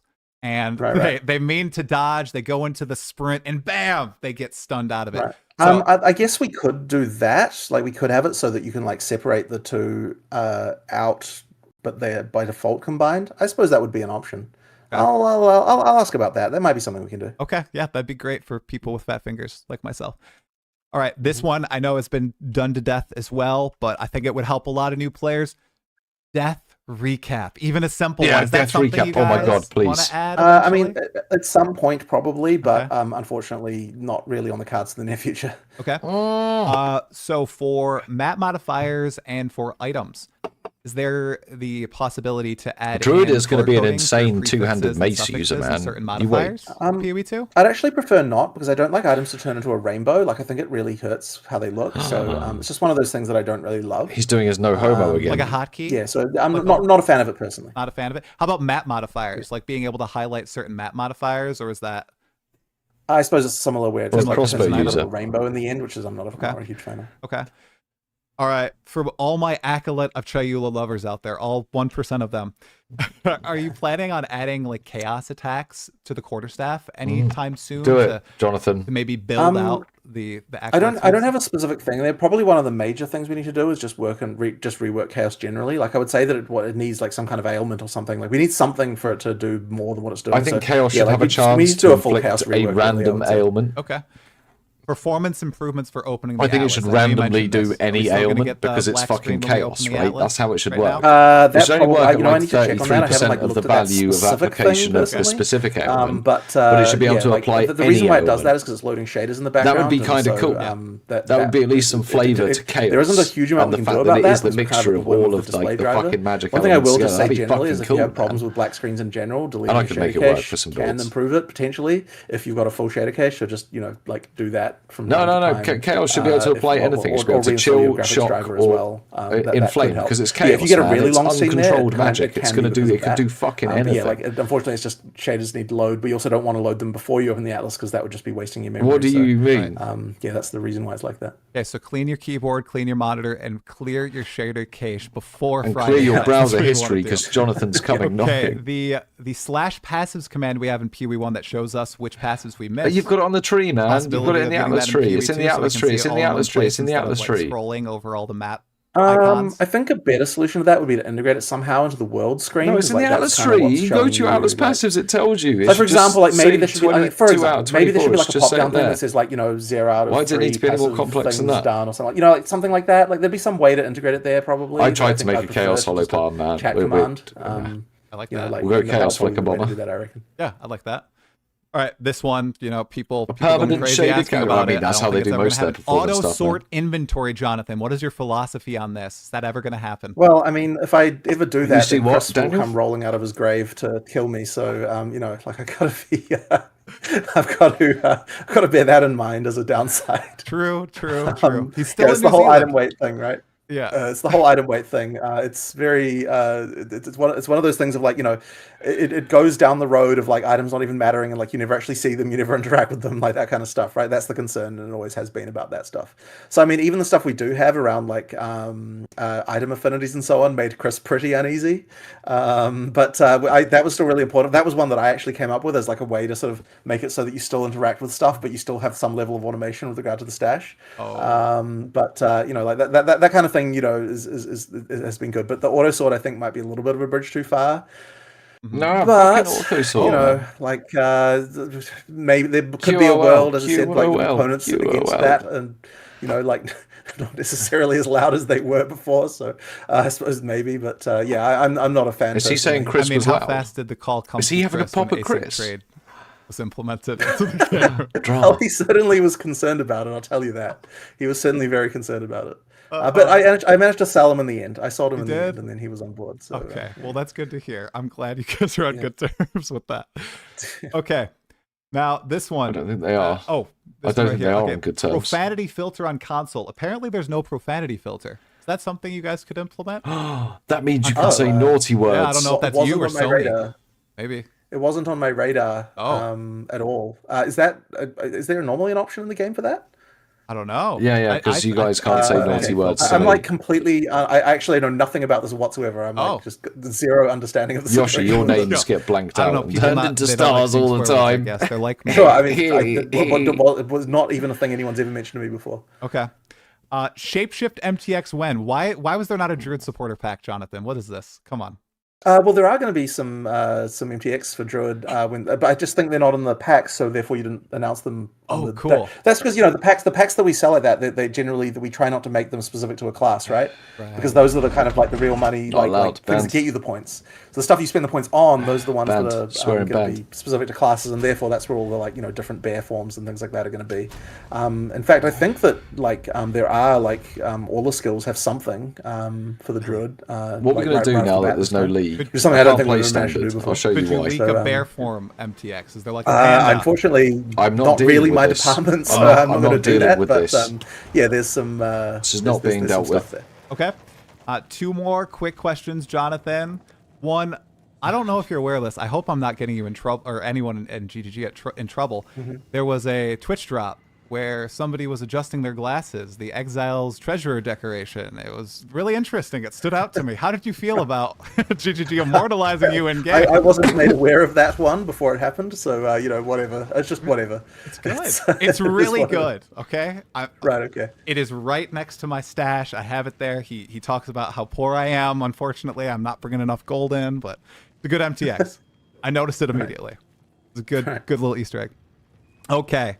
To close us out, obviously you guys are revisiting at Zeri in this expansion. First out, was it kind of exciting or nostalgic to go back to at Zeri because she was like the very first expansion to Pee-wee 1, Sacrifice of the Val, and that was the first big endgame boss? How did that feel on your end? For sure. I mean, people have a lot of love for Zeri, so there was also this whole it's because she's got 4 tits. Was very keen to make sure we get it right in terms of how she looks and everything. Like a bunch of people came out of the woodwork to have to have opinions about that. So there was a lot of that. There was a lot of that stuff going on with the trailer and everything as well. So that was a big one for sure. So I think it turned out very well. We've got a pretty awesome version of Zeri for the. That kind of lives up to what we were, what people had in their imagination, I suppose, from the previous version and what they were seeing. So that's been a lot of fun for sure. Now it was very exciting to see. Everything was framed very well in the trailers. People were quite excited. Now I have a lore question for you. Doriani says at Zeri communes with the beast. Unofficial interpretation from Jonathan. What does that mean? Communing with the beast. Well, I guess you'll have to wait to see the beast and its Zeri in the game to find out. Oh my god, she's going to get tentacle slammed. Confirmed that Zeri's getting slammed. Play the game. She's getting a tentacle train roll on her. And then you'll find out the answer Confirmed. to that. All right, there we go. That's why you hired all the narrative designers to get this at Zeri storyline. I see. Sure. Okay, well, Jonathan, this was a pleasure as always. Thank you so much for taking the time out of your day to sit down, take questions from the community, explain your thoughts. It's always great. Really appreciate it, man. Thank you. Yeah, it's been a lot of fun. Okay, well, you have 4 more days until the launch. I wish you well. For sure. I hope everything goes great. I hope I hope there's not as many bugs as people expect in the league. I'm sure there can be some, but hopefully, I'm sure there'll be 1 or 2, eh? Server's not on fire. Everything good. It's the Christmas patch. It'll be fine. Yeah. New player peak. We'll see. Okay. All right. Well, thank you very much. All right. Thanks, Jonathan. Talk to you later. Bye-bye. Guys, make sure you go and give Try's stream a like and all that jazz. I'm afraid I had to close chat at one point. I had to close chat at one point, so that's all I'll say. Did you guys enjoy it? Hopefully you guys enjoyed it. I thought that was good. Should we type him something? Should we say something to him? What should we say to him? Chat was freaking me out a little bit. Goodness gracious, guys. What happened during the interview? Wow. Wowee. I've already liked every one of the things. All right. Yeah, that was a good chat. I am a little, I don't know. All right. I'm a little different.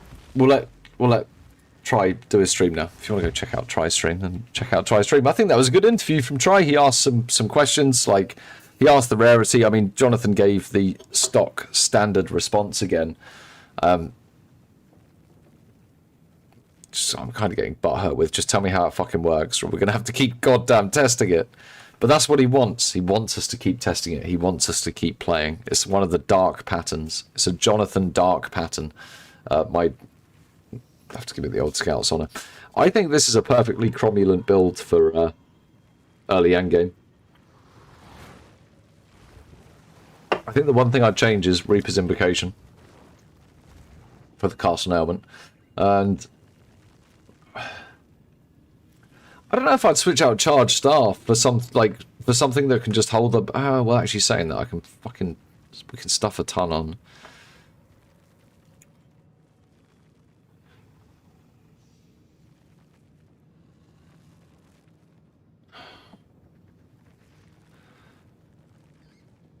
Right, one sec. I'm in thinking mode. Back to thinking mode.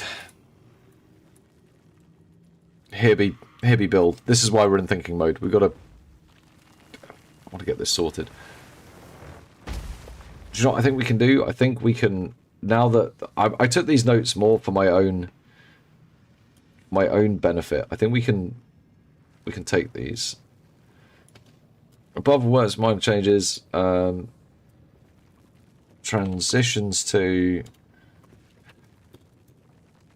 Chaos Herald, Flicker Bomber.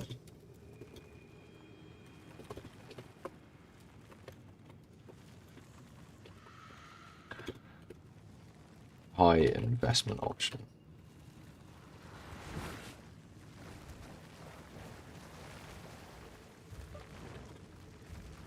I've got other builds. That's what you want.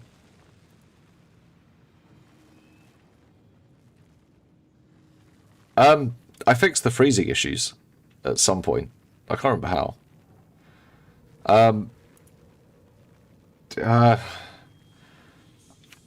They've not fixed rarity, and I think Jonathan had a really good time designing Incursion.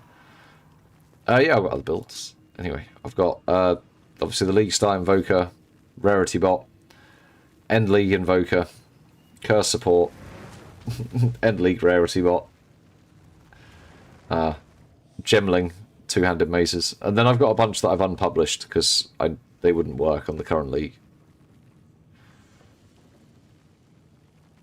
So, but I'm starting Monk, so until I get my hands, if I get once I get my hands on the other builds, I might resurrect some of these, but at the moment they just wouldn't work, so they're unpublished. But all of my builds are on Mobalytics because Mobalytics. What do you mean, Daniel? Best one for drops is to get a friend and then run this. But you need a friend.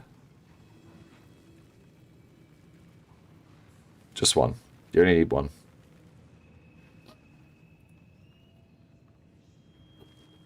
And then you can make all the divines you want. Or have your friend run that. Well, then... Tell your friend he needs to try harder. Yeah, watch the whole thing, the boss. Watch the whole thing. Restreamed the whole thing. Sorry, try. The servers went down, and I was kind of interested. It does. More friends, more goodness. Right.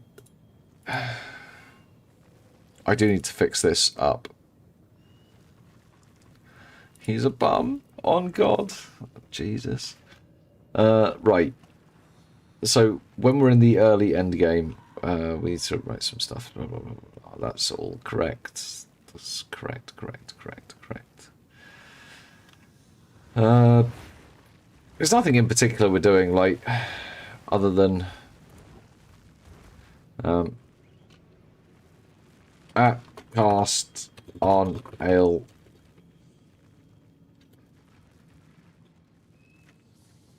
elemental ailment can be Reaper's invocation for better but manual charge generation in mapping situations.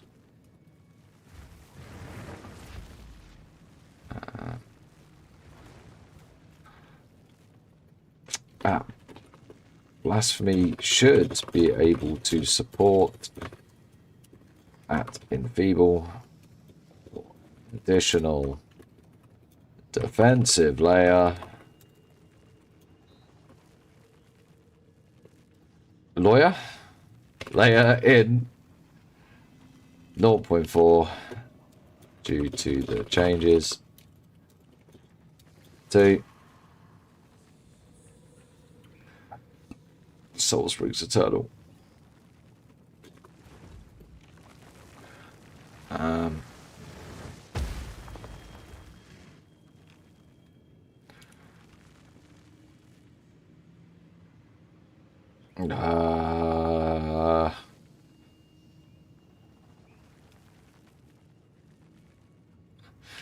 Tree will fit at 87 if you drop 85.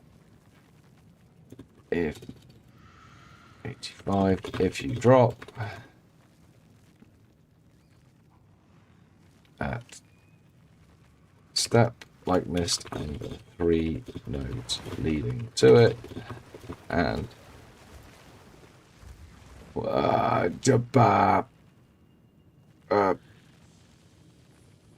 shimmering and shimmering and the node leading there.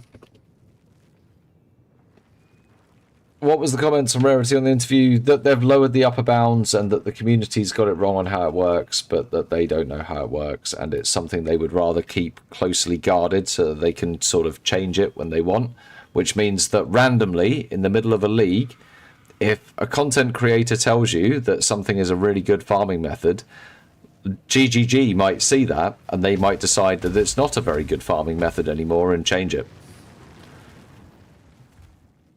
So there was that takeaway. That one's sort of locked into memory.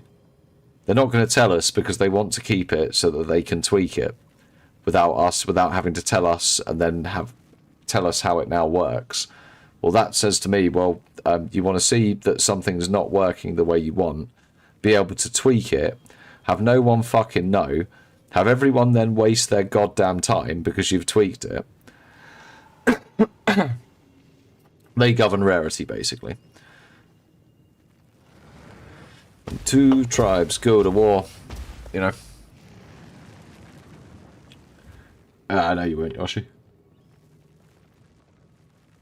Yeah. And so he should, DeBoers, because if they can't even be fucking transparent about how it works and it actually impacts the amount of drops we get in an economy-based game, where not much is really done about things like RMT sites, that starts to get a bit... I don't want to get my tinfoil hat down right now, but it doesn't sound very fucking good to me. It sounds really fucking shit. I know how the capitalist world works, and call me a fucking cynic, but if there's money to be made, people will be making the fucking money.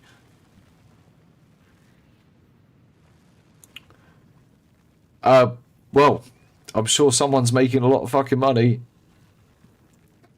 Doesn't sound good, man. It's got just a... I like as I said, tinfoil hat, paint me a cynic, whatever. I'm a fucking old man. But, like... if they can't tell us how it works, there's hyperbolic comments back. It 1000% doesn't work that way. Well, fucking doesn't. You know, like, it probably did work that way, and there was probably people that knew it fucking worked that way from day one.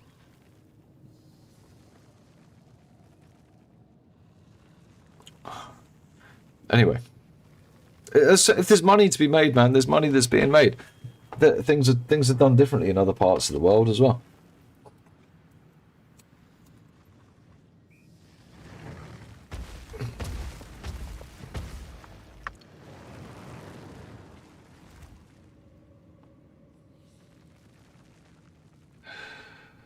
Anyway, I need to turn the camera back on to tracking mode.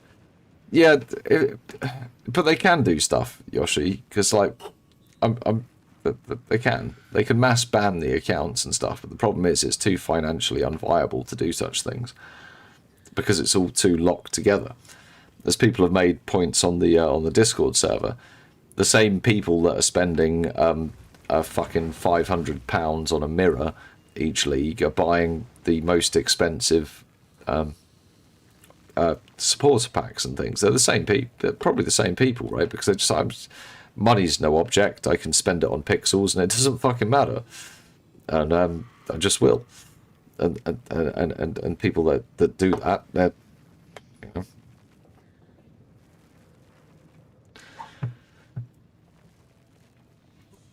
I don't know if it was an Icarus moment. But it does make sense. It makes a bit more sense now that everyone started on the same day. On the same day, I got lots of comments on the video saying, have they changed the tier 7 drop rate? And it all happened on the same fucking day. I got like 6 or 7 comments. The video hadn't had comments for like, I don't know, a week. It was like kind of old. And then all of a sudden, same day, 6 or 7 comments. Have they changed the drop rates? And I kind of just dismissed it because I was in the middle of just making other random builds, but probably should have retested off that, because that's the sort of thing where if enough people, like if 6 or 7 people bothered to say it, there's probably only like 600 people that have clicked on the video, and then like 1% of them have bothered to say something, and most people can't be asked to say fuck all on the internet, right? There you go. So, yeah. Paint me a cynic, as I said.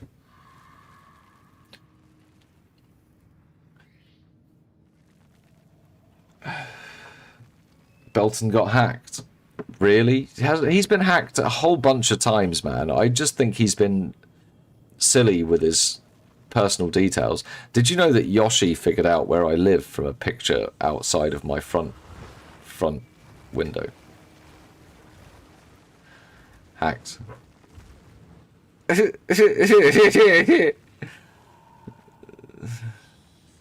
didn't miss much, Bolton. You found out from the local news, yeah, you figured out where I live. But you only live like fucking 15 miles away from me, though, to be fair, Silas. Silas gave me a lift home from my MOT this year.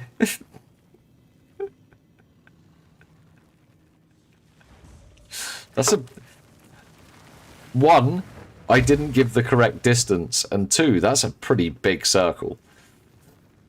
We did have breakfast. It was good breakfast, actually. It was a good breakfast. I almost had that steak and eggs. Almost. But, no. In the end. All right, should we see if there's been some patch notes? No new patch notes. It's not. Right, well... The League Start Invoker guide is in... yeah, Daniel.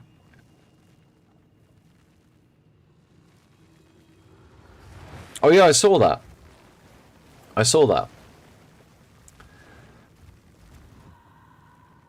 remember him talking about that. That was ages ago. That was like 6 months ago, Darnell.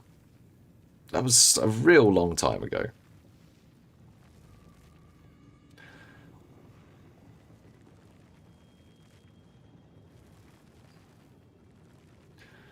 Leeds is not in the middle. Leeds is in the north.